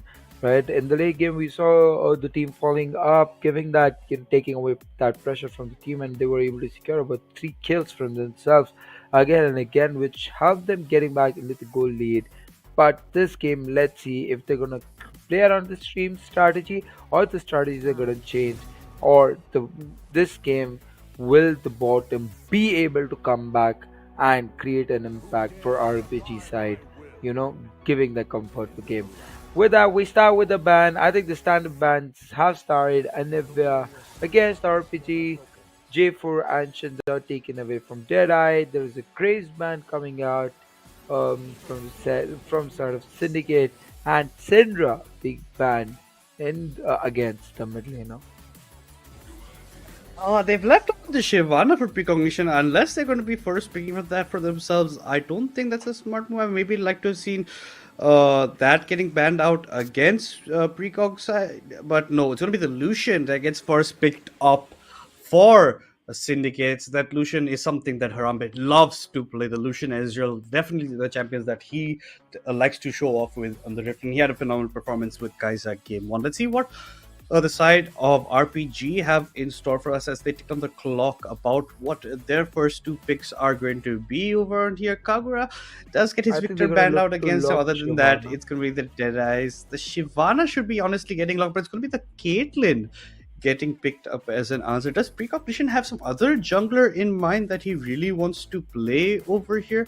I don't want to see his Briar again, because his Briar, unfortunately, the last time we did see, couldn't do much in those fights. So I don't think that's something that Precog going through Precog's mind definitely at this point. So what else do they have in store? Because now I think they think maybe Shyvana as a third pick for themselves or something like that. Yeah, I mean, Echo has been locked in, which can be a flex pick. Echo we have seen to be played a lot in mid and jungle, so I'm not sure if Recognition is looking for that Echo pick, because I was actually looking for the Shyvana, because it's a perfectly good blind pick and it's amazing in his hand.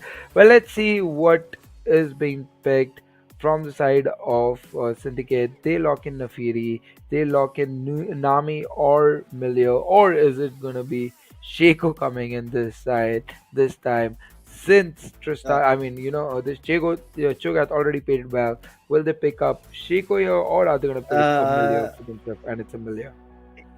it's not going to be a Shaco because we do have a substitution coming in. Shaikan is out. Abdo is in the traditional support for their side. So that's why you see more traditional pick. I would have also liked to see the Shaco Makes support sense. coming in, but that's why the Shaco wasn't banned this time by RPG side. It's going to Exactly. be Milio with the Lucian bot side. A pretty good combo at the end of the day. The Nautilus gets locked up with the Caitlyn bot side. And yeah, the Echo, like you said, can be flex. Maybe that's why the Shyvana not getting picked up. Maybe Precog is feeling some Echo gameplay. Maybe he thinks he can provide more for his team that way. But the Mordekaiser getting banned out against Zuko. Zuko's set still open. He likes to pick it nowadays. Not maybe having the best performance on set as of recent times, but it's something that is always in his arsenal, something that makes people feared. And another point to put out is Nafiri getting picked up by Deadeyes, because this is a champion that gets banned a lot against him. Even in the SE2L match, they thought that this is something that definitely needs to hit the deck. So keep your eyes out for Deadeyes in this matchup.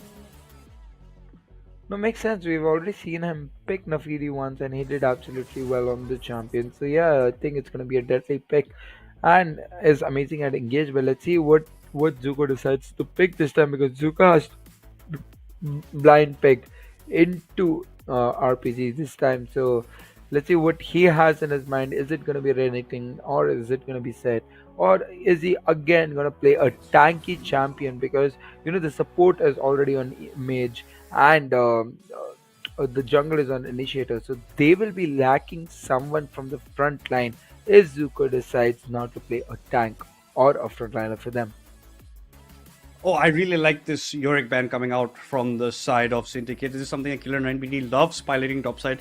Even now that he gets the counter pick option for himself, the Annie gets picked up. So that's definitely going to be an Echo jungle at this point. Annie going to be going in the hands of Clown Shot in the mid lane. Instead, Precog will be piloting Echo. Let's see the last two picks coming in. What blind pick top do you have in mind? Renekton's very strong in the current meta, something you can go there. Kagura does love playing this Lissandra, so something he can play out against. Especially, you can do a lot of damage to the Annie, and if you hit a good, ultimate, you can dodge any Tibber stun damage as well. You can lock up targets for yourself. A lot of CC gets provided by that his team was a bit lacking until that pick. So I would like to see a top laner with a lot of CC as well.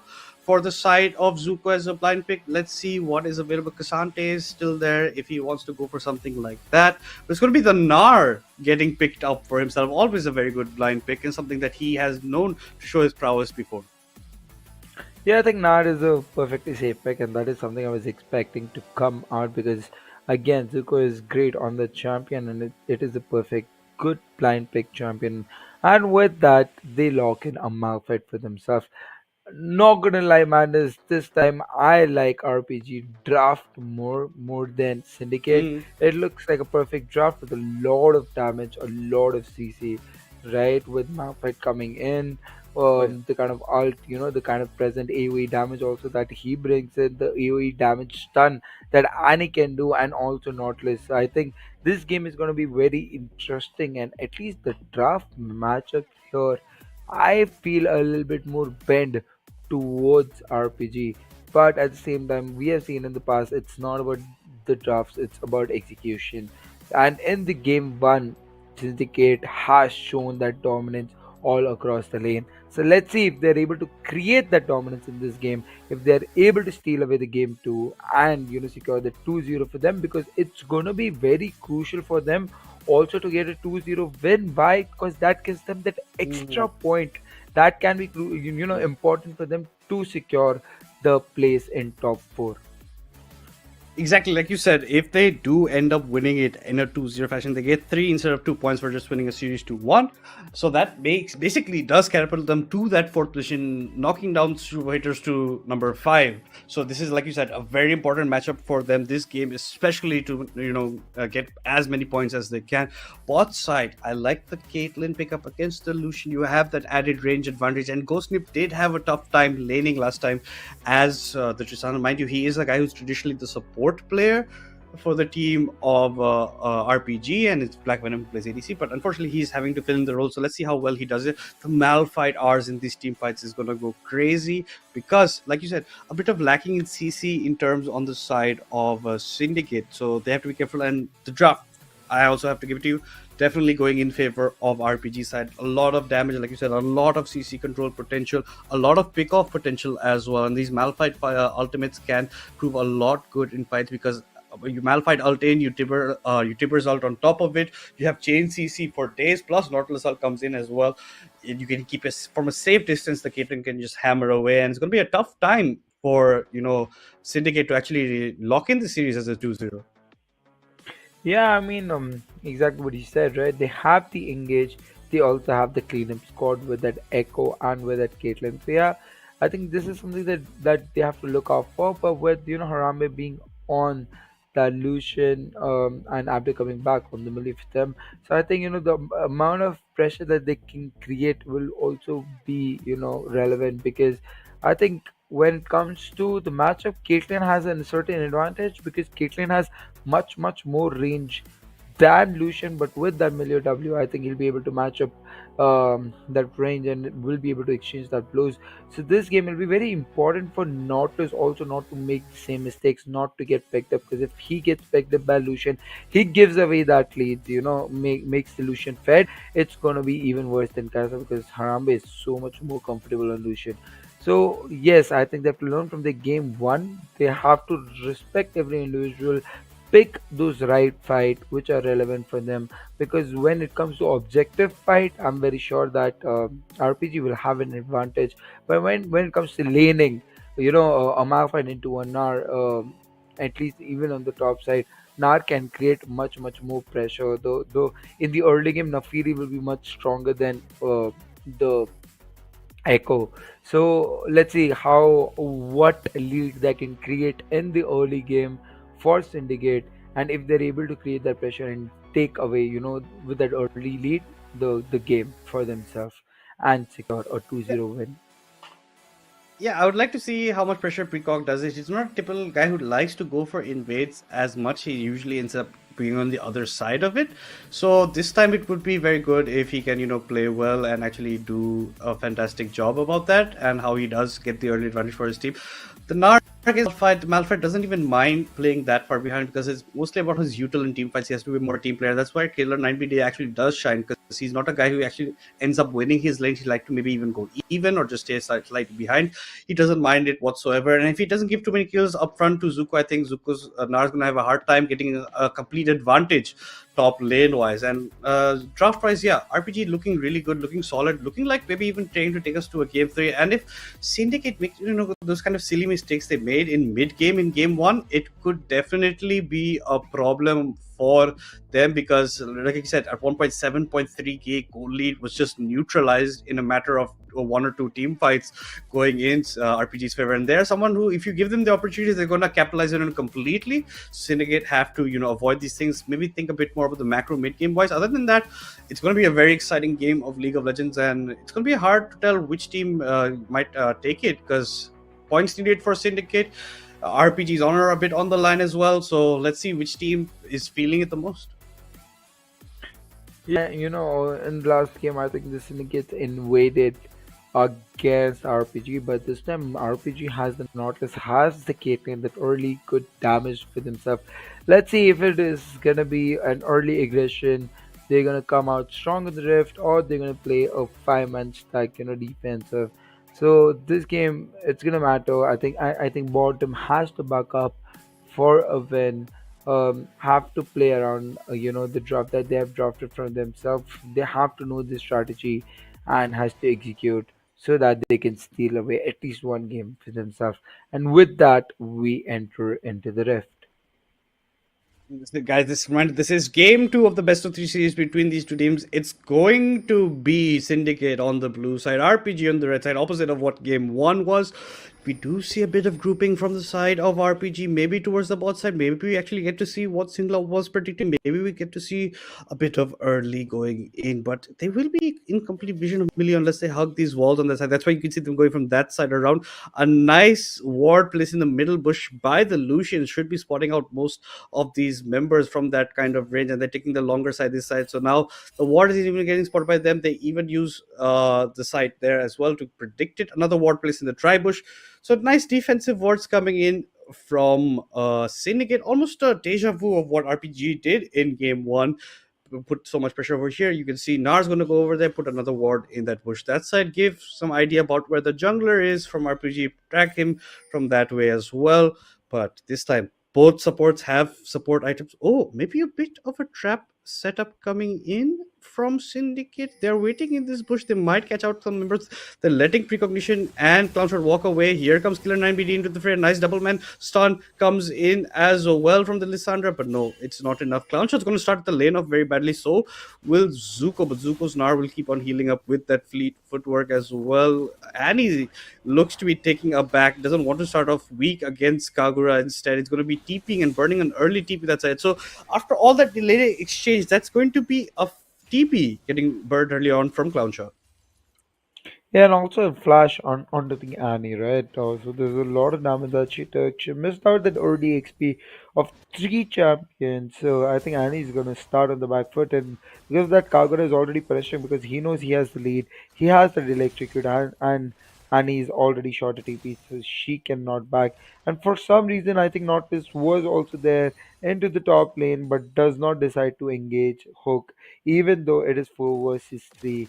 There was, I think, a mixed call. There was a lot of confidence or whatever you call it, the madness. But I think they should have looked for engage if Nautilus already decided to be top for his team, because Caitlyn would have lost that early pressure in the bottom. Yeah, definitely. I think maybe a bit of an error coming out from their side might have actually maybe gone for something on those lines. But Precognition is taking quite a bit of time with this Echo Clear over there, even smiting the red buff at the end. That's going to give a bit of tempo towards the side of Deadeyes. Going bot side, going to a lane that might get pushed in, especially the range that Ghost Snip will have with Caitlyn. But he's not actually utilizing it at the best of forms because he's actually losing out in the trades. A nice E away from Harambe from the hook from Nautilus instead of getting caught up. He gets locked into place. The Q comes in from the Caitlyn. Caitlyn's taking quite a bit of damage. Here comes the exhaust from Half Bloods to prevent Harambe from jumping onto his own ADC. And that's Ghost Snip definitely coming out worse for those trades. Apto's going to even keep on healing up his laner as soon as he gets his abilities unlocked. But look who's there on the side. Here comes Precognition. Here comes a flash forward by Hablas to prevent Caitlyn from going down. And that's going to be Precognition locking up the first blood. Abdo trying to run for the hills. Not even going to maybe even burn the flash.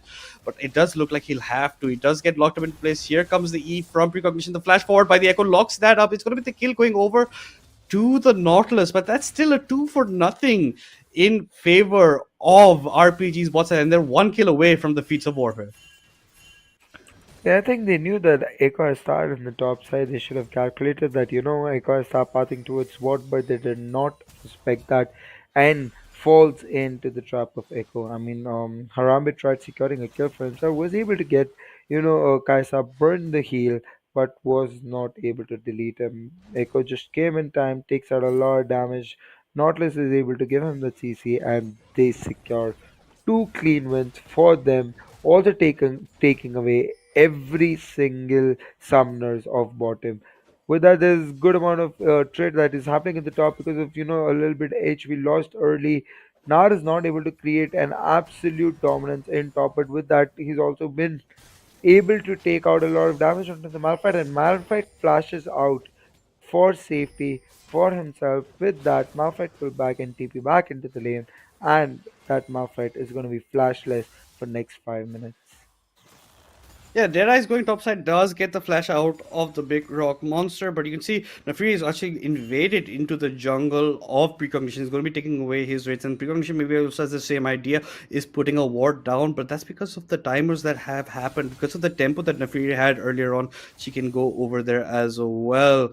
Ghost Snipe is trying to maybe hit away a bit more at Harambe, and now this is where the poke might start coming, especially that he has a serrated Dirk after his first. But Crown has to be a bit careful. Thankfully, Killer 9B doesn't have flash. Crown still had his available if he had to use it, but that's Killer 9B teeping back to the top side, gets some armor for himself as well as tier 1 boots.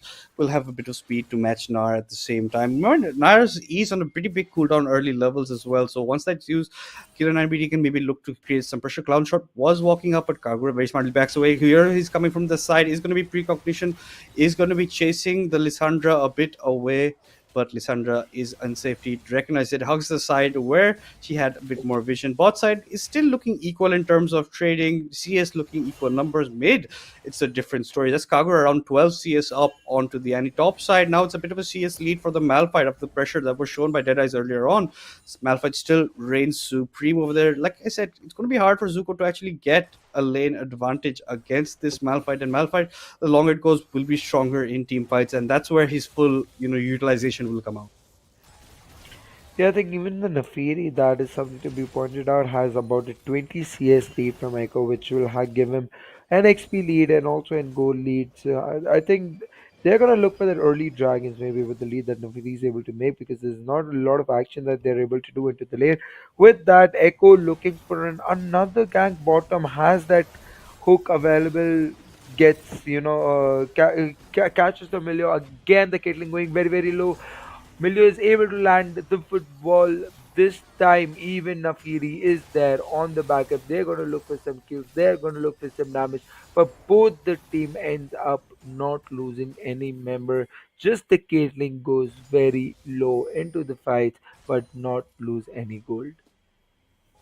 Yeah, Caitlyn does survive. Deadeye is looking maybe for even more, but Echo is just around the corner, preventing anything. Nice cancellation on his recall. That gives them some tempo for the Drake, and that's exactly what they will be looking for. Precognition is going to be very far from this matter. He's recalling right there, or he's just standing still. He doesn't even seem to be recalling. He was just waiting for so long. Now he starts to channel his recall instead. That's Precognition going to have very bad timers at the end of the day. Drake number one looks to be very dead set in the hands of Syndicate. They're going to be picking up this one, and he's going for a roam topside. Crown has to be a bit aware of this. That's going to be a clown shot walking over a pink ward. He's going to maybe get the pink ward, but nothing else for his troubles of taking a stroll down the park in the river. No, yeah, that makes a lot of sense. In the top, I think, I'm sorry, in the bottom, when the jungler did not back, also shows us the amount of pressure that these players go through. This is already game two. It is a very crucial game for both the teams that they don't want to go down that easily. And the pressure is already being seen on the Rift, where they're making these small mistakes already that they cannot afford to make.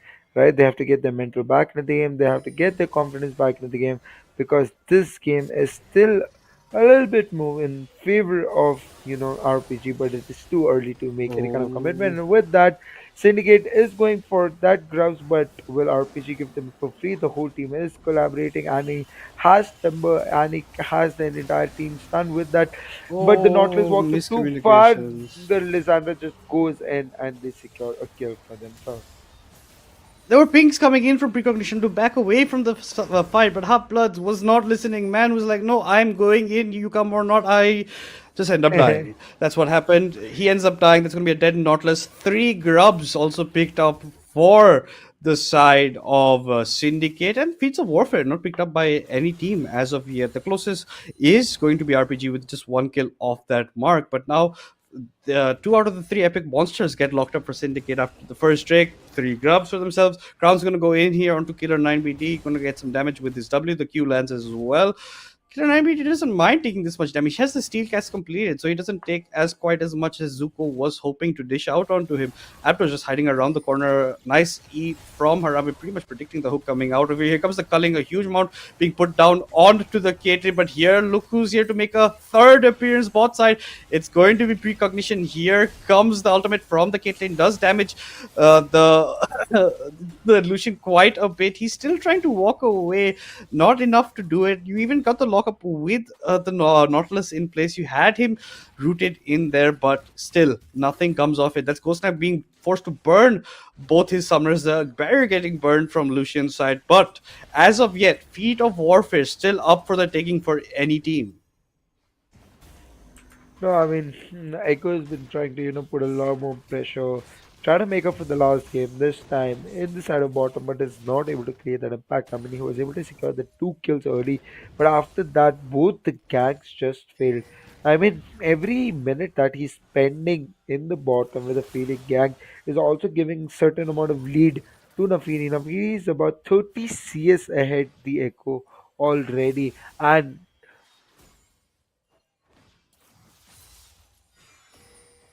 Yeah, that is good numbers coming out for him from Dead Eyes' side. Echo is falling quite a bit behind, but that's also due to him roaming as much. He did get a kill and assist for his troubles. On the other side, you can see that Kagura is trying to clear some vision of himself. He is also quite a bit of CS up onto the Annie, around 20 CS in his own numbers. Precognition trying to pick as many camps as he can given how far behind for himself, and it is a bit of a problem for how he wants to go around.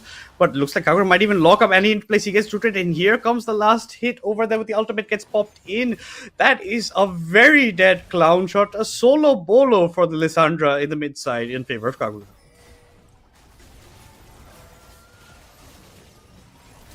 Here, over here comes in the lock. Here comes the ultimate. Here comes the dead eyes on the Nafiri. A complete turnaround. Given that Nafiri was close by bot's side, a double kill picked up for Harambe Avenger. That's 2-1 and 0 that he's gone after a bit of a tough time top side.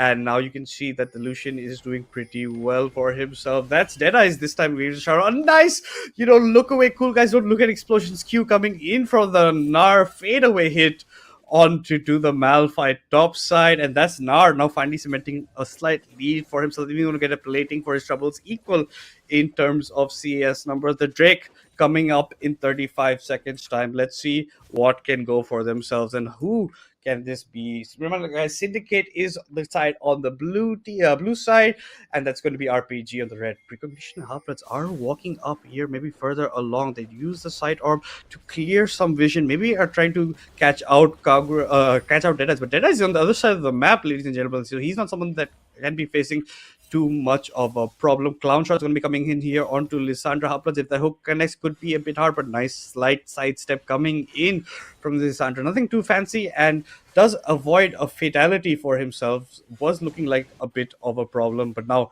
Drake will be getting started out by RPG side. Deadeyes is a bit far away, but it's going to be a two-man collapse from both sides.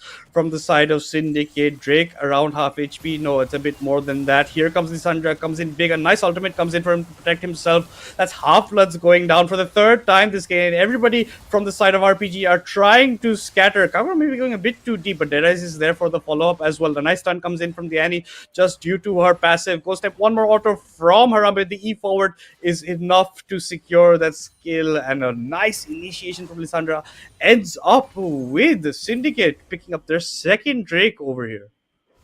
I think Nautilus cannot keep making these mistakes that the team has already been paying for. Nautilus just getting picked again and again, for which there's a lot of impact that is coming on to RPG, right? With that, Lucian is also already becoming fed already on 3 kills and is gonna finish up that Cull passive, secure another 180 gold for himself, and our Syndicate has secured the second break for themselves, and we're gonna have another Infernal Soul even in our game 2. Yeah, an Infernal Soul on the books. The feats of strength secured by the side of Syndicate. Rumble might be a bit too ahead. He really wants that turret badly, and he's going to pay with it for quite a bit. The heals coming in from Raptor means that you can't do that much damage into him. He avoids the trap as well. Halfbloods is walking further up. Harambe is not done. The heal gets popped up by Apto to prevent his. So there's the barrier. The hook barely misses out. Deadeyes is here as well. This might be looking to be a bit tough. Here comes the Nefiri. He dumps in pretty deep, but the turret's not down. Right, and now he does pick up the kill on the Kate and walks away past the trap, but it was an exchange onto Abdo. But that's an ADC for support. The first turret also going for them. That's something Syndicate's going to take any day of the week. Yeah, I think Abdul will be very happy with the trade, taking away a turret for himself, taking away that ADC, putting him behind on the CS, putting him behind on the XP. Wait, the Malphite just misses the ult. The Echo is looking for a gank. They're still deciding to go in for that. The Nar flashes out and is into a safe area for himself without losing anything very crucial. Malphite cannot miss the ult just like that without even burning the flash. He's able to dodge, not creating that the early CC for himself. But with that, Lucian just walks up mid. Lizandro presses R on Annie, and they are able to secure another kill for Lucian, making Harambe 4-1. Yeah, and he pops the tippers, but you don't lock up the Lissandra in place. The R is still available for her. That's what she goes for. Precognition might be trying to fight this mid turret. Halfbloods is walking up, but I don't think you want to take that much damage as you're doing. You're already at half HP bar, and Harambe is not done with it. In the meantime, on the off-screen, Herald getting picked up by Syndicate. Syndicates have taken legit every single jungle objective for themselves and are running away in jungle objective numbers. This time they have a 5k goal lead at the 15-minute mark, and they're not making the same errors they did in game 1, not giving the avenues or the places back for RPG over here. The goal lead pretty much secured. Annie is 0-2 down. The 3 kills are there, but one of them is in the hands of Nautilus. One is in the hands of Precognition, who always does a fine job as a jungler. He tried to get his bot side ahead so much by those early ganks bot side, but he couldn't do as much as he wanted. Kaoro comes into the fight over here. Clown Shot does terminate him up in place. Not much can be done. Tier 1 top side also falling down for RPG.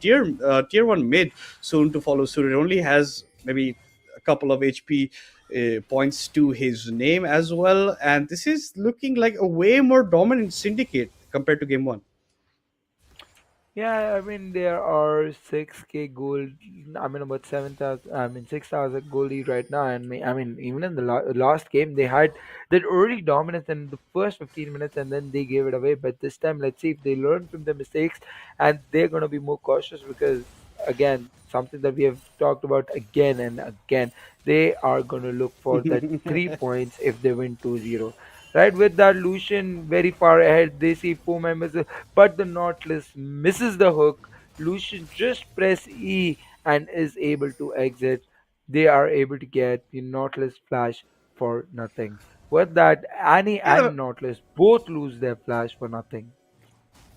yeah, and it's a flash hook you're trying to do onto Lucian who hasn't even used his E as of yet. So that's not something you want to go for. And you can see Haram is doing very well. Nice culling comes in. Ghost Tip just barely survives with the heal to just save his life over there. Nice culling coming out from Haram, and now you're going to lock up more people in place. That's a two-man ultimate coming in from Lissandra. You lock up Half-Bloods, you lock up Echo. Precognition's first death of the game. The Herald has been charged down mid-side. Clown Shot, you can't do much. You have to be a bit careful with the damage because Lissandra's looking from across the wall, and that's going to be her trying to come in, lock up the Annie. But Annie does this time, does keep a safe part. Herald does end up going down, but so does the tier 2 turret for RPG. At the end of the day, that's 4 turrets to none in favor of Syndicate, running away with objectives, running away with towers, running away with pretty much every single part of this game.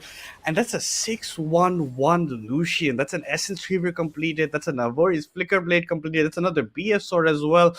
But this Caitlyn is only another item, and she's not even going for IE second. He's gone Collector into Serrated Dirk, so that's definitely not an IE second. So I want to see what kind of items he wants to come up with. Half-Bloods maybe looking for a pick onto Deadeyes. Here comes the ultimate from the Nautilus, but gets dodged by the W. I don't. These are not good target prioritizations coming in for the support of RPG, and they might end up paying with it. Another missed Malphite ultimate at the end of the day forces RPG to maybe back out of the action, but here's another route, lands onto Crown. He goes Mega Gnar, another slam against the wall, secures the Echo in place, not even allowed to use his own go back in time. Ghost Time is going to be jumped on by an There's a triple kill coming in for the Lucian. He's going to be looking for a quadra at the end of the day. Jumps for one more auto, would have secured that. Clown Shot ends up going down. That's not a penta. It was the quadra from the W from the Lucian, but it's going to be Lissandra or Kagura taking away the penta from the hands of Harambe Avenger. A clean ace coming in for the side of Syndicate. Yeah, I think Nation will be mad about that. But with that, I think they're just not gonna invest their time anywhere, and they're gonna look for pick up that mid torrent, maybe an inhibitor. But no, they decide to back. With that, they're just gonna go get another Drake from themselves, collect towers, get that goal lead. They're gonna look for an Baron in next 3 minutes, and they will be looking to ending the game. I think there were a lot of mistakes that were made from the side of RPG that are not accepted and had costed in the game. The Malphite has missed all his ult. The Nautilus is not able to land that hook. These kind of mistakes cannot be appreciated into competitive games, or not gonna take your team to victory. If you want to win these games, you have to come up with better strategy. And Lissandra just goes in the amount of damage that he's able to bring in. There were four member onto not trying to kill him. Lissandra just goes in like a hero, freezes them up, and puts them to sleep. The Timbers comes in, here was the ultimate. This time it does land on Kagura. That allows a huge shutdown to go over to Ghost Nip's side.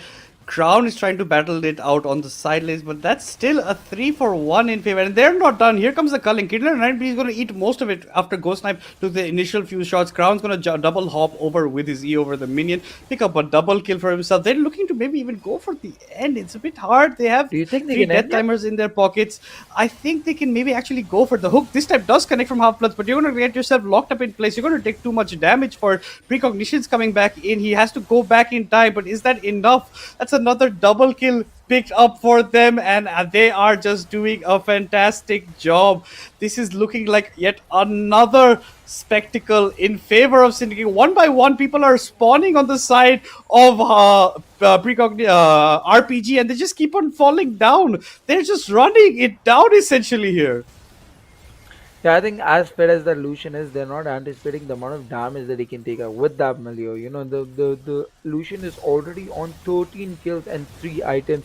The Nautilus decides to go, and yet dies again. The Lucian is just melting through the whole team of RPG, like I mean nothing, the players are spawning one by one, and Lucian is able to kill them and put them to sleep again and again. The amount of damage that he's able to do, the Caitlyn is not able to do anything. The Malphite is launching the ult and is able to They take away just that die 1k one by bounty. one again. But They're I just think dying with this, one by one again. They can't do anything. What do you do? This is I think game this is over one here, of the Singla, game. is it not? And that is exactly what it is.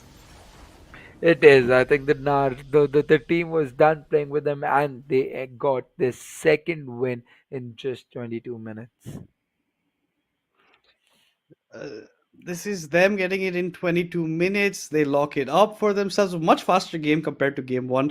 Very less mistakes by Syndicate compared to game one. And it just did look like a huge communication gap and target prioritization gap from the side of RPG. They didn't know when they wanted to go into fights. It all started with Half-Bloods during that, grubs in the top side. And even after now, they could have even gone for a defense nicely, but they just kept on running it down towards the turrets, towards the Nexus turrets. And the side of Syndicate is like, yeah, you're going to give it to us. We're going to take it. And Lisandro does so much damage. The Lucian is ultra fed. Yes, 3 items completed. Well, the Caitlyn's still going for the lethality while being so hard behind. Still, being a blip on my mind of how that should go. But yeah, one of the faster games. And definitely Syndicate picking up very well deserved 3 points for themselves. Yeah, I think again I have no comments for this game. I mean, RPG has made a lot more mistakes that they cannot make. Right, the Lucian just became an absolute monster. Even the Caitlyn and Nautilus had to be a winning favor for themselves, but Lucian was and Millie were able to create so much impact. Even in the game two, the Echo tried playing around bottom, tried to get them leads by giving them their early 2 kills, but still there was nothing that the bottom could do. The Nautilus was not able to get that enough hooks, enough priority for the Caitlyn to take out damage, and the Caitlyn just went lethality. I think trying to do damage with her ult, trying to secure some kills for herself and try to come back into the game. Yeah, and the Supreme Side is less on range. I don't honestly know what he was trying to do over here. It just seemed far apart. It's not just the Caitlyn, it's the rest of his team also. Like Killer 9BD missed a lot of his ultimates, didn't land them as well. And he got solo killed mid-side. The tippers were not coming in. We talked about them having such a good drop, but it just never materialized. Once they gave over the lead to the side of Syndicate, Syndicate just ran away with it. They're just narrowing it down. You can't even jump onto a Arambe Adventure and do much. This last kill was just pretty much consolation prize for them. They couldn't do anything else. Here comes the ultimate from the Caitlyn, but it just does no damage at that point. And it's just looking really, really good for their side. Syndicates with very needed, well-deserved 3 points, and it looks like they are looking strong heading into the final moments of the Legends Ascend league stage, because this is very good. Harambe was gone like 14 kills in this matchup. Kagura on one of his signature champions as well. Deadeyes on the Nefiri with good early ganks. And Precognition put all his eggs in his basket in his bot side, giving so many early ganks there. And it just never came to fruition because Harambe got out of very tricky situations quite a few times, especially with the help of Abdo on that Milio. Yeah, I mean, and the Lizandra was also doing absolutely a lot of damage, right? I think Harambe played a key role too. I mean, when the Nog got caught in the middle where four-man was running down to try to kill him, the Harambe just comes in with taking a lot of damage, securing 2 kills for himself. Then again, getting another stun in the middle, Lucian comes in, they pick up another kill and they just run it down. They get the middle tower, they get the middle inhibitor, and after that they just made a mid ARAM game where they were not going back killing the team of RPG on spawn again and again and again till they took the game to victory and finished the summoner. Rift. Yeah, it looked like Syndicate have a place to be because they just stayed at that Nexus start for what seemed like even 5 minutes at that point, because they were just, and RPG were even coming into the meat grinder time and time again because they could have maybe, like I said, stalled it out even longer game, maybe had something to come back in, maybe just go, but it just never materialized. The hooks didn't land, the tippers are not landing, the ultimates from Killer 9BD are not landing. They really have to work on these for future tournaments and future games for themselves, because this coordination definitely was not it in this game one, and the Syndicate just looked like a well-oiled machine. game 2 coming in. No mistakes coming out pretty much over there. Harambe had perfect peel for himself. Kagura is going huge in these team fights with huge, ultimates of his own. Especially that first Drake that went for them. That was a huge fight that went completely in their favor. And yeah, all jungle objectives went to this side. No miraculous rel steals, thank God forbid, coming in game 2. But yeah, everything getting locked up for them. One of the fastest games of the season of Legends Ascend, and it looked like them doing a fantastic job. And that's good points for them, because now this had the catapults them to that 4th position, like we talked about. They were sitting on 6 points, if I'm not wrong, before today. So with those 3 points, with the 9, they beat the 8 points that Shubo Hitters have been sitting on for quite some time. And it's going to be, and Shubo Hitters only have 1 game left to play in the entire tournament, and that's against Revenants, another top tier team, and that's going to be a very hard battle to maybe pick up points from that side. Otherwise, it's looking like maybe Syndicate might be our 4th representative in Legends Ascend heading into the playoffs. No, that makes a lot of sense, and that is something to look after. We've been seeing Syndicate improving their performance game from game, showing, they are a top class team as well, right? Today with the Chugat, I think, playing Milio or playing the Lucian Harambe, and also on the Nefiri in the jungle. I think every individual played a great role today's game, right?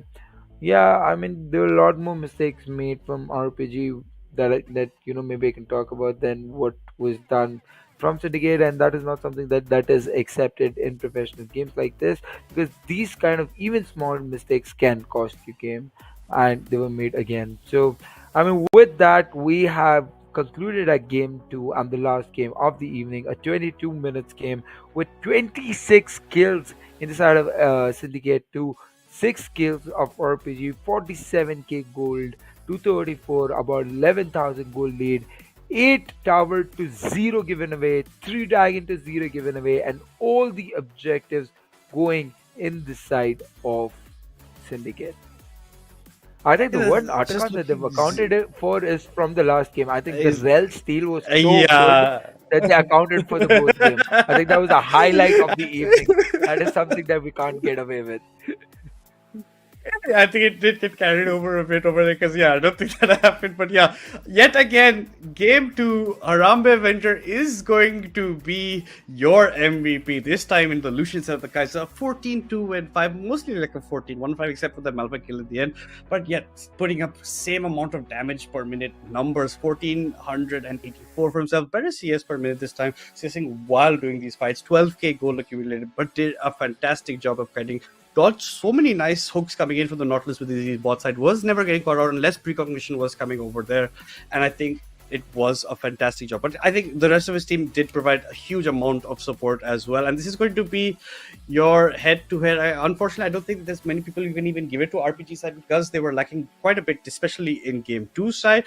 But Precognition has to be noted for the kind of plays he made. For the longest time, he did have a positive KD on his Echo. But Harambe Avenger in these 2 games is gone 26 kills, 6 deaths, and 19 assists. The CS per minute, a bit lacking, but that doesn't matter when it's such a bloody game like our South Asian League of Legends, where we just keep on hitting each other, trying to go for those kills.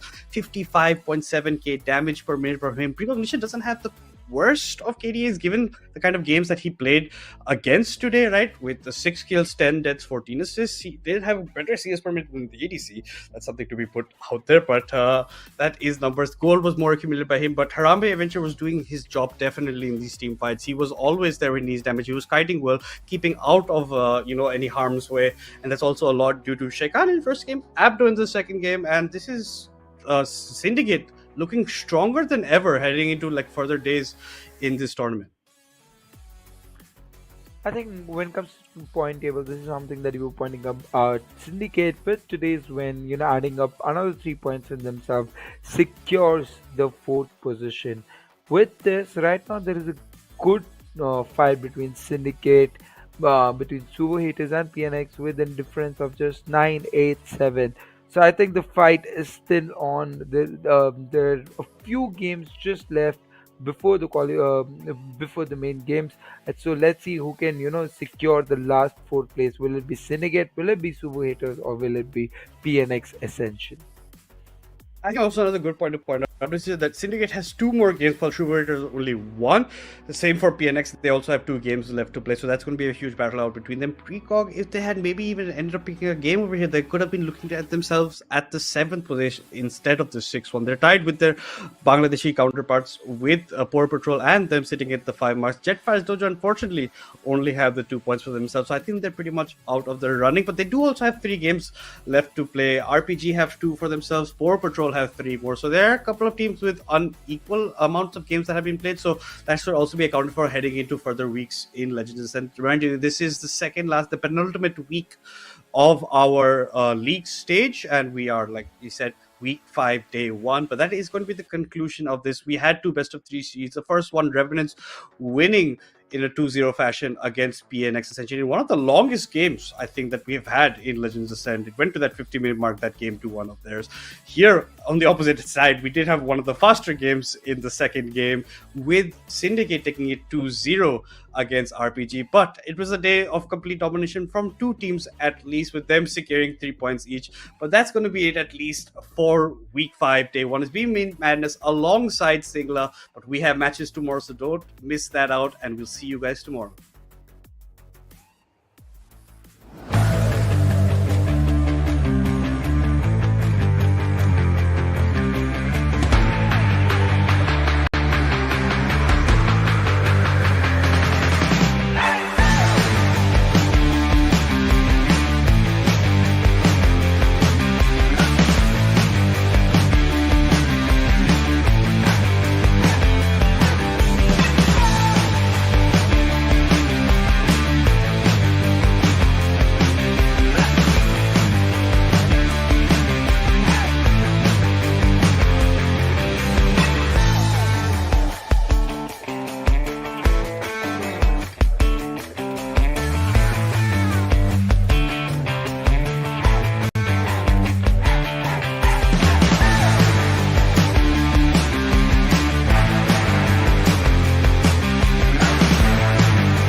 the top, won't stop. I'm gonna be the man, yeah, I gotta cut the knot. Really haters really on me, tryna take my spot. But we go up, yeah, we never gon' drop.